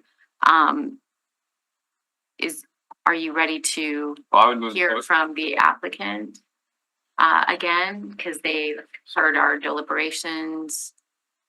Later. Yes, they can speak in rebuttal to me. Yeah. So if you're No, ready, they can speak in rebuttal to comments made at the table. it's on. But The applicant. do you have any more questions? I know it's hot. I'm gonna make them do a formal 10 minutes, but they can work it out. But are you ready? Thank you, Counselor Duncan, for reaching back into one of our first delegations from Mr. Pincott. Who's listening? You were, Well- we were listening, we're trying our best to. There was the represent- trees, there was the 3-for-1 tree thing. Tying development to net new trees. Yeah, I'm guessing that the public service is gonna talk about what's coming up and hotly anticipated in Counselor Duncan's standing policy committee with respect to trees, but I'll let you respond. How it's not necessarily before us today, but there is landscaping here. But there is, yeah, correct, there's enhanced landscaping requirements for the proposed PDO, so it would, for lots 35 feet or less, they would need 1 tree and 4 shrubs. 35 feet but less than 50 in width must contain at least 2 and 6 shrubs, 2 trees and 6 shrubs. And lots 50 feet or greater must contain at least 3 trees and 6 shrubs. And there's provisions to incentivize tree preservation as well, which we don't currently have to this extent in the zoning bylaw. So this would be a step up from there. Thoughts, Counselor Lard? Well,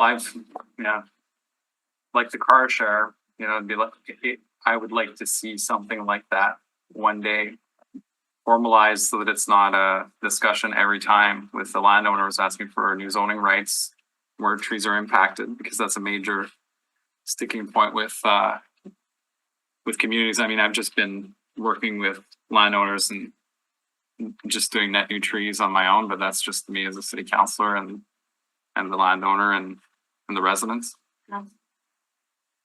So there is a holistic tree protection bylaw consideration coming up on the July 2nd meeting of the Standing Policy Committee for Community Services. And, some of the public considerations that have been discussed in the past include in the public tree bylaw, consolidated bylaw that could unify regulations for trees on city-owned properties such as streets and parks to streamline the management of that, but also private tree engagement. So that would require public engagement that could explore a potential bylaw for regulating trees on private properties adjacent to streets to define boundaries and assess public sentiment, given the controversial nature of regulations for private trees, and then also zoning and tree regulations, which would be tree protection measures that are likely in the comprehensive zoning bylaw review of bucket 4, but also probably in bucket 3 as well, to some extent, to address tree removal, protection, replacement trees related to development. So this could also include things like non-compacted soils for light imprint development, sort of soils, creating microforest, which I know you're very good at, and then property setbacks to allow space for trees. So those points, of course, are very much subject to change as that works its way through the process, but that's certainly something that's underway now. How exciting. Well, Second bite of the apple, but we know we're committed to doing it It's just, for the next 2 years. So much so fun. when you have a landowner, you can just clear cut whatever's on their lot. Yeah. And then come forward with an application. And then there's no way to value trees that aren't there. Yeah. Sorry, Madam Chair, through you, but they'll still have to do these minimum numbers of trees. So is it less expensive to just keep the trees that are there versus cut and replant? Hopefully that incentive will have some weight. What is it? So I mean, trees is part of development, but not necessarily net new. Is that what I'm hearing from the Public Service, Madam Chair? That is right. Before you today, as part of this regulation, there's a number, this draft regulation, the types of landscaping that's required in under 5.3, the design review section of the draft bylaw. It says that they have to give fully dimensioned landscaping plans. And then under 28.1, it says that the units must be landscaped in accordance with this section, which means the plant materials have to be grade A nursery stock, and that there must be minimum planting sizes for deciduous trees, coniferous trees, and shrubs, and that at least 30% of the lot area must be reserved for soft landscaping. And then the lots 35 feet or less must have at least 1 tree and 4 shrubs. That can either be existing or new. And then lots greater than 35 feet, but less than, like lots between 35 and 50 feet have to have at least 2 trees and 6 shrubs. And lots 50 feet and greater in width must have at least 3 trees and 6 shrubs. So those can either be existing or new, right? They would get credit for existing, but it might not be 1 for 1. Yeah. And so, and then the requirements to provide trees and shrubs may be satisfied by preserving only healthy mature trees. And it is very much subject to an arborist report on what would be preserved and protected. And so like the minimum caliper for the deciduous would be 7 3/4 inches, which is at breast height. And then the coniferous would be a minimum height of 20 feet in height. And then How much credit are we giving for trees? Because couldn't we just jack that up to incentivize the preservation of trees? Can we just say that again, Councilor? Yeah, well, okay, I'm hearing the business case dynamics here are if you have trees on your lot, you're gonna get credit for that. Yep. Good. If you don't have trees on your lot, you have to put trees on your lot. Also good. Okay, so the credit is only in terms of it's like a tree credit. Yeah. Like, okay, you already have the tree, so you don't have to plant a new tree. Yeah. Okay. So you're saying, in addition to what's in there now, you would like to say, if you cut a mature, healthy tree, you have to plant 2? Is that what you're suggesting? I guess using this logic, it would be just, it's increasing the requirements, but it's not really practical in many cases, but it would, yeah, I'm trying to find a way to give the trees a market value on private land. Yeah. What do other jurisdictions do in Canada? Is there not any jurisdiction? Lord, I think that is a great discussion. If it is, It's another bucket? it's not that it's another bucket, but we have done jurisdictional scans as trees and we have a big agenda today, so Step in the right direction. if it's pertaining to the public hearing, you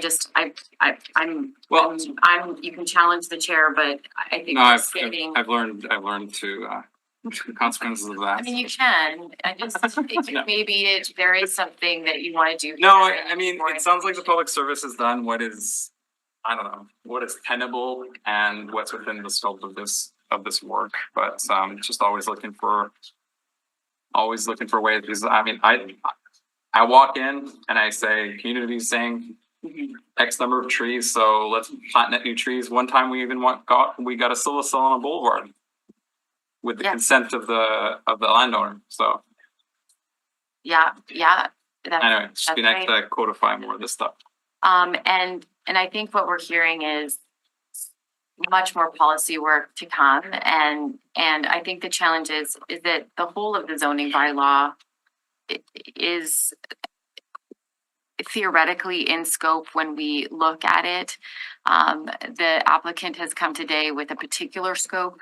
And so the challenge will be as we move through, the third phase of this second phase and the third phase, I think the challenge will be to try to maintain the integrity with the council directed scope, as well as the council directed policy that we have going on at committees that will dive deeper into this, have a chance for public engagement, and then get back into the zoning bylaw again. So that part is difficult to do when, there are matters before us. I'm satisfied with this time. Okay. So if that's the case, we'll, if you're ready, we'll move to the public service for their discussion and rebuttal of things that they've heard on the record. I'll turn to you, Mr. Veach. All right, well, I won't go to the head of the table. I can just do it from here. Yeah, I think that there's no desire.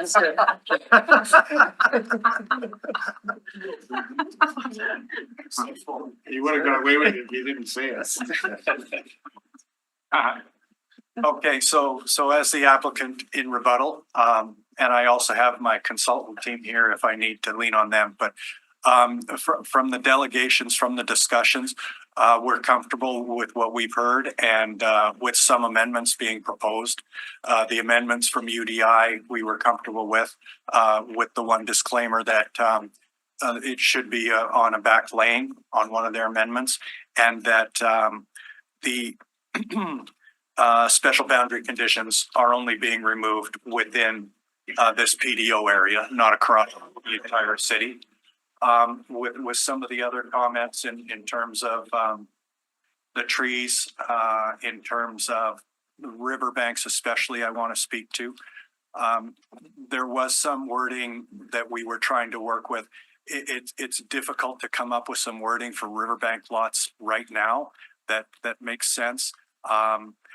We've been working on this infill guidelines for 2 years. Riverbanks were part of the mix. Right now, because riverbanks do not have a back lane, the minimum lot width is 40 feet. In terms of a rebuttal, I would recommend we stay with that wording at this point.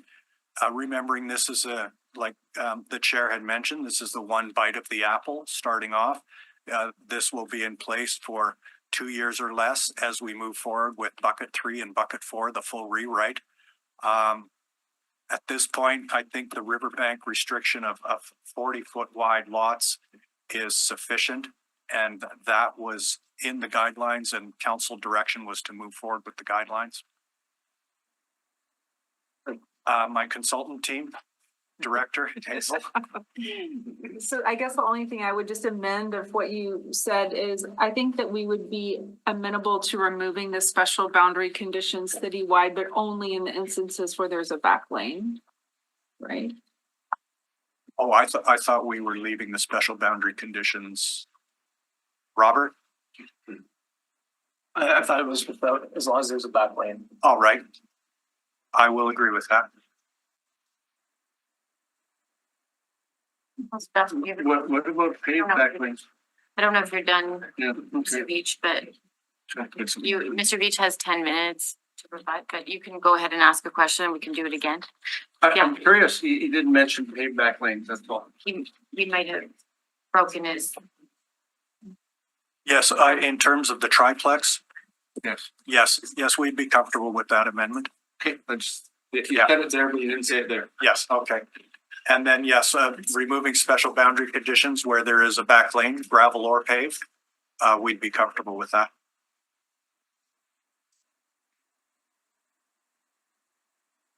And that's the end of my rebuttal.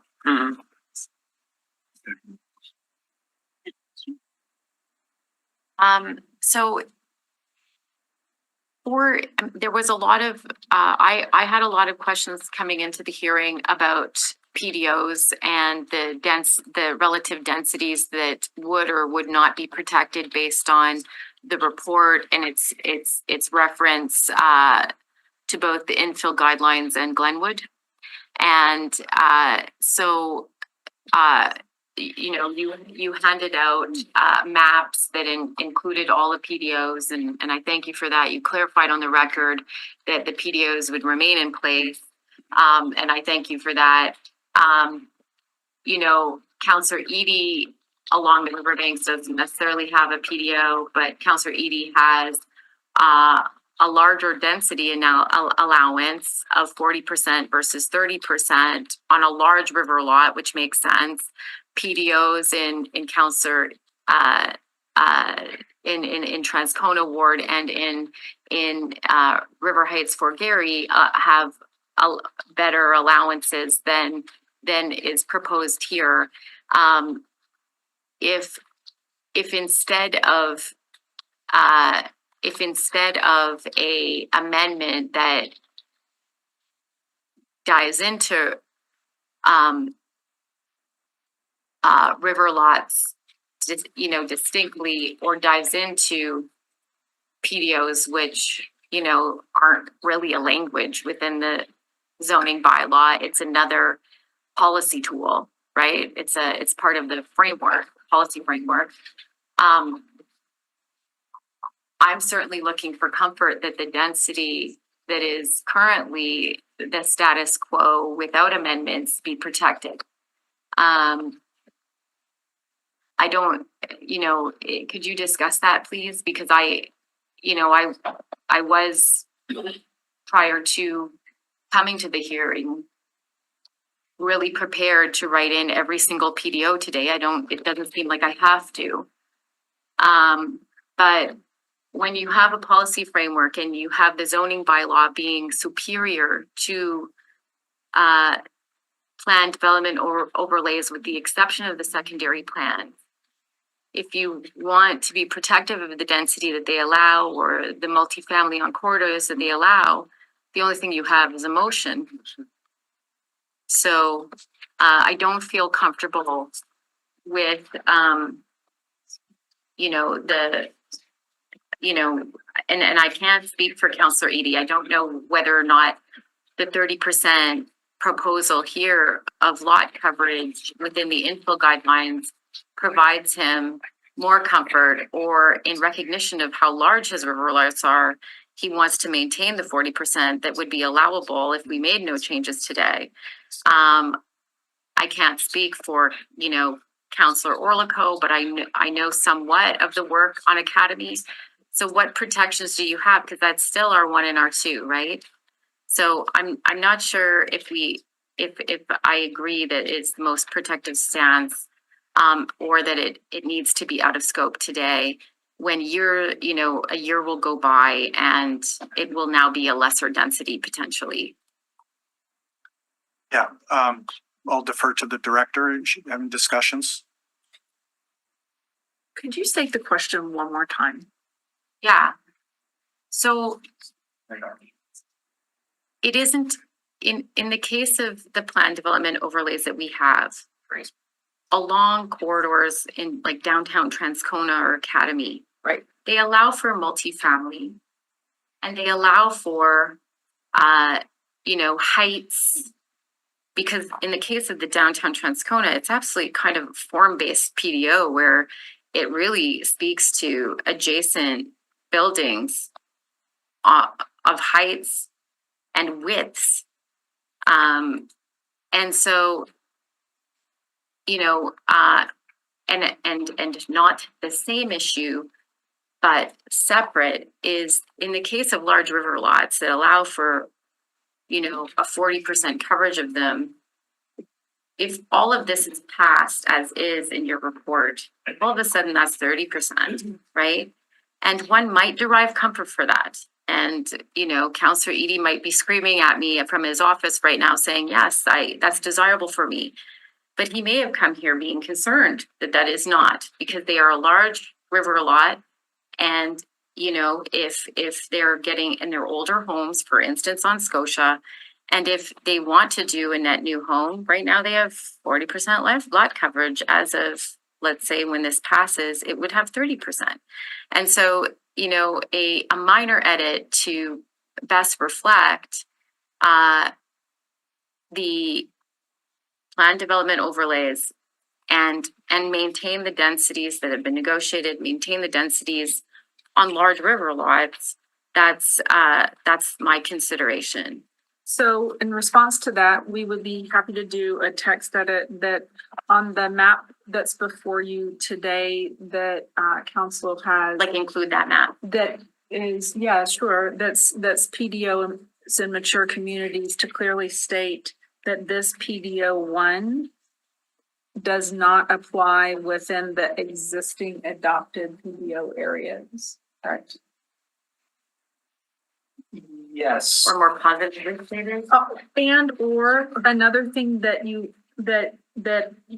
could absolutely do today is you could say, because of this, your stated concern just now regarding lot coverage, and because you have the comfort of knowing that this PDO requires a minimum of 30% soft surfaces, so like not parking pads, not buildings, then you could also modify the lot coverage to be 40% instead of 30%.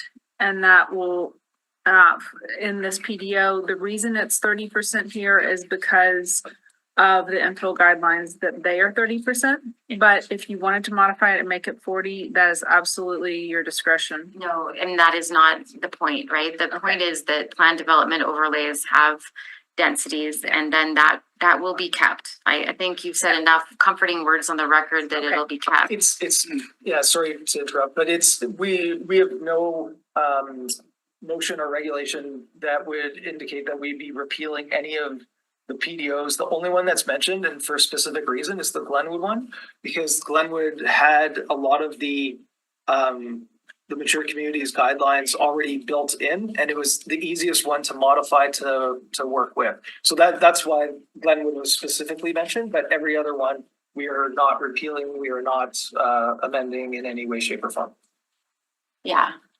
But that could get clearer, if you wanted that to be stated, in purpose, item 2, the purpose of the mature communities PDO 1, the PDO is to implement the guidelines in respect to new construction, redevelopment, or expansion of single family detached dwellings, 2-family dwellings, semi-detached dwellings, and 3-unit multifamily dwellings within R1, R2, or RMFS zoning districts in Area 1 and Area 2, with the exception of adopted PDOs other than Glenwood PDO 1. Yeah, I mean, the issue that I had coming in was that all throughout the report, not necessarily by law, you talk about map amendments, including in mature communities, and the proposed mature communities PDO 1 will expand the entitlements and regulations beyond the Glenwood neighborhood, including the following. And then you know, your last bullet, for instance, on page 10 is allowing side-by-side 2-unit dwellings on residentially zoned sites. Well, in areas 1 and 2, well, if you're within some of these PDOs, you've had that already, and you have, you know, more density allowances within those PDOs. And so when I came in here with, you know, those stay things, because in every instance of this report, you know, the public services is contrasting to an instrument that really doesn't reflect the downtown Transcona or whatever. So fine, but you know, I have to ask, where is the policy leadership going to be at when your planners are looking at it without someone by their side, right? Maybe never having watched this, right? I have no idea. And so, you know, that part, I'm not comfortable given the report, because it's waxing on it's relying on a Glenwood neighborhood that isn't it's not on Academy, it's not mixed use, it doesn't speak to that at all, which is why I personally didn't vote for the infill guidelines, because I don't think it protected my density at all. And here again, it's there. And then for Councillor Edie, who might want larger houses on riverbank lots, including those that have a back lane on Scotia and those that do not, which I think are just a few, right? He's losing his density. For sure. Yeah, and the lots on Scotia are generally quite deep as well. Yeah. Right, so. Which is his point, I think. So the 30%, and I haven't done any calculations, but the 30% coverage, when you have such a large lot, will take you a lot further, of course, because of the lot size. So I don't have the numbers, but that would be a part of the consideration, is that there would be the depth that on quite a few of them, I suspect that the lots would be so large that they would be able to meet that 30% quite easily, I think.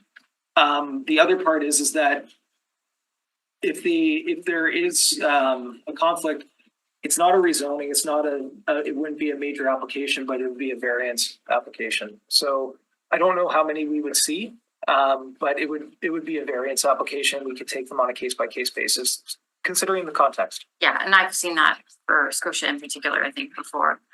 Okay. I apologize, committee. I am worried about that. I'm not sure.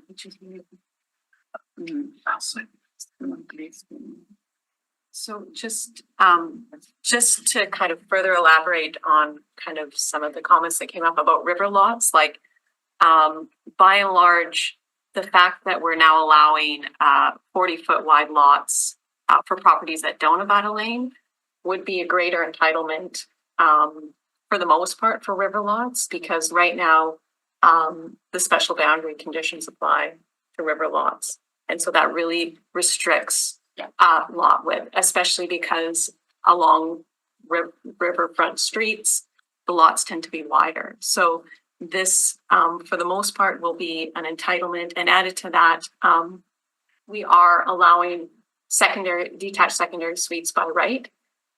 So they will be allowed, and we're opening that up to properties that don't abut a lane. So there will be that opportunity for these larger riverfront lots to add density through that provision too.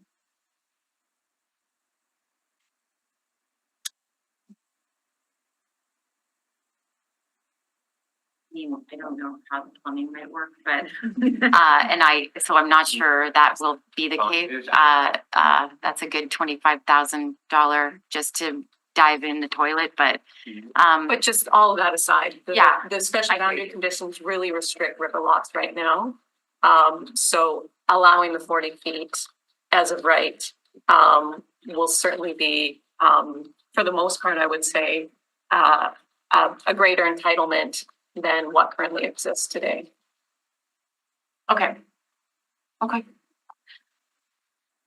Sorry, counselors. Thanks for the time. You get to rebut again, Mr. Beach. Yeah, no further rebuttal. Thank you. Excellent point by my consultant that removing these special boundary conditions will allow greater entitlement along river lots. Often there will be a series of 75-foot wide, 100-foot wide lots. And because of the special boundary conditions, that's the lot width you have to meet if you have a 300-foot lot and you want to split it. Now with removing the boundary conditions, you'll be able to go down to 40 feet on a river lot. Okay. If there's nothing further, we'll go to motions. Councilors, so are you ready to motion? Does somebody have? I mean, I'd motion the public service recommendation, but I think there's some amendments people want to. Yeah. Okay. Councilor Duncan? Yeah, I have a few things going back and forth. I shared with the clerk. Okay. Oh yes, I will go through the actual verbiage here. Give me one moment. Thanks for. Thank you.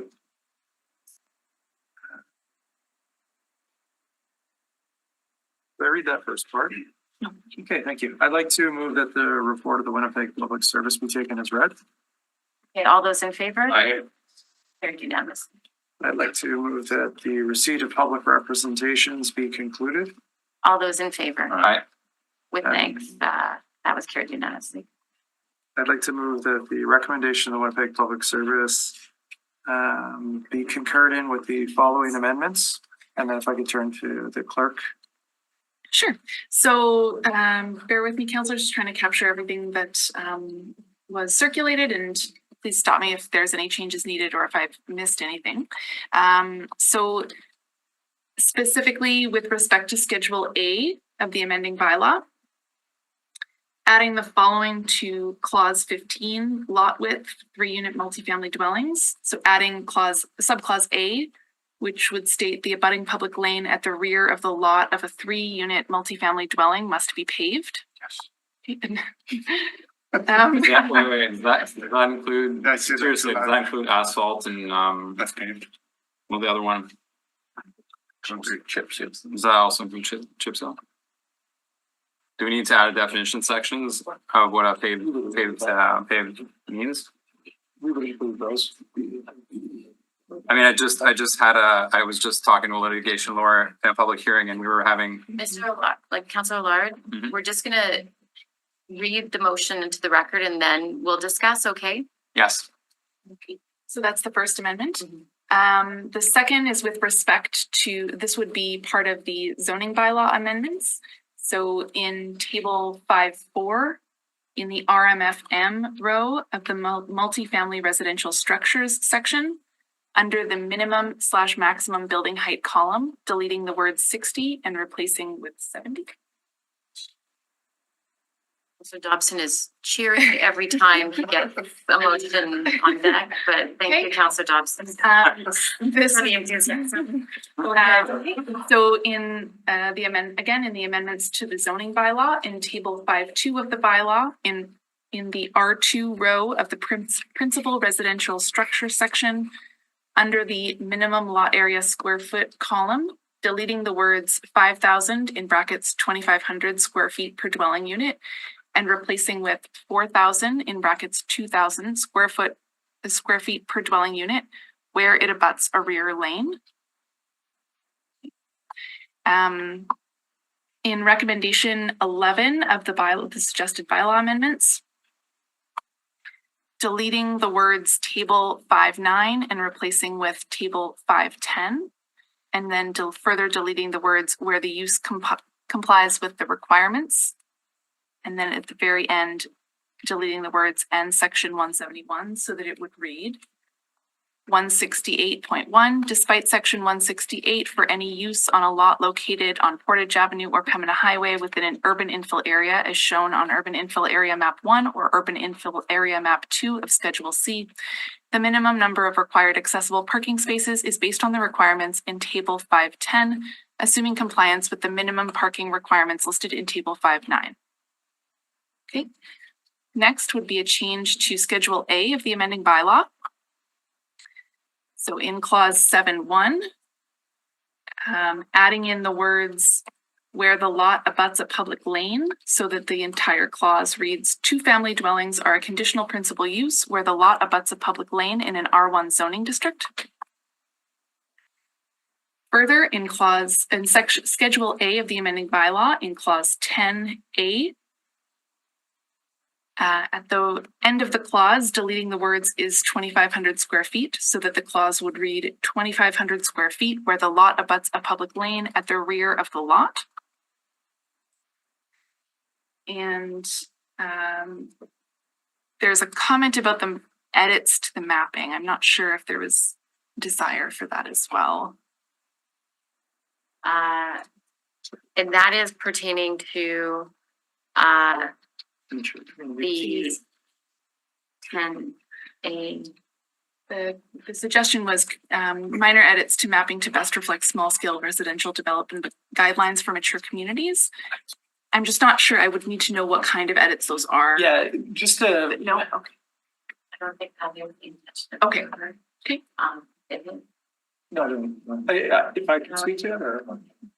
Yes, to the chair. That is just a clarification edit on the mapping. The map included went over some of the areas that were major institutional in the incomplete communities that are zoned for industrial. So it's a cleanup edit for those purposes only. We just want to make sure it's entirely mature communities, and we'll clean up those edits for council. But we don't have them. So Not at the moment. It to cleaned it up for we council. would do a motion to get them. And could you get them for executive policy committee? Yes. Okay. Yeah. That likely would be outside this, wouldn't it? Would be an additional. Could we state that that's what the intent is direction? The direction is to have that map, and that map would be reflected to take out any of those conflicting industrial areas. Within the residential development guidelines for mature communities, Map, yeah. turning them to residential. No, it was there. The map included those industrial areas, and it shouldn't have. So it's just to take them out and make it explicitly clear. You wouldn't be able to develop in those anyhow, the industrial ones. So it's a kind of minor formality. Okay, so the only map we have attached is 1 and 2. Yeah. And so you're wanting to add for clarity that, I mean, there's a lot to add for clarity with respect to this. It's not a motion. You're going to correct it before council and then like EPC, and then we'll put it in. Yes. Okay, so I think that's different, and we do that at EPC. I can't predict that we'll do it, but yeah, I mean, otherwise it's not a motion to fix. Yeah, I would need to know what kind of changes are being made in order to add that as an amendment. I would have to have explicit wording about that. If the intention is to replace a map sorry, and I'm not quite sure that I'm fully understanding what's being asked for. In terms of editing the map, if we're speaking about the map that's attached to the bylaw. Yep. Is my understanding correct?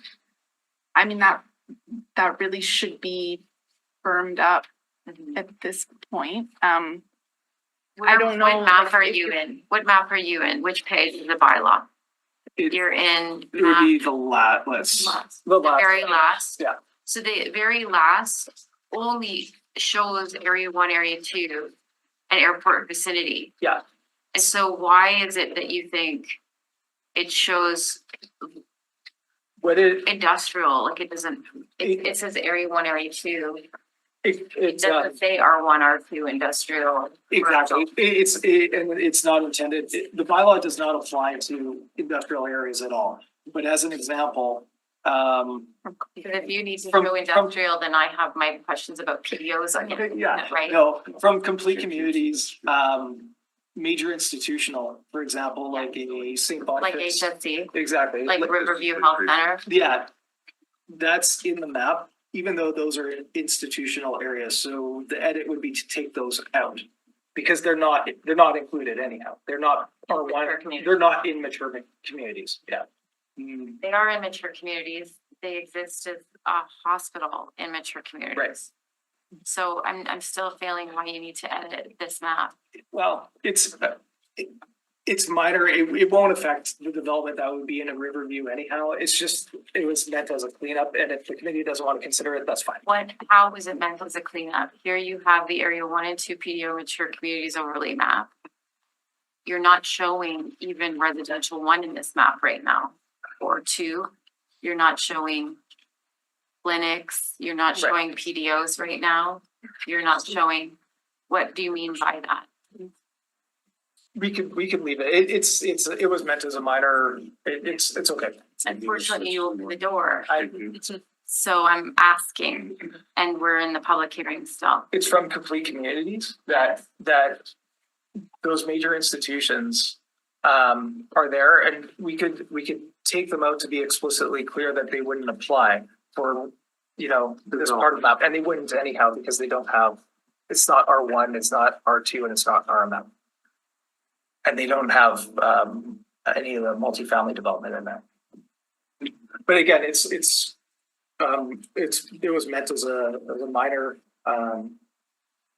potential cleanup, and it doesn't have to be done. Again, cleanup of what? Like cleanup of what? Because before us here today isn't an industrial revision. Correct. Before us today isn't anything to do with clinics. Correct.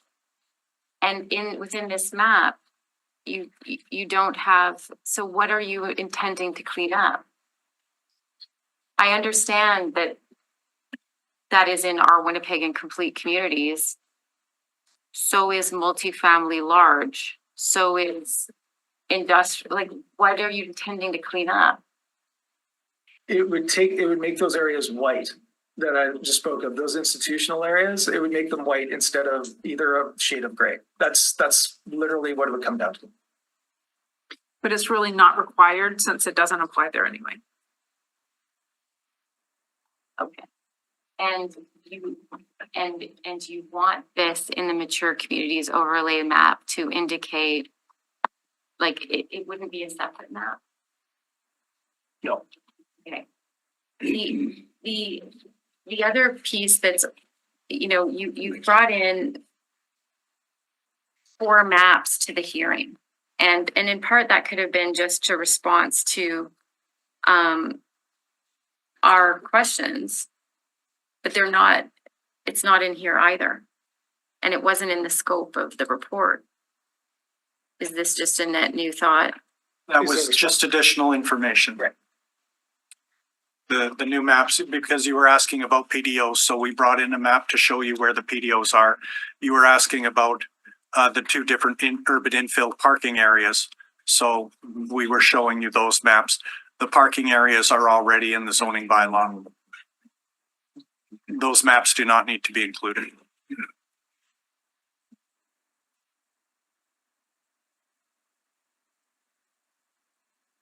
Yeah.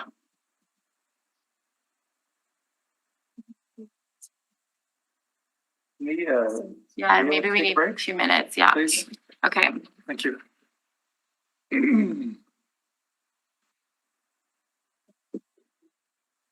sorry, thank you. It's a technical and administrative break to get the motion together. Over, still back to you, Councillor Duncan.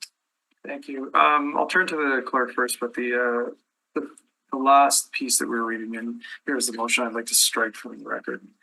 Yes, so we will not include that last amendment. So the final amendment, unless I've missed anything, is the amendment to Schedule A, Clause 10A, deleting the words is 2,500 square feet so that it reads 2,500 square feet where the lot abuts a public lane at the rear of the lot.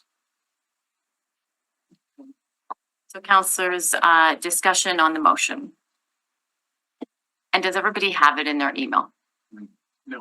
Okay, can you send it along? Absolutely. I'm still concerned about what paved means.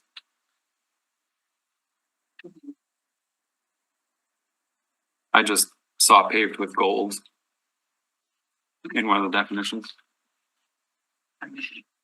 I'm supportive of the motion, Councillor Duncan. I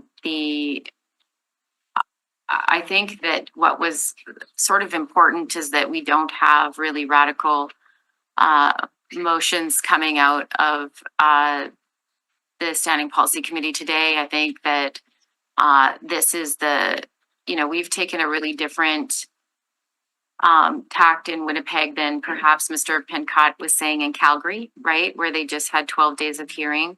I'm actually really proud of sort of the Made in Winnipeg model here of tackling a zoning bylaw in light of the housing crisis and in light of wanting to do some rapid rezoning while also having the ambition to do a total rewrite, given the department's staff complements, the department's capacity to do a rewrite, and really the staff wanting to acknowledge those engagements. And we know we don't have a huge engagement budget. We know that even with respect to the infill guidelines last term, that there wasn't the council and the budgetary and the public service capacity staffing to do what was even done last term, but yet we did it, right? And there might be mixed views of what happened, but there was significant engagement. So these changes, I've said they're the second bite of the apple, but we're learning each time we're doing them. Reducing parking minimums, for more affordable housing projects. It is only the beginning. It's not. It's sort of the start. Portage Avenue and Pembina Highway are ambitions of both mine, Councillor Luke's, Councillor Orlico, and I have hopes to do more there. You can clearly see what Councillor Lutz and Councillor Orlico and I are doing in terms of multifamily large along Pembina. So I think there's more to do there, but this is again a light. The detached secondary suites, every month I get a call from somebody who wants to move in with their family, given the economy and given additional, pressures on housing.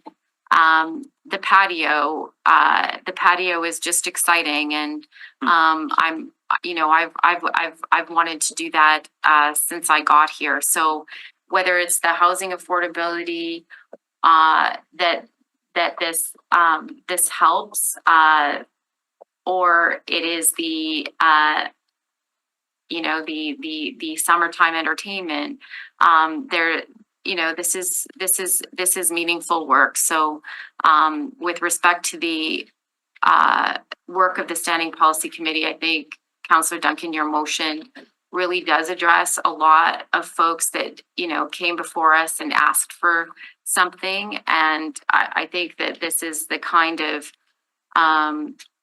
collaboration that is needed. We want council to have something, whether it's Executive Policy Committee or council, to have something to respond to when we get there. And whether you're Counselor Edie, Counselor Orlico, Counselor Mays, Brian Pincott, who might, come again, Mr. Lowen, and, just everyone that was with us today asking about these things. It's really good that this second phase is here. It's here in the incredible timeline that the department had to produce it from February to May. We have another, as Ms. Boris likes to say, basket, I think, coming, and then a total rezone rewrite. So it's not, it's not maybe the trees and the landscaping that we want to see, but there is more to come on the policy agenda side, in the standing policy committees, and then obviously in the rezoning side. So wanted to put some words on the record in support of the amending motion and the recommendations from the public service. Councillor Dobson, Councillor Allard. Councillor Duncan. Sure. I'll just put, could I provide my supporting reasons? That's my stuff. Well, first off, I think it's important that we note, as I believe you touched on, these are all, now with these amendments, have recommendations from not only the councillors, which represent residents of Winnipeg, but also from industry, and then of course the public service providing the framework for this and working with yourself and this committee to ensure that this reflects what the want is of council. It's also important that this gives direction for Winnipeggers for future development in our this is the piece of the rapid zoning bylaw amendments, but also that, as our director pointed out, this is a gentle amendments as we go along here and not to be too extreme to begin with. So we are on a path forward and letting Winnipeggers see what direction we're going on. But as Mr. Veach had pointed out as well, that this will be done through continuous consultation with the public. So I believe it's always important to be respectful of the residents that are here in Winnipeg, but also keep in mind the future residents of Winnipeg. Any further thoughts, councillors, as we go? Well, I think it's a step in the right direction. I think the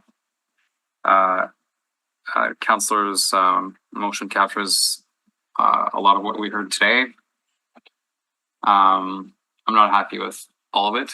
However, I think it is maybe it is that Winnipeg way of very slowly, incrementally moving towards better things. So I do think there are big wins in here as well. So with that, I do have a procedural question. Since the public service is the applicant, is this the end of any talk in the public service from now till council?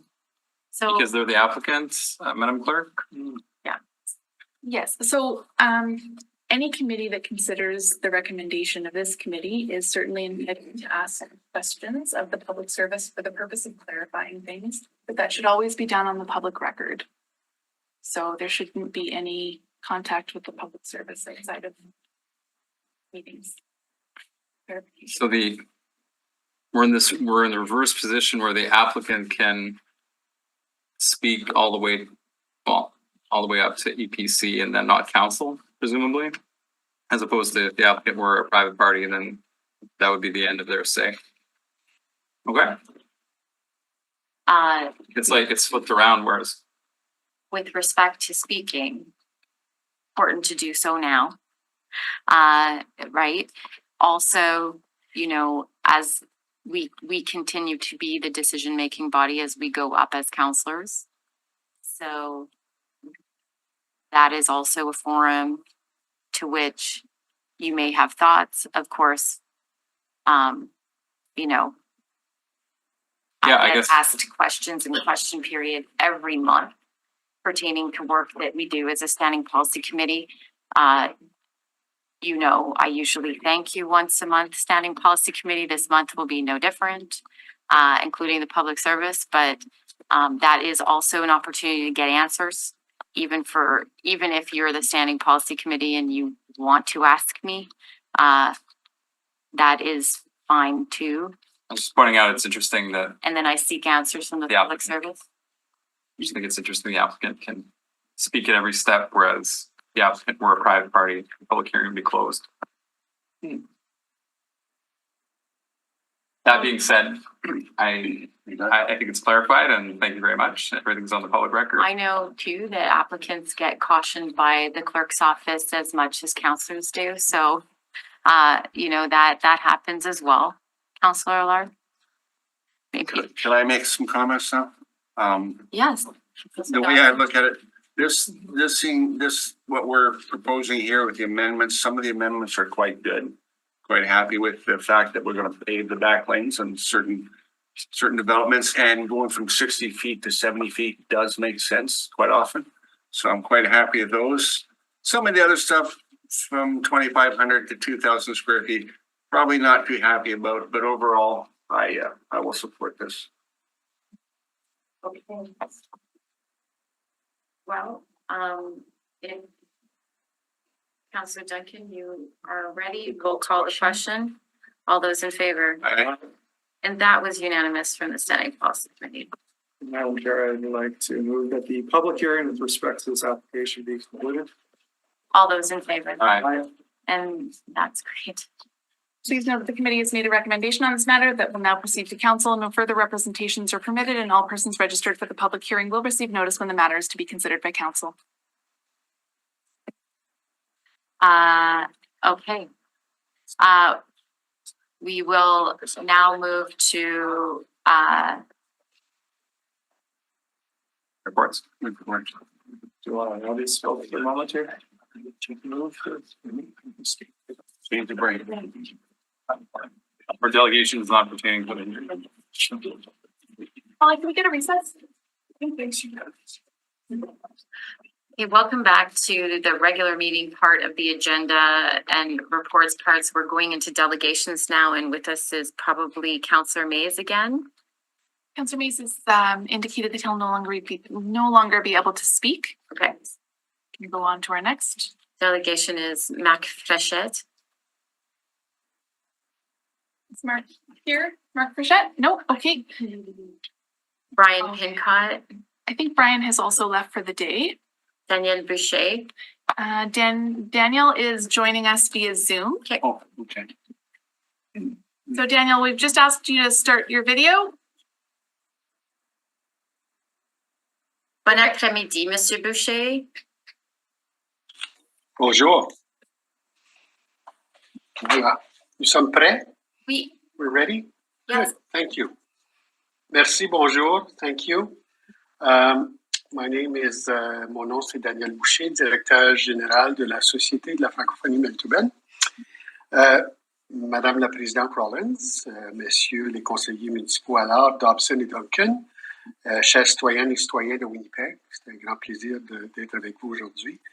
Je m'adresse aujourd'hui en tant que porte-voix de la Société de la francophonie manitobaine, qui est l'organisme porte-parole de la francophonie manitobaine. C'est avec une conscience aiguë de notre responsabilité face à notre histoire et notre avenir que nous venons soutenir les orientations du rapport final sur la demande d'annulation de la vente proposée des bâtiments situés au 219 boulevard Provencher et au 212 rue du Moulin. Ce dossier, bien loin d'être une simple question immobilière, c'est ce qu'on dit depuis le début, touche au cœur de nos aspirations communautaires et au futur visage des communautés francophones à Saint-Boniface, à Winnipeg et partout dans la province.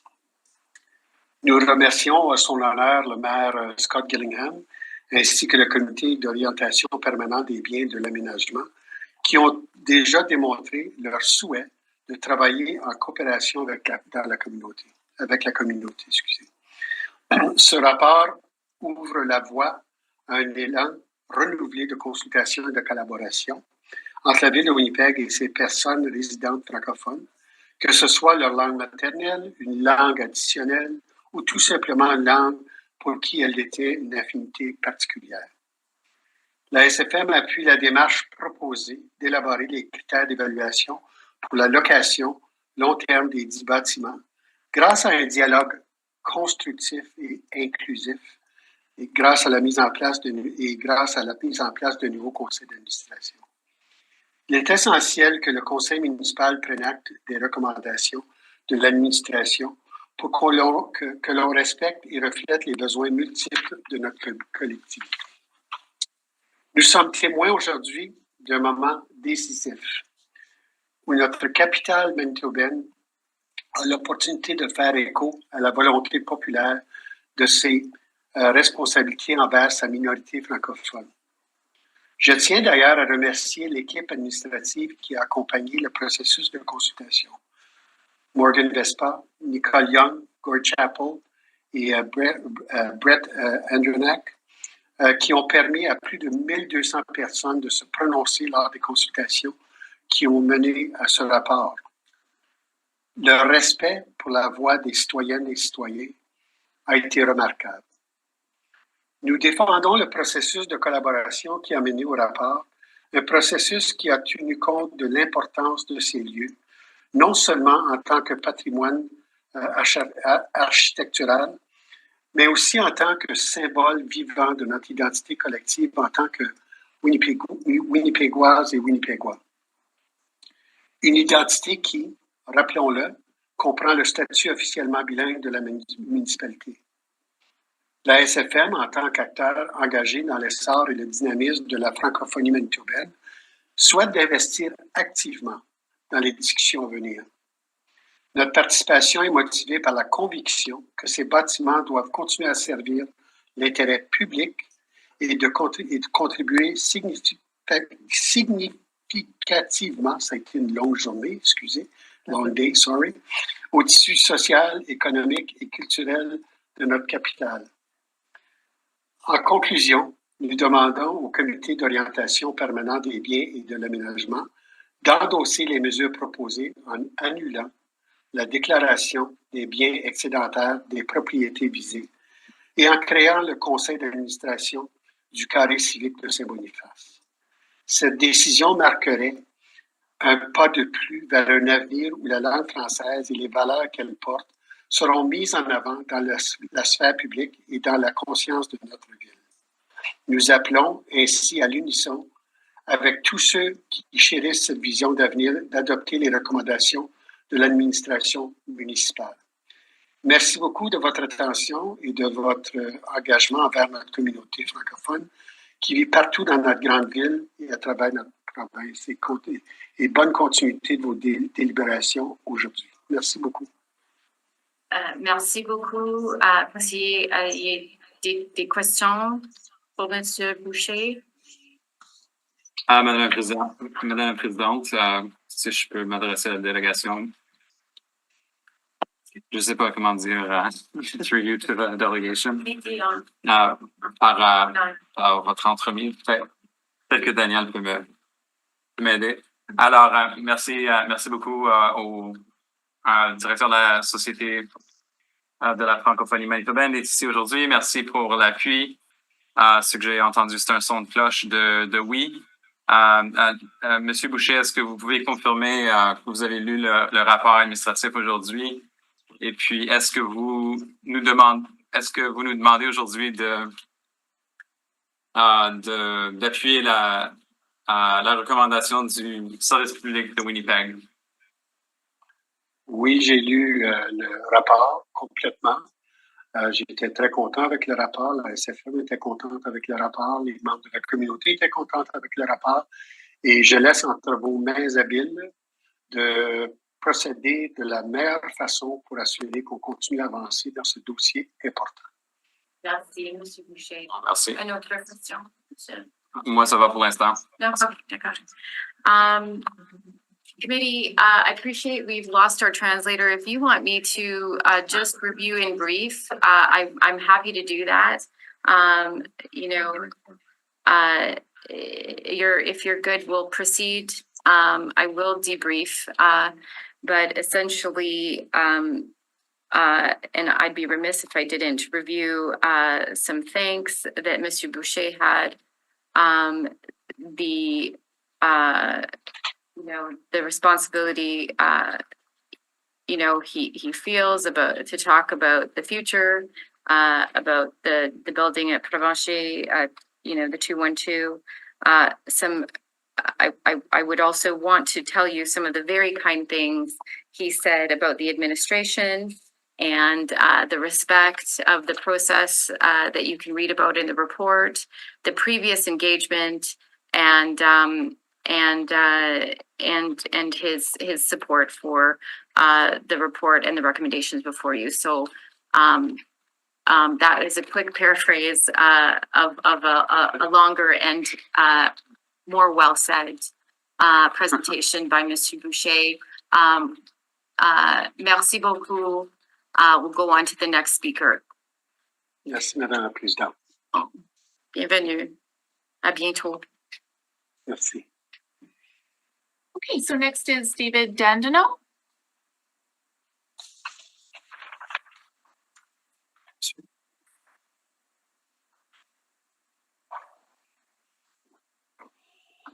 Monsieur Dandino, ça fait une longue journée avec un hearing public là pour le premier 5 heures. S'il te plaît. Merci. Je m'appelle David Dandino, cher conseiller.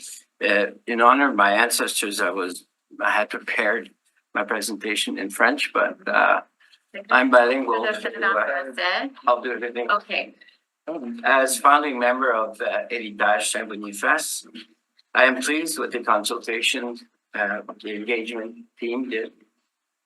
The results definitely showed a large number of people consulted agreed that the historical element was very important.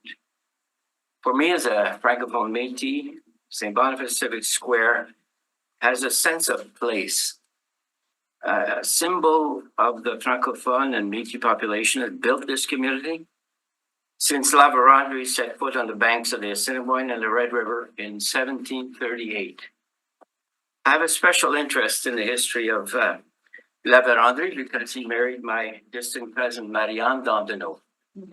And for nearly 3 centuries, French has been spoken here. Alors, nous avons parlé français ici depuis presque 300 ans.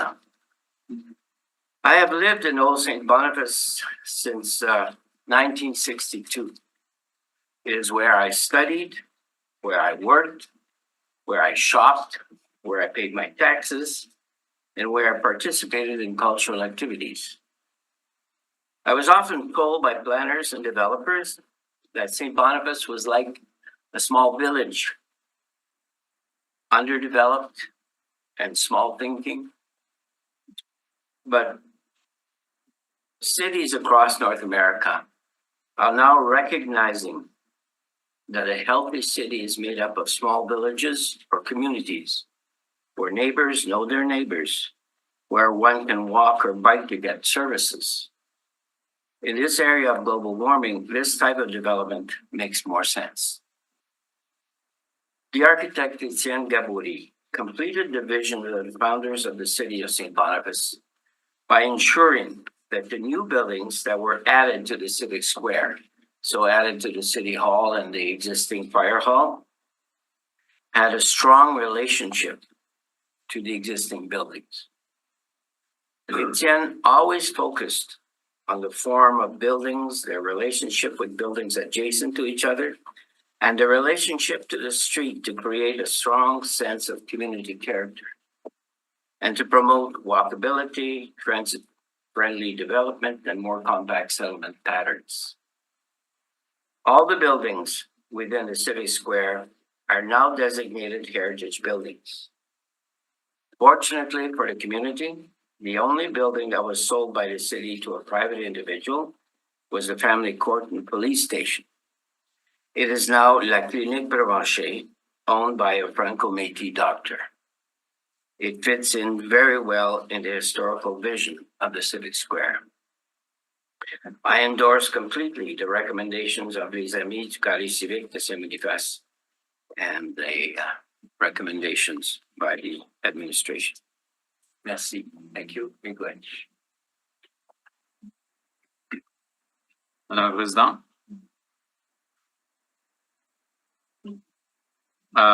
J'aimerais vous demander une question par l'entremise de votre fonction.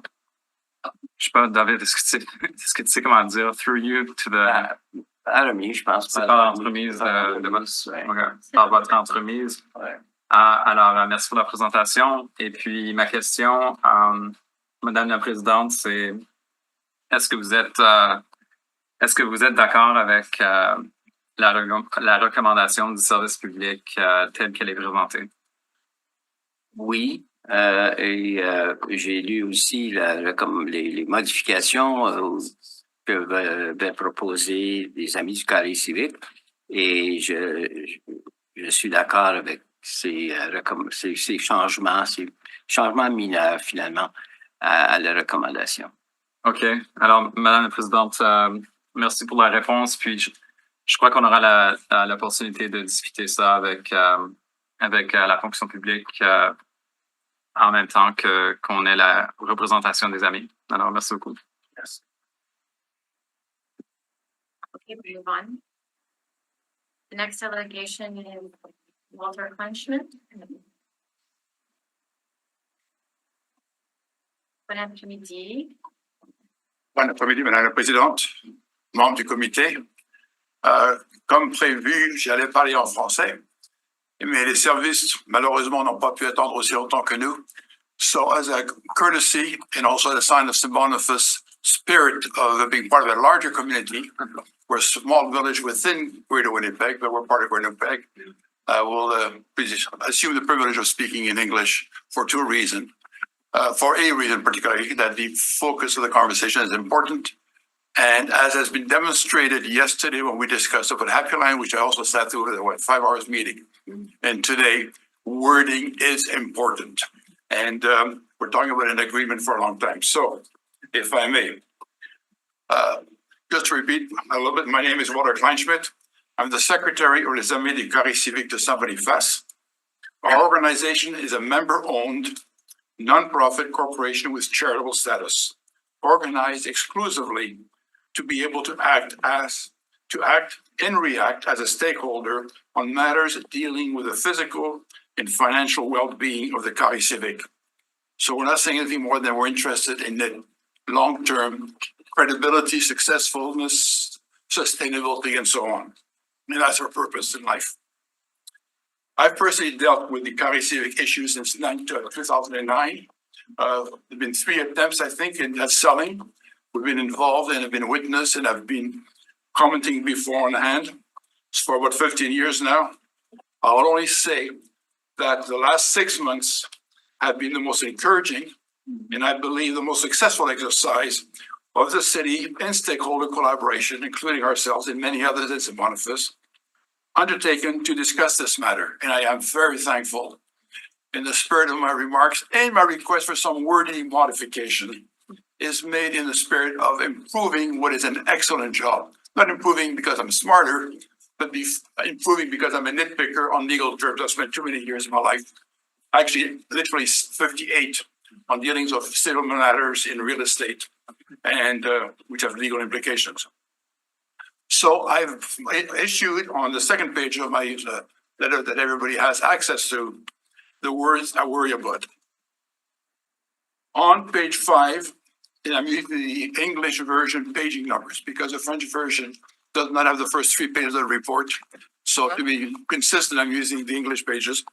Page number 5, item 2, which becomes part of your motion, hopefully, at the end of this day, that the public engagement report attached as Appendix B be received as information.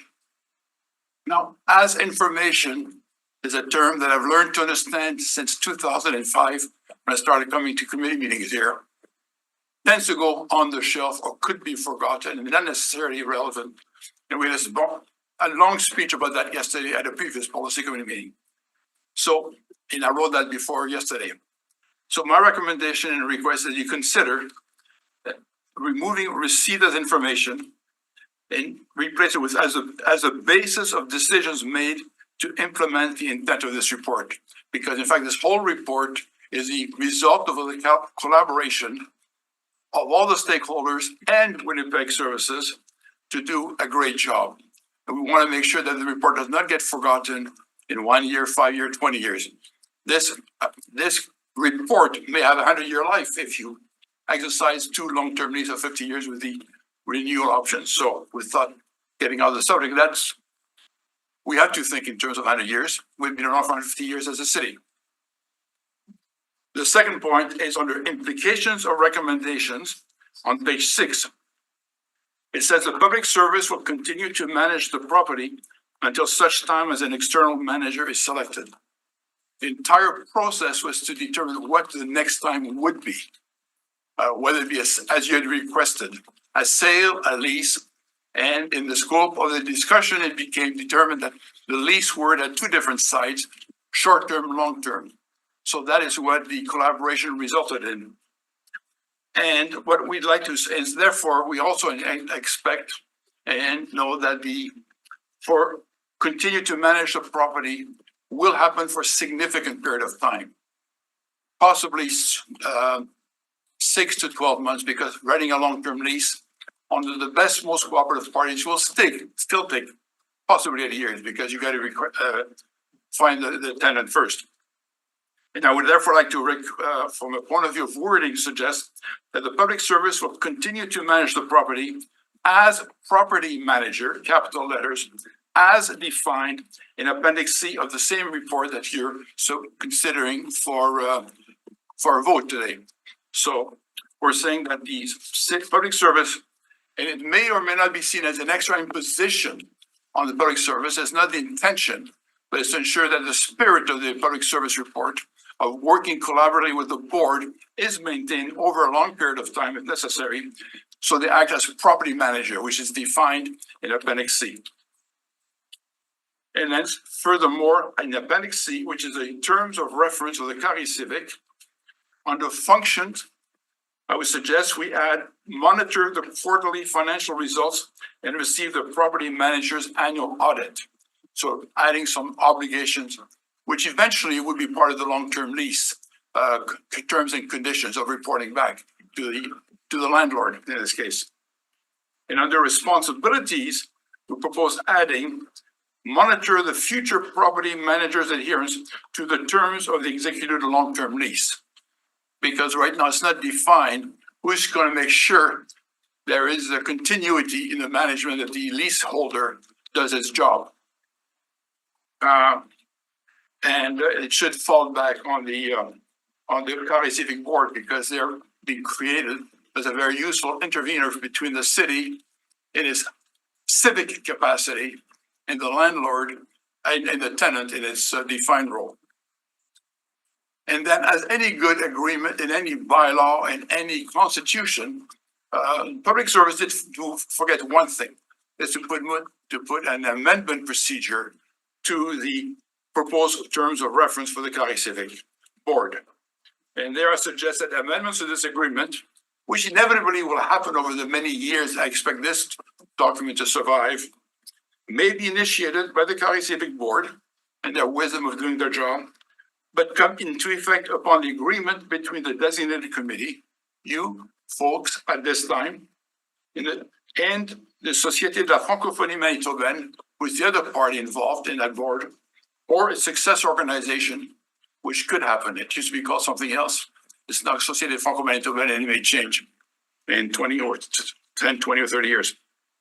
And secondly, another clause, notwithstanding the right to make amendments, no amendment and no modification may change the balance of the communities and city representation in the composition of the board, 2 city-appointed person, 2 SFM appointed person, and none one voting person. The non-one voting person, I won't say he's irrelevant, but he doesn't fall into the balance. So we're talking about 2 and 2. So if you make it 3, 3, 4, 4, or 1, 1, that's within the scope of the amendment procedure.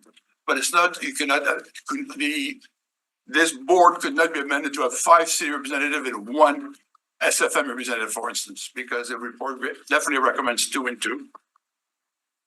And the named parties that appoint the voting members of the board. And and the naming parties that appoint the voting members of the board, which is basically SFM in one case and the city in the other case. So provide continue in that process. So you can amend that board, that document, that bylaw, we might also call it. But you cannot change the intent of the bylaw, which is typical of an amendment procedure. You can amend it, but you cannot change its purpose per se. So I've tried to simplify it over the years. I've learned to try to make sure I don't talk too much. I probably haven't learned that totally yet, but I got a few more years to go. But I've tried to show the original and then the request in italic and underlined where there is the change requested to make it easy on the la greffière de la Réunion, the clerk, senior clerk. I don't know how she keeps up with us, but That's right. we'll do our best to help. Questions, counselors? Thank you. I really appreciate how you always come to throw a ball into the future. And you know, there's other ways of saying that, but you know, you do consistently envision a future, in this case, whole new organizations which would then catch the ball and remain a board. So I do appreciate that very much. Councillor Allard, do you have questions? I don't know, Madam Chair, through you to the speaker, I did have the opportunity to speak to Walter offline. I appreciate the presentation. I don't know what the appetite of the committee is to delve into those details. And Certainly, we'll be I'd love to get number to three. it.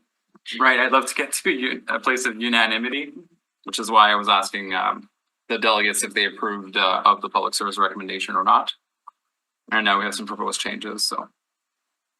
Well, there was almost a question through the chairman to myself. So I don't think it's a change. I think it's a clarification. And yes, I did read the report, obviously, I think, more than once, in French and in English, because when you read the French, it's slightly different. If you want an anecdote, we went to French, we translated to English automatically. The English changed the terms. I had to rewrite all the letters because I was not consistent on it. So basically, yes, they're not, and I say this sincerely and seriously, they're not changes. They're not amendments in the intent of the word amendment in the legal dictionary. It's really a clarification of word. And if the public service said, Walter, before it goes to the next level of committee, if they're authorized, we believe we can incorporate the spirit, if not the actual word you've used. Because my first recommendation of what to replace as information is wordy. I spent a lot of time trying to find how to say that in 3 words and I couldn't. But I'm willing to take to yield to some better advice, which I'm sure is available. Other questions, councillors?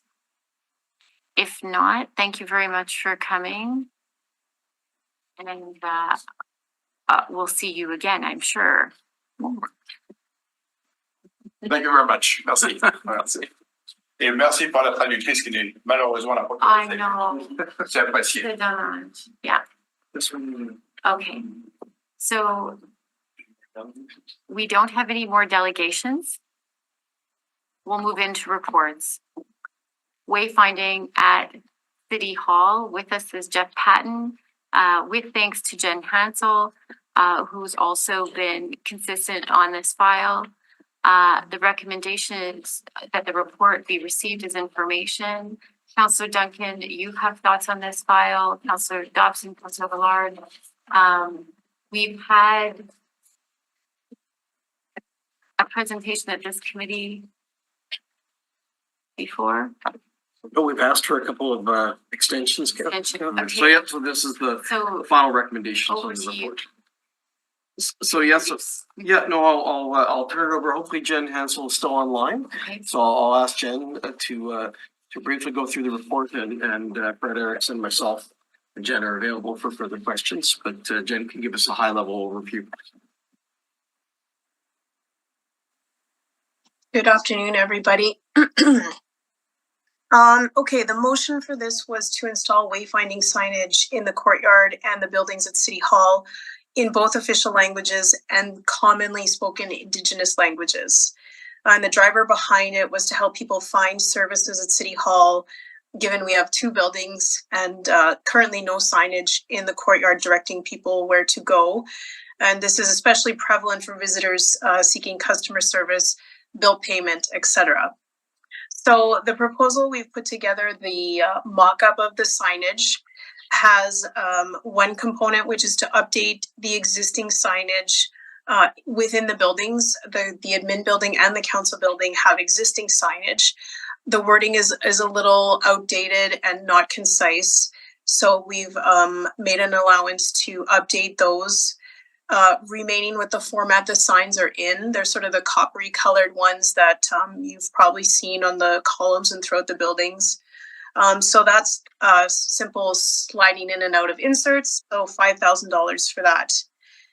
The second part of the proposal is a new sign in the courtyard to help direct people to the appropriate building that they need to go to. It is located, like I said, in the courtyard, and the three appendices show graphics of the location and the look of the sign. So the sign is in the courtyard, sort of along the tree line to the front, to be able to be visible from people approaching both from Main and King Street. So it's a double-sided sign. We are recommending that it be illuminated, just because sometimes people come to City Hall in the shoulder hours of the winter when it's not completely light out. And it also needs to be fully accessible as per the city's design standards. So that means physically people need to be able to go right up to it to touch it, because it does have Braille, and it needs to be visually accessible, which means the font needs to be a certain size, a certain type, a certain color, and at the appropriate height, et cetera, et cetera. So since this is a net new sign, we did some consultation on the Indigenous languages, and 7 were identified for inclusion. And so the sign has 10 languages, which are the 7 Indigenous, and then English, French, and Braille. And the sign, of course, will require suitable base, concrete base support and structural construction. The cost estimate for it is $50,000, which is a class 5. This will evolve, the design will evolve as we work with sign fabricators and start to finalize the materials. And then also it will have to go through a heritage review, because City Hall has a heritage designation, and that includes within the courtyard. And it will also have to go for urban design review. So that's sort of the high level overview. Any questions, councilors? If not, we can move straight into motions and discussion decisions. You have an amended motion that circulated to the committee for your consideration. Thank you. Just to give some background on this, if we rewind the tape back to the November 2nd meeting, I did make a motion to simplify this because the wording was not specific on what we were looking for. I did not concur with Councillor Councillor Wyatt's original motion. However, to my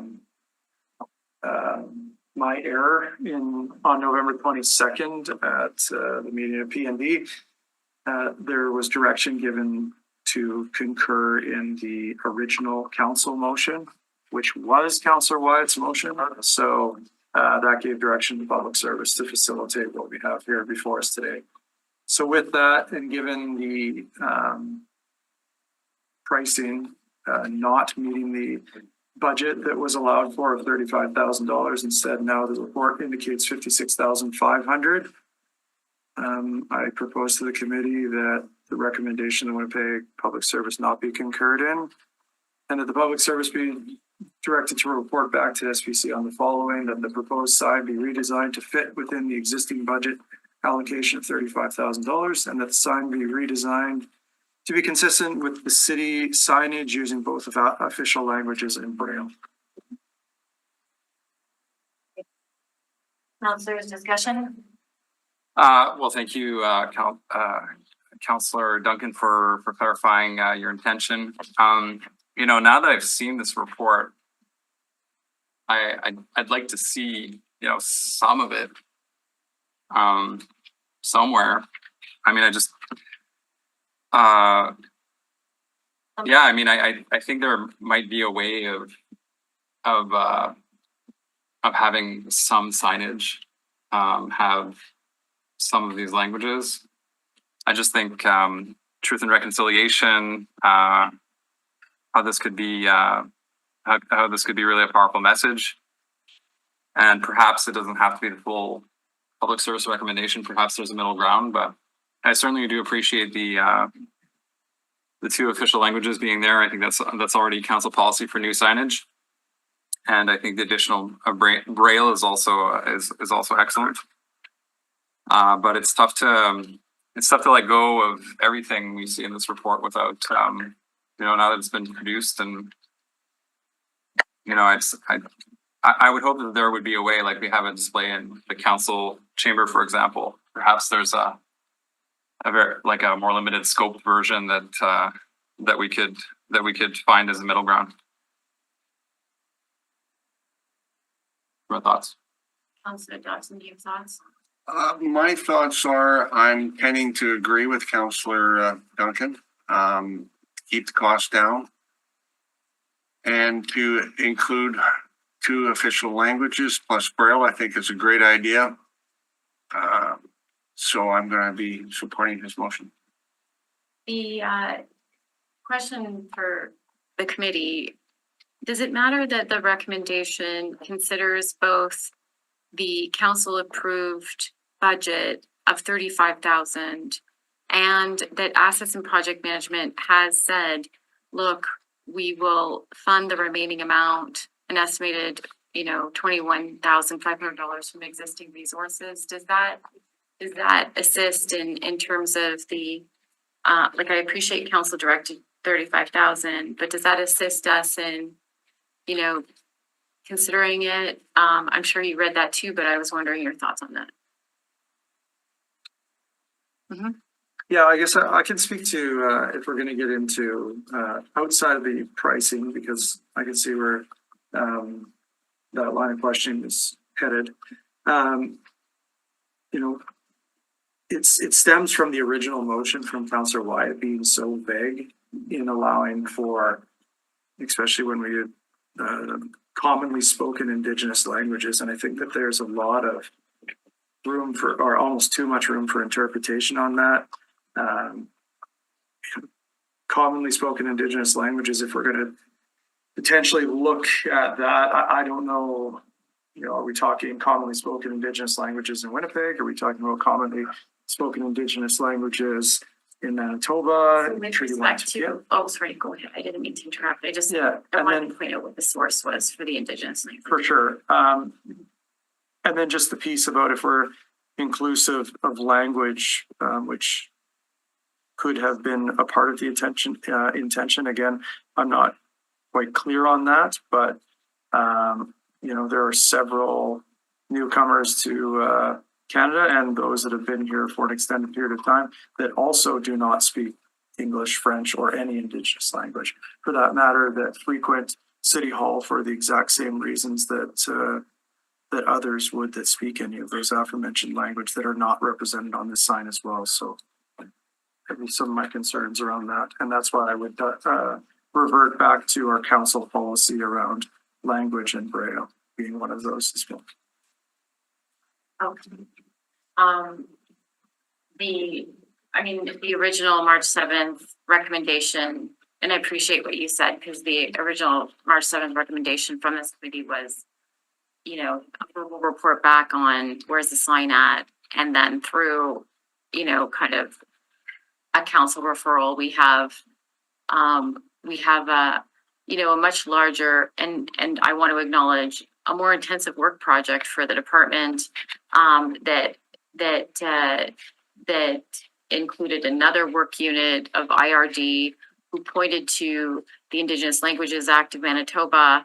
And here we are with what I think is going to be a beautiful Tyndall stone. And I have to say that for the Tyndall stone alone, I just think it's a beautiful piece in keeping with the rest of it. So, you know, I'm prepared to call the question. I wanted to explain that I'll probably, you know, I've seen now the department kind of go back at this about 3 or 4 times, and to kind of go through another design phase, I think punches upwards about $25,000 of Jen Hansel's time alone. So I find that, you know, we're essentially robbing Peter to pay Paul, for lack of better language, around just the amount of time we have spent on a sign at City Hall.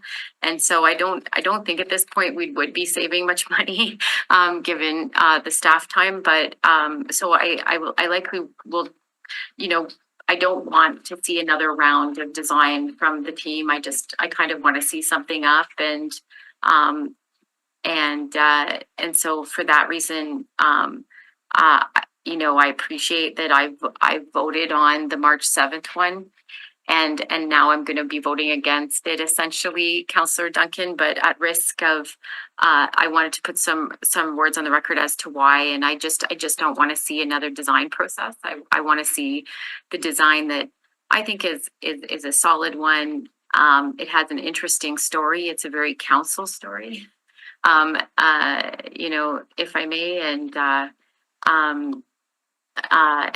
really do see them trying to keep the $35,000 budget, but also just say, well, we're gonna put in some money here. So it's still council's budgets to direct. So with that, I'll call the question. All those in favor of Councillor Duncan's motion? We're voting, but did you want to? No, I mean, just hearing the discussion, perhaps I can take some of what I've heard, seen offline, perhaps working with you, Madam Chairperson, but I will support the motion today. Okay, so all those in favor, that was carried, and you know, with only me opposed, so excellent work. Yeah.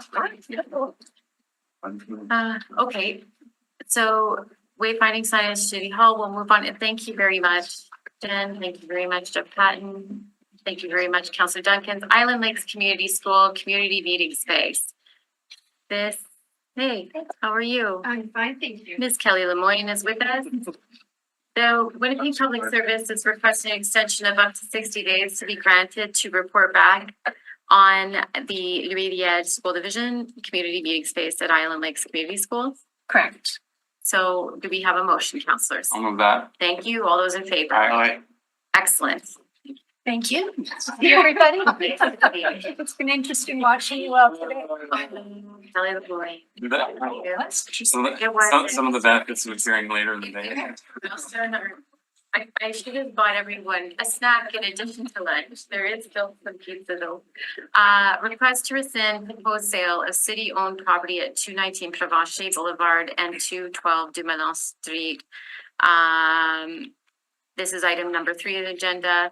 I appreciate everybody's waited for this moment. Gord Chappelle, like a lot of kudos came in all official languages to you for this. It ends up that this is really a board that will continue on, but did you want to introduce the report? Yeah, and I won't take all the credit. Morgan Vespa and Nicole Young were instrumental in putting this together. I also want to apologize to the delegates that Mark Pite, the manager of real estate and land development, could be here. He had a prior engagement. I know this was really important to him. He wanted to be here, but just unfortunately the time didn't allow. So yes, we spent the last 6+ months engaging with the community, with the stakeholders, trying to find out what the community was looking for with this building. We council directed us to do the engagement to find out if it should be a sale or lease. Resounding yes to a lease, resounding no to a sale. And I think the public service, the first go around, took some missteps in dealing with this file, and probably would like to have turned back the clock and taken a different approach the first time around, knowing what we know now. It's been a really big learning education, I think, for the public service to understand what these buildings mean. That it's not just a building; it's a cultural icon to St. Boniface. So I think that's reflected in that. That was one reason why the public engagement was necessary, more so than any other city building that we commonly sell. Is that there's cultural, historical, community aspects of this building that doesn't exist necessarily with other city buildings, so or more significant than the average city building. So where we've landed is that we'd like to create a board to provide a bit of oversight in terms of how the property is dealt with in the future, that we potentially issue an RFP that seeks a long-term property manager for the site, and that we'll come back here with RFP criteria, but not until the board's established and has a look at that RFP criteria, so that we know that we're heading in the right direction based on what the public engagement is. I understand that SFM will be nominating, or has nominated, Jean-Michel Baudry as to be the chair. I don't have a second nomination. I'm hoping to get that before EPC if the chair is okay with that, and we'll try to move that as a motion. So maybe we can just do that. We can do that. Yeah, both names maybe at EPC if that's possible. Just have one option or one go. If you can let me know all of the motion and also make sure I don't know them. Yeah. Right? Yeah. Okay. But yes, I think it was a really productive process. We had good feedback. We had great responses through the engagement. It was really the first time that real estate's gone through a process like this. So I think it was rewarding to everyone, and the recommendations I think speak for themselves. Well, Madam Chair, Yep, go ahead. just I'm looking at Mr. Kleinschmidt's letter, and I think I've shared it with you. There's a list of proposed changes. Would you mind speaking to those? Why they, might be accepted or not? Yes. Councilor, go ahead. Yeah, so the first recommendation, admittedly, because I don't do that much public engagement, as information was sort of the wording we came up with. The revised wording I see is the basis of decisions made to implement the intent of the report. I don't really see an issue with that. I think that's consistent with what we're trying to achieve.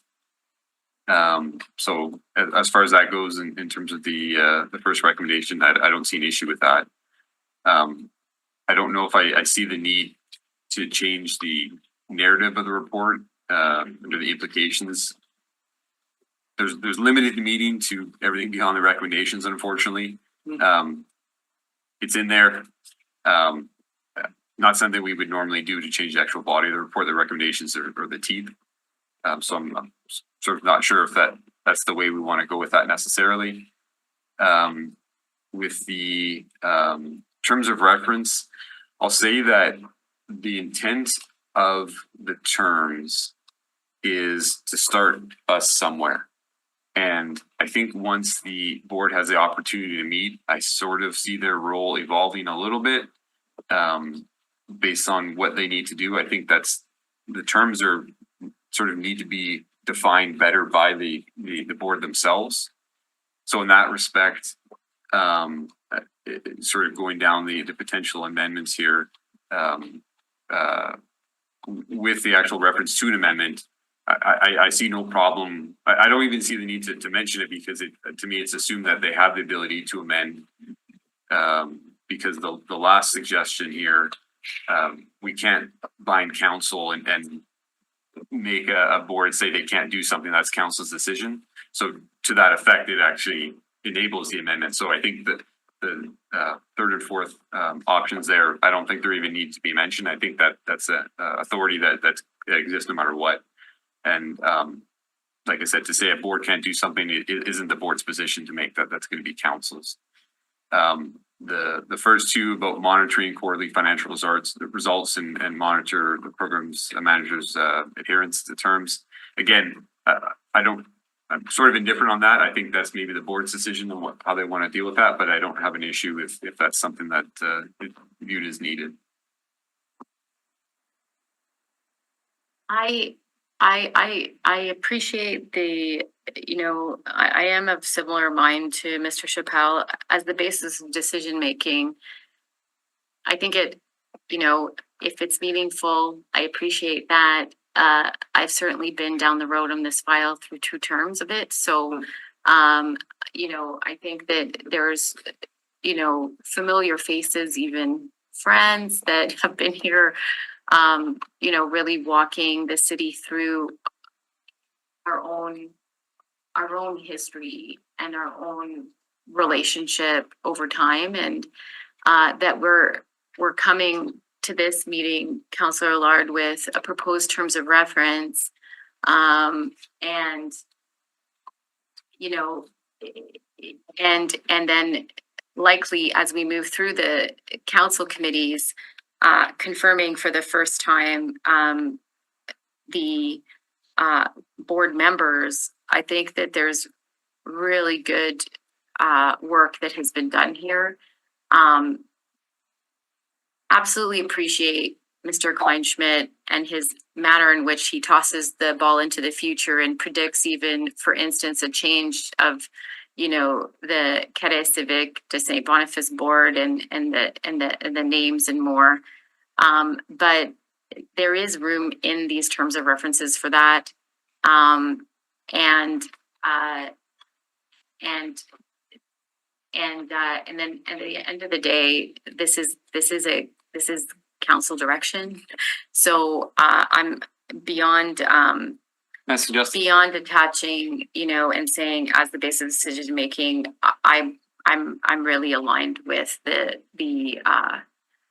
public services recommendations here. They've been wildly complimented today amongst the delegations. And so I'm not sure I want to move anything more different today. So Madam Chair, as I was thinking, I think the same thing you were thinking. Perhaps you can read my mind, I don't know. But I think I heard the public service say in terms of that the public engagement report attached Appendix as Appendix B be the basis of decisions made to implement the intent of this report. I think I heard the public service say that was for them innocuous. If it's important to the presenter, I'd like to do that. We sat here all day, Councillor Allard, so watching. So I do think it is, important, and I know I'll hear from him again. So I think that sounds good to me. If you want to move.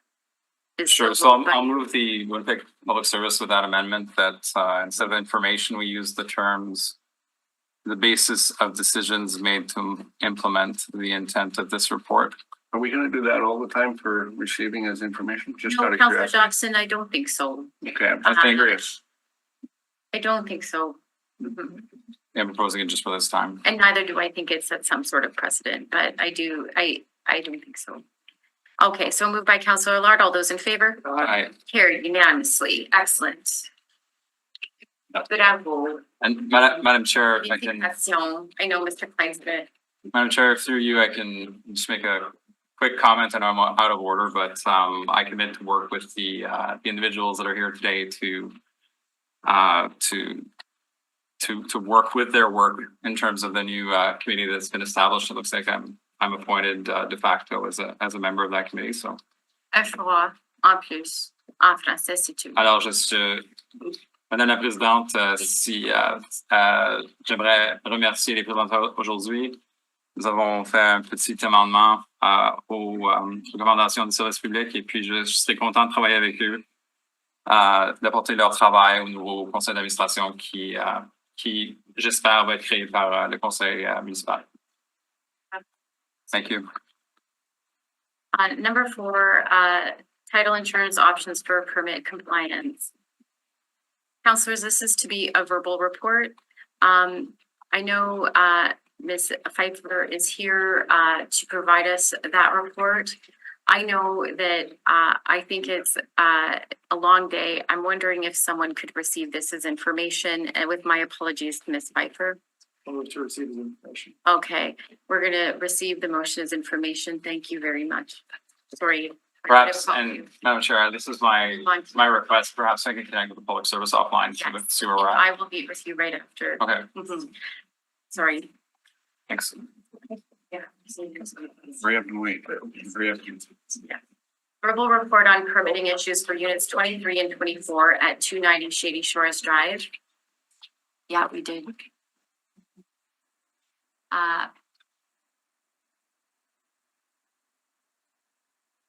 Daryl Harris. This comes to us from the Appeals Committee. Councilors, you will recall that we heard the matter pertaining to 290 Shady Shores Drive, and we moved it to our Standing Policy Committee for a verbal report. One of the matters, one of the matters at the meeting pertained to an applicant in appeal, and the next one, of course, was not before us in appeal, but had a story. And so we moved a motion to hear a bit of that story at the meeting, if we could, as a bit of proactive disclosure to our own selves in terms of hearing and understanding more of the context, what happened in that neighborhood. So I'm not sure who's doing the presentation, but I think it's Dylan Harris. Yeah, we're gonna share it. I can. Okay, Yeah. Kelly, have to check Dylan Harris. So I'll take it from the top. As the chair indicated, on April 22nd, we heard a fee waiver appeal for a development permit at 290 Shady Shores, unit 24. We had corrected the misapplication of a commercial development permit fee. The applicant was still maintaining that we had misapplied the distinction of the work, being we characterize it as an addition. They characterize it as a accessory structure. So at that meeting, Mr. Weber, the appellant, requested three fee adjustments: that the development permit fee for unit 24, his unit, be reduced to $28.50, which is the accessory structure fee; that the building permit fee be reduced to $117, which is the accessory structure fee; and that his neighbor, Mr. Kolbach, who is not subject to the appeal, have his development permit fee reduced to $28.50. In light of all circumstances, SPC waived the $183.50, which is the development permit fee for unit 24, and then directed us to report back. So at current, the fees that have been applied to the two units, unit 24, as I said, the development permit fee was waived to $0. So the outstanding balance for the building permit is $299. And for unit 23, which is Mr. Kolbach, who is not subject to the appeal, his outstanding fees paid are $183.50 for the development permit and $117 for the building permit, which is a total of $350. $300.50. And just in terms of the development permit fee, the history, like we said, as stated, we did misapply that development permit fee. The original amount we charged was $345 for a commercial fee. Upon review, we issued the refund of $161.50, and we did this based on confirming the uses of duplex, the side by side, and as a result, residential fees apply. We do maintain our position that we feel we correctly characterize the work as an addition, that the $183.50 was correct, but we respect this committee's decision to waive that fee given the circumstances. Based on this decision, there is currently a discrepancy in the building or the development permit fees from one unit to the other. So in the fees bylaw, section 20 subsection 2 does grant a more broad power to this committee to waive fees in unfair circumstances. So if, in regards to the development permit, if the committee did wish to rectify the imbalance currently between the two units, they would also have to waive that $183.50 from the neighbor at unit 23. I can pass it to Kelly, and Kelly can speak to the building permit. So just to clarify, you're saying we do have the power under section 20 to waive the fee for someone who wasn't before us? Yes. Okay. And we had internal consultations and sought input from other departments. obviously, you know, we respect your decision and your power. Obviously, it's not a decision to be taken lightly. So, but yes, that is the interpretation we received. Thanks, Dylan. And so, as we said from the beginning, we made an error in at the very beginning of this in determining what type of zoning area this was. We originally felt we originally had got information that it should be considered something called a bare land condo, in which case that is considered a commercial venture, therefore commercial fees were applied. So that was the original, looking back now, we called it, that's an error on our part. So we rectified that error, changed everything to residential, refunded fees accordingly. However, there was the discrepancy between the two neighbors because they built them not exactly at the same time, so sort of subsequent to each other. And as a result, the one fellow was not, Mr. Weber was not convinced that we had done it correctly, so he therefore went through several fee waiver processes. And ultimately, as Dylan mentioned, we landed at a total of $300.50 for unit 23. And after your waiver last appeals committee at $299.12 for unit 24. So there's a discrepancy of $1.38 right now in total fees that have been paid. So we have what we feel we've corrected the issues. We've corrected internally with discussions as well. They essentially right now, as of now, have paid a total that's only $1.38 difference from each other. Again, respecting this committee's decisions, you can, whatever your decision will be, we will abide by it. They haven't paid $1.38 difference. One appealed and paid for all those appeals and had paid thousands of dollars. Oh, at the end We of can go back to the tape, but he was paid a lot more money than his neighbor. And then he told a story that his neighbor, in fact, was getting calls from the department saying, "You're gonna need to give us some money." Right. So again, that was another error. We will not be doing that. We will not be seeking a higher amount from Mr. Cole in order to bring it in line with the what the fee should have been assessed at. So my reference to their $1.38 difference currently is after all the refunds have been done, after all the fees that have been waived, this is where the both of them sit right now, according to what's in our system. Well, if we reduced the one at 24,290 Shady Shores Drive to 0, should we not be looking at their neighbor, which is attached to them for the exact same project? That's up to the committee. And that is $183? Just, and if I can just add one distinction, like the two components, right? The development permit, which we addressed at the committee for one half, and now that's the $183.50. The discrepancy in terms of Mr. Colbuck getting calls was in reference to the building permit. There was a discrepancy in the amount charged for the building permit.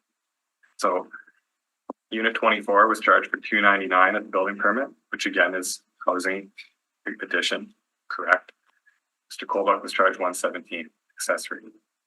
So there's two mistakes on this. There's mistake one on the DP, mistake two on the type of building permit. So you folks waived the 183 development permit. There's an imbalance because one half of the duplex got that waived, one still paid. The other type of permit, building permit, Mr. Weber, 24, $299 he paid for building permits. His neighbor, $117. What was the difference in the dollar value that they paid for the two? Between the two units? That's really what we're looking at. Well, yeah, so that they paid comparable amounts for the same one. So how would you do that right now? It would be that you would, again, this is your decision, but you would waive the 183.50 to be consistent on a development permit. And then you would match the building permits. I can sure love to do a motion on that. Seeing that if your next door neighbor is attached to you, gets charged X number of dollars and you paid more, would you not be upset?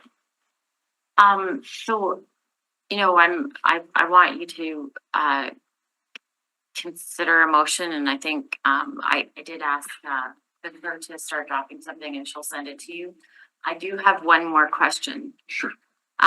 So I appreciate there's the two separate stories in the facts that you presented. I do want to ask a bit of an awkward question that goes to, you know, a theme that as chair, you know, I do hear, in terms of permitting, you know, you have people feeling worried that if they do actions like appeal, that there's going to be punitive impacts. And largely, you know, we need facts on the table to manage that, as whether, you know, it's public servants and managers like you, or it is counselors, you know, in appeal committee. But there isn't a dispute that folks upon the appeal were getting, you know, in terms of the AB suites, that they were getting then called by the department and saying you owe perhaps more money. And so I do want to talk to you about, you know, generally speaking, what is the supports within the department that prevent that from happening? Now, you know, perhaps you might say this is completely disconnected. But at some point in time, as the story came to council and appeals, is that once it was unearthed that two different applications were provided to neighbors, next door neighbors on the same project, a whole bunch of different fees were applied to two neighbors on the same project. That after this was raised on the one hand and appealed, that the other neighbor really immediately heard. And so maybe not for today, but that is that's something that I think if you can address, I would like to hear that part. Yeah, certainly we can take that back and bring something back to you. Because in terms of enforcement, you know, in terms of enforcement rights and in terms of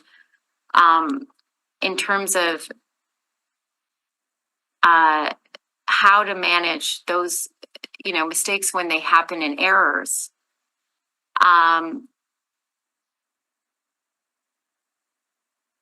it's an interesting story. And not one that, you know, and so I'm wondering if you can, you know, consider that piece and how, you know, is there a mechanism for people to flag contradictory information in the system? Is there adequate, you know, managerial supports? And of course, I know what happened in budget and did not happen in budget in terms of to get people colleagues, but you know, I'm concerned that there might not be enough group work happening. That's not a council issue per se, but you know, who did they have? You know, did folks? Is there collegial support, managerial support when you know you come across a situation like this? Is there a direction, for instance, to recoup costs when there's an error? When it's appropriate, yes. And if I can add that typically projects that come in under permit are usually rather unique. It's not very often that we get this type of situation where side by side are building the exact same thing. So this is a bit of a one-off in that respect. So if we were to try and track similar projects right across the city as they come in, that's not something that I think that we're equipped for at the moment. But it's something that we could take back and look at. One other piece to this that perhaps hasn't been mentioned yet was that the first application was the first or one of the first permit applications that we received following the development permit, building permit split, which you previously would apply for a permit, and both the DP and BP would have been applied for together. And then provincial legislation had us split those two in November of 22. And so part of that, this was one of the first applications where you had to separately apply for a development permit first and follow it up with a building permit. And so we recognize that that didn't go as smoothly as we hoped in the beginning. And this is probably one of the examples of it. If my memory serves me correctly, the gentleman came, I guess, initially, well, he was frustrated by the process, but came to argue about the fact that this was not a, not a commercial, but it was essentially an accessory structure. Yes. Correct? Mm-hmm. So is the department considering reviewing the fact that this gentleman built a cover over his deck that would cost him X amount of dollars, as opposed to somebody who can build an 880 square foot garage with a $28 permit or whatever fee it is, $28? Like, it's embarrassing, to be quite honest, but I have to ask the question. Honestly, in a scenario like this, like, this is gonna make it worse, but a development permit for a garage is not exempt. It's zero. Perfect. Okay, great. But I would say, there are pros to the DP exemption process, but in this unique scenario, it's uncomfortable to compare permitting for a detached garage with a simple addition. And when you compare those two things, unfortunately, the fees are very different. Does it make perfect sense? It's a bad balance. Okay. Yes. Okay. And respond to Councilor. And the fourth bite at the apple, we'll have times to holistically review how to rationalize and simplify and ensure that our fee structures are equitable across all different types. And it's an ongoing internal dialogue for us. Okay. Thank you. Thank you for that. Okay, so Councilor Dobson, Well- you've been itching at a motion for a bit now. I want to thank you for that conversation. It's that's hard and I want to acknowledge that too.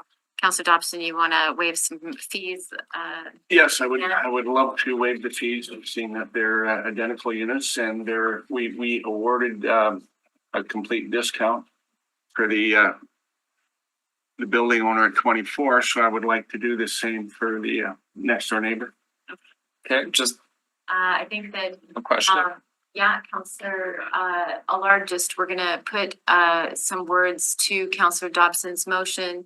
So he's moving just so that it's in order that the verbal report of the Winnipeg Public Service be received as information. He's moving that the Winnipeg Public Service be directed to refund the development permit fee of $183.50 and the building permit fee of $117 charged under the planning, development and building fees bylaw number 66/2016 to the property owner at Unit 24 at 290 Shady Shores Drive, and that the Winnipeg Public Service be directed to refund the building permit fee of $299 charged under the planning, development and building fees bylaw number 66/2016 to the property owner at Unit 23 at 290 Shady Shores Drive.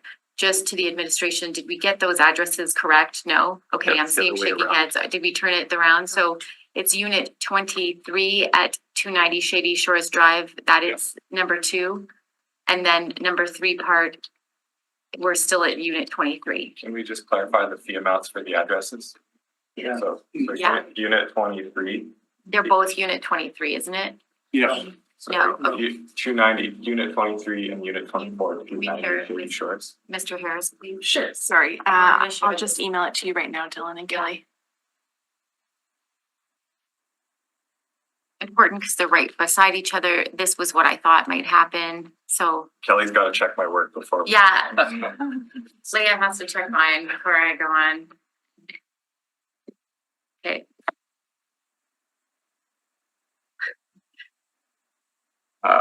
P&D requires special patience today. The County Policy Committee, we're never this long. Making up for all the short. We're making up for all the short meetings today, Be wrong. all together. 83, that's right. Yeah, Unit 24, 299, 12 cents. Oh, sorry, 12 cents. Yeah. Okay, 299.12 if, at 24, right? if the good people of Transcona are watching, they appreciate that 12 cents. Okay, so moved by Counselor Dobson. Okay, Yes. just before we go anywhere, number 3, is that supposed to be also unit? Oh, no, it is 23. So they're both unit 23s listed on there? No, this is correct. Sorry, We'll Counselor. send it to Counselor Dobson, the Yeah. mover again, please. Oh, yeah. I just want to make sure it's correct. That's Or all. to the committee. To the committee. And As long as we're correct, I'm good. And I'll just correct that 12 cents as well. yes, please. Okay. So moved by Counselor Dobson. All those in favor? Aye. That was carried unanimously. We'll move on to enhancing the implementation of unsafe conditions under the Winnipeg Building Bylaw. Counselors, this is a motion with respect to our continued work on vacant and derelict properties, problem properties. As you know, this is a continued piece of work for us. There are gaps in the Winnipeg Building Bylaw on what constitutes an unsafe condition. This again stems from our appeals meeting where we tossed a motion to this committee. We didn't do it then because we had a lot on our plates at the appeal committee, that penalties for failing to address or remediate unsafe conditions were inadequate. To that end, this is to ask the public service to be directed to report back with options to enhance the bylaw pertaining to unsafe conditions and enhance the enforcement options for violations pertaining to unsafe conditions. We have tried to, thank you very much. We've tried to initiate tough as nails approach. Sometimes people come back to us and say, you actually have a framing nail there. You do not have a regular nail. So what we need to, like a finishing nail, sorry, Counselor Dobson's gonna correct me. It's to put up a frame, Counselor Dobson, a finishing nail. I call it for frames, but anyways. So we do want a tough as nails approach. We do not have perhaps, the end of the enforcement piece where after it's found to be failing and after repeated attempts by the public service, repeated visits and repeated evidence that folks are not remediating the unsafe conditions, we would like more teeth because we want to continue the tough as nails approach. So this would ask, and we need a timeline. The public service, do you have a timeline in mind here for the kind of report? 120. 120. So that would be next year, I would think I was looking at the schedule and it would come back in either September or October. September, After the summer October. break. Okay. One of those dates is fine, yes. Okay, if you get it here sooner, that would be very pleasing, but 120 days, so moved by Counselor Dobson. Yes, sure. All those in favor? All right. Carried unanimously. Approving authority for previously rejected development applications. This comes to us from Counselor Mays and Counselor Dobson. Counselor Dobson, do you wish to introduce the report? This is the motion that you, you signed along with Counselor Mays. Do you want me to read it out? The resolution, and then if you want to briefly introduce it, Counselor Dobson, you don't need to read it out, Well, but it is your motion. It's an approving authority for previously rejected development applications, and it was moved by Councillor Mays and seconded by myself. I'm not going to read it out. It's there to see, but I believe it's basically there so that we don't have these appeals coming left and right, one after another.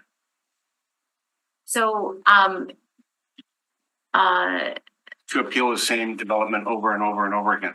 okay, so we'll get this in order. Counselor Dobson moves.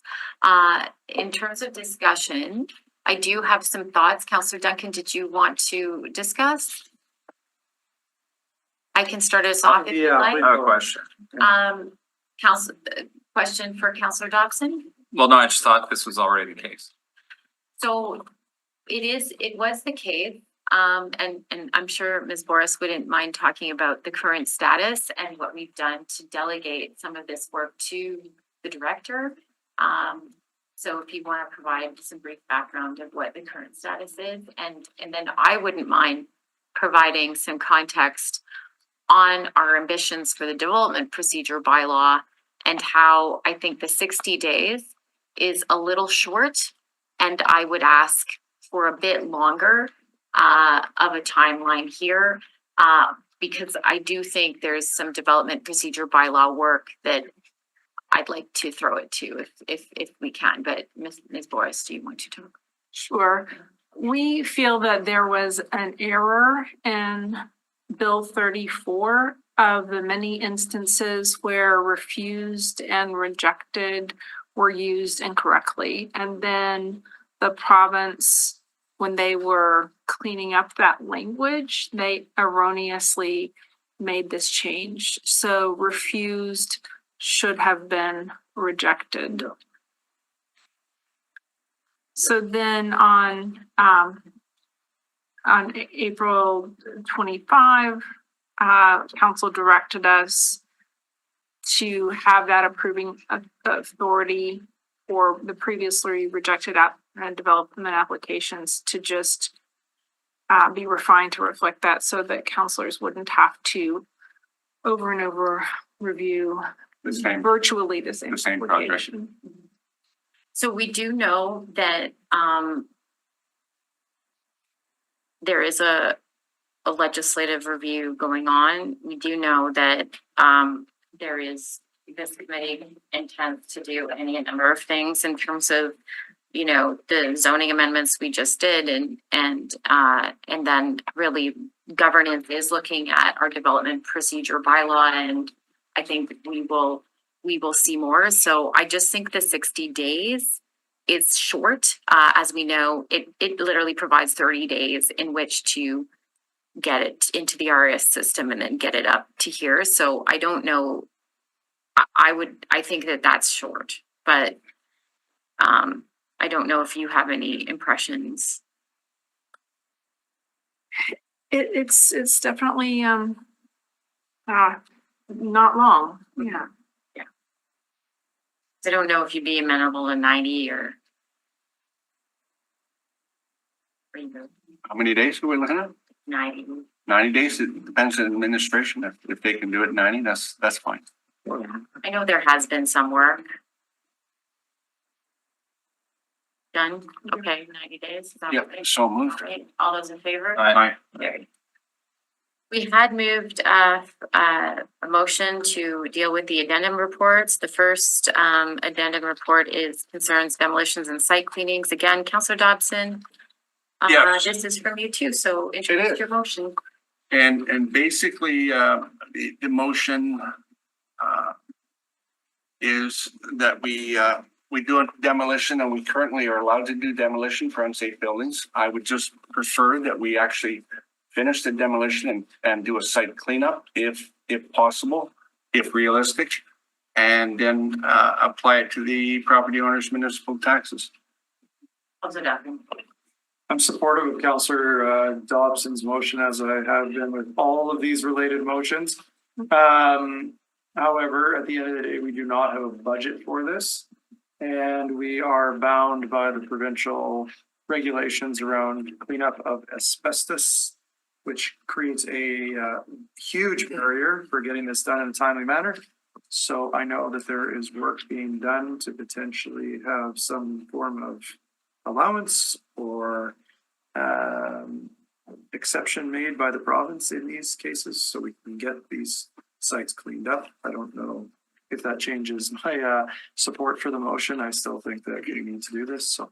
Could I elaborate a little bit? If I interpreted this report correctly, it doesn't mean we necessarily have to do a site cleanup. It just gives us the opportunity that if it's feasible to clean it up. So, the motion requests that we direct public service to report back on a process to allow the public service to perform demos and subsequent site cleaning. Now, the public service does perform demolitions in part. The Winnipeg Fire Paramedic Service certainly has demoed. They don't do then the site cleaning when and they're not necessarily the ones that go in when a vacant building has advised that the premises is an unsafe condition and must be demolished. So you don't have a timeline on this. Do you have thoughts on when you want to report back? And then in terms of I report of back, course would listen to the administration when they think it would be feasible to bring back a report. the interesting thing about this part is that it's not necessarily P&D. So you have the addition of costs associated with the demo and site cleaning to the property owner's municipal taxes. Assessment and taxation doesn't report up to the Standing Policy Committee on Property and Development. However, the anticipated cost to property owners and the approximate difference between private contractors and city services is a bit of a study. So in terms of number 2 part of your motion, where you have anticipated costs of a demo and a site, to which every site could be a large multifamily, it could be a whole mall, it could be a small bungalow, right? And you want the public service to anticipate costs to property owners, regardless of the size and scope of the building. And you want to know the approximate difference between private contractors and city services, but you don't stipulate which city services. So, i.e., a net new department is in this business, that Public Works may be in this business, that it is delegated to Winnipeg Fire Paramedic Service. So I'm wondering if we can look at, because I'm not sure if I'm the public service, I'm going to have to figure out some of your intent, which of course the public service can contact you. The addition of costs associated with demos and site cleaning to the property owner's municipal taxation has been the subject of report. That doesn't preclude us revisiting some of that information here, which would be attaching some of the work Councillor Gilroy did, which I know you're amenable to that, building on stuff. But number 2 part, how would one go about it? Do you have thoughts in terms Yes, of? I have lots of I thoughts. think the clerk does too. The department could check on the cost of demolitions for similar projects over the past, perhaps 10 or 12 previous demolitions, and they can get a feel for the cost. And as for the department, we tear it down. Which department tears the building down when it's deemed unsafe after a fire? Is that Public Works? Is that PP&D? Who is it? Is it a contract? So Kelly Happycheck is a Boris. I can speak to a few things here. Before I answer Councilor's question, I want to point to the body of the sentence where it says, subsequent site cleaning when the owner of a vacant building has been advised that the premises is in an unsafe condition. with that word, those two words, vacant buildings, would push this over to community services who are responsible for vacant buildings, because you're specifying in this vacant building owner, not just somebody else who's not deemed a vacant building. So if a property is not deemed a vacant building, this motion wouldn't apply, just to be nitpicky. So Mr. Happycheck, when the clerks provide it to this committee, I don't toss it to another one. For sure. Yeah. That wasn't my intent. I'm saying that in our consultation, it would be with community services, public works to a certain extent, but primarily with municipal accommodations. Municipal accommodations is the department that we would refer demolition work to if it's not done. Something like this be brought to the Problem Properties Committee. And That's is the there other work- part. There, a lot of this is already in discussion phase with the deputy CEO and the problem properties. And I think we have some meetings on it next week, to be frank. So then is one of the things, the first thing we can do, in addition to considering the motion, can we hear from the Problem Properties Committee? They were to consider verbal reports in that work, I think quarterly. But I have to ask the deputy CEO, who's the chair of that. The clerk will remind me of the disposition that we did give at the time when we did the Problem Properties motion. But how to manage the motion is what I'm thinking. Right now, you don't necessarily say what kind of report you want and then in how many days you want it, Councillor Dobson. So did you want to consider a timeline here? Absolutely, but I would like to ask the administration or the public service, what would be reasonable? Again, we'd be looking into the fall, given the collaboration that we'd have to do with other departments. So 120 again. 120. So moved by Councillor Dobson, all those in favor? Aye. Carried unanimously. Street name change from Cheryl McForster Way to Rangeview Way. Do we have a mover? All those in favor? Aye. Carried unanimously. Proposed closing of the Youngstown Road and Ken Oblique Drive roundabout for incorporation into DSSB 512/2024. Do we have a? So moved. Oh, we have. Well, Not in this one. So moved by Councillor Duncan, I believe. Yeah, yeah. All those in favor? support Chair. from administration and the area councilors, I think. Yes. Right? Yeah. Carried unanimously. Secondary plan amendment, repeal of North Henderson Highway Secondary Plan bylaw. From the administration, James Beach, I see your hands up. You want to introduce this, and it's a big bylaw. Yeah, so there's two of these that are quite similar right in a row. They both went to EKT. This first one was the North Henderson Highway Secondary Plan. It was done in 1976. So we put forward an application to repeal it. There was no opposition and the area councilor was in favor. The secondary plan just didn't align with our complete communities policies for densification and development anymore. So that was passed unanimously by EKT and we're supportive of that one going forward as is. Do items 11 and 12 tied together? No. They're similar, but 12 has a bit of a glitch that maybe I'd like to speak to see if SPC is. Yeah. But I guess first we just have to pass this one through. With the recommendation of Skill Law and Transcan Community Committee. Sorry, lost that. All those in favor? Aye. Carried unanimously. All right. Business?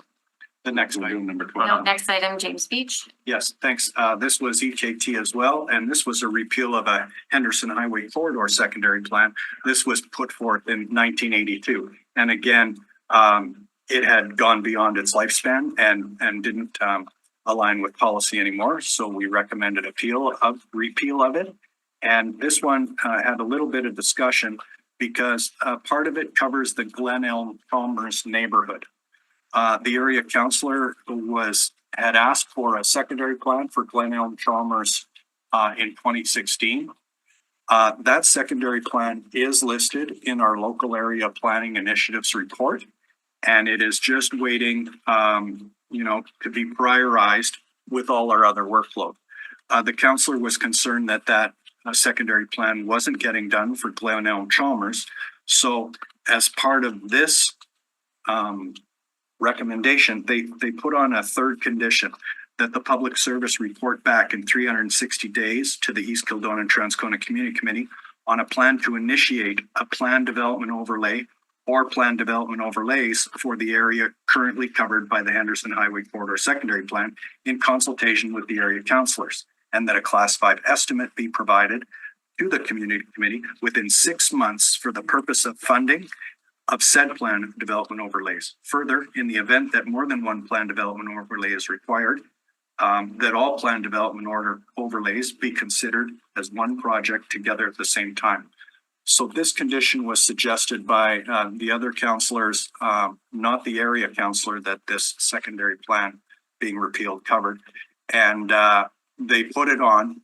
The area councillor still voted against this repeal. The other two councillors voted for it. So the public service is recommending that we remove this condition 3 because there is the discussion of a Glenelg Chalmers area plan within our local area planning initiatives report. It just needs to be prioritized with all our other work. And with the passing of today's PDO, much of Glenelg Chalmers is a mature community. Today's PDO will cover much of Glenelg Chalmers. So for those reasons, we would recommend that Clause 3 be removed from those approvals and move forward as approved with Clause 1 and 2. Okay, so in terms of the recommendation, typically it is Councillor Allard on the committee that asks in terms of the review, what is in keeping in with the public service recommendation. Mr. Veach, you just clarified what was in keeping and in your presentation. Councillor's discussion. You know, I don't mean to pick on you, Councillor Allard. I can't find the motion. She will.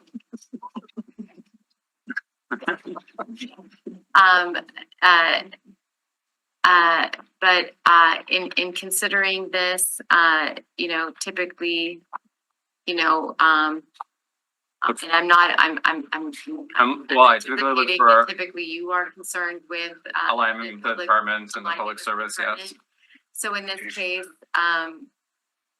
case, you know, I don't know if you want to delete recommendation 3 in its entirety, for instance, but that would be an amendment that is typically in keeping with your concerns. It would likely please the department, but that might be secondary to your concerns or primary. It would then be forwarded to the Executive Policy Committee, but so I would like to not concur with the community committee recommendation and propose the elimination of item 3 to be considered by EPC. So just to confirm, Councillor. Or am I getting the logic wrong on this? It's okay. Yeah. So the intent is to concur with the recommendation, but delete concur with their recommendation, but delete recommendation 3. So Which came from the community committee, right? Yes, recommendation 3. I will do that. Okay, is everyone prepared to have the question called, or is there any more questions? All those in favor? Aye. Any opposed? That was carried unanimously. You know, that may conclude the meeting. Nobody else wants new business? I know, Councillor Dobson. No, I'm not gonna add new business. I know, uncharacteristically, you have 2 motions on the table this month. So thank you for that. Thank you to the department. I know everyone's left, but I want to thank both of you for the public hearing and all the work that got us to rezoning amendments, you know, public hearing. The reports certainly were pretty heavy this month too, so thank you. And I guess we are looking for a motion to adjourn. Councillor Duncan. So moved. Those in favor? Aye. Carried. Just 1 second.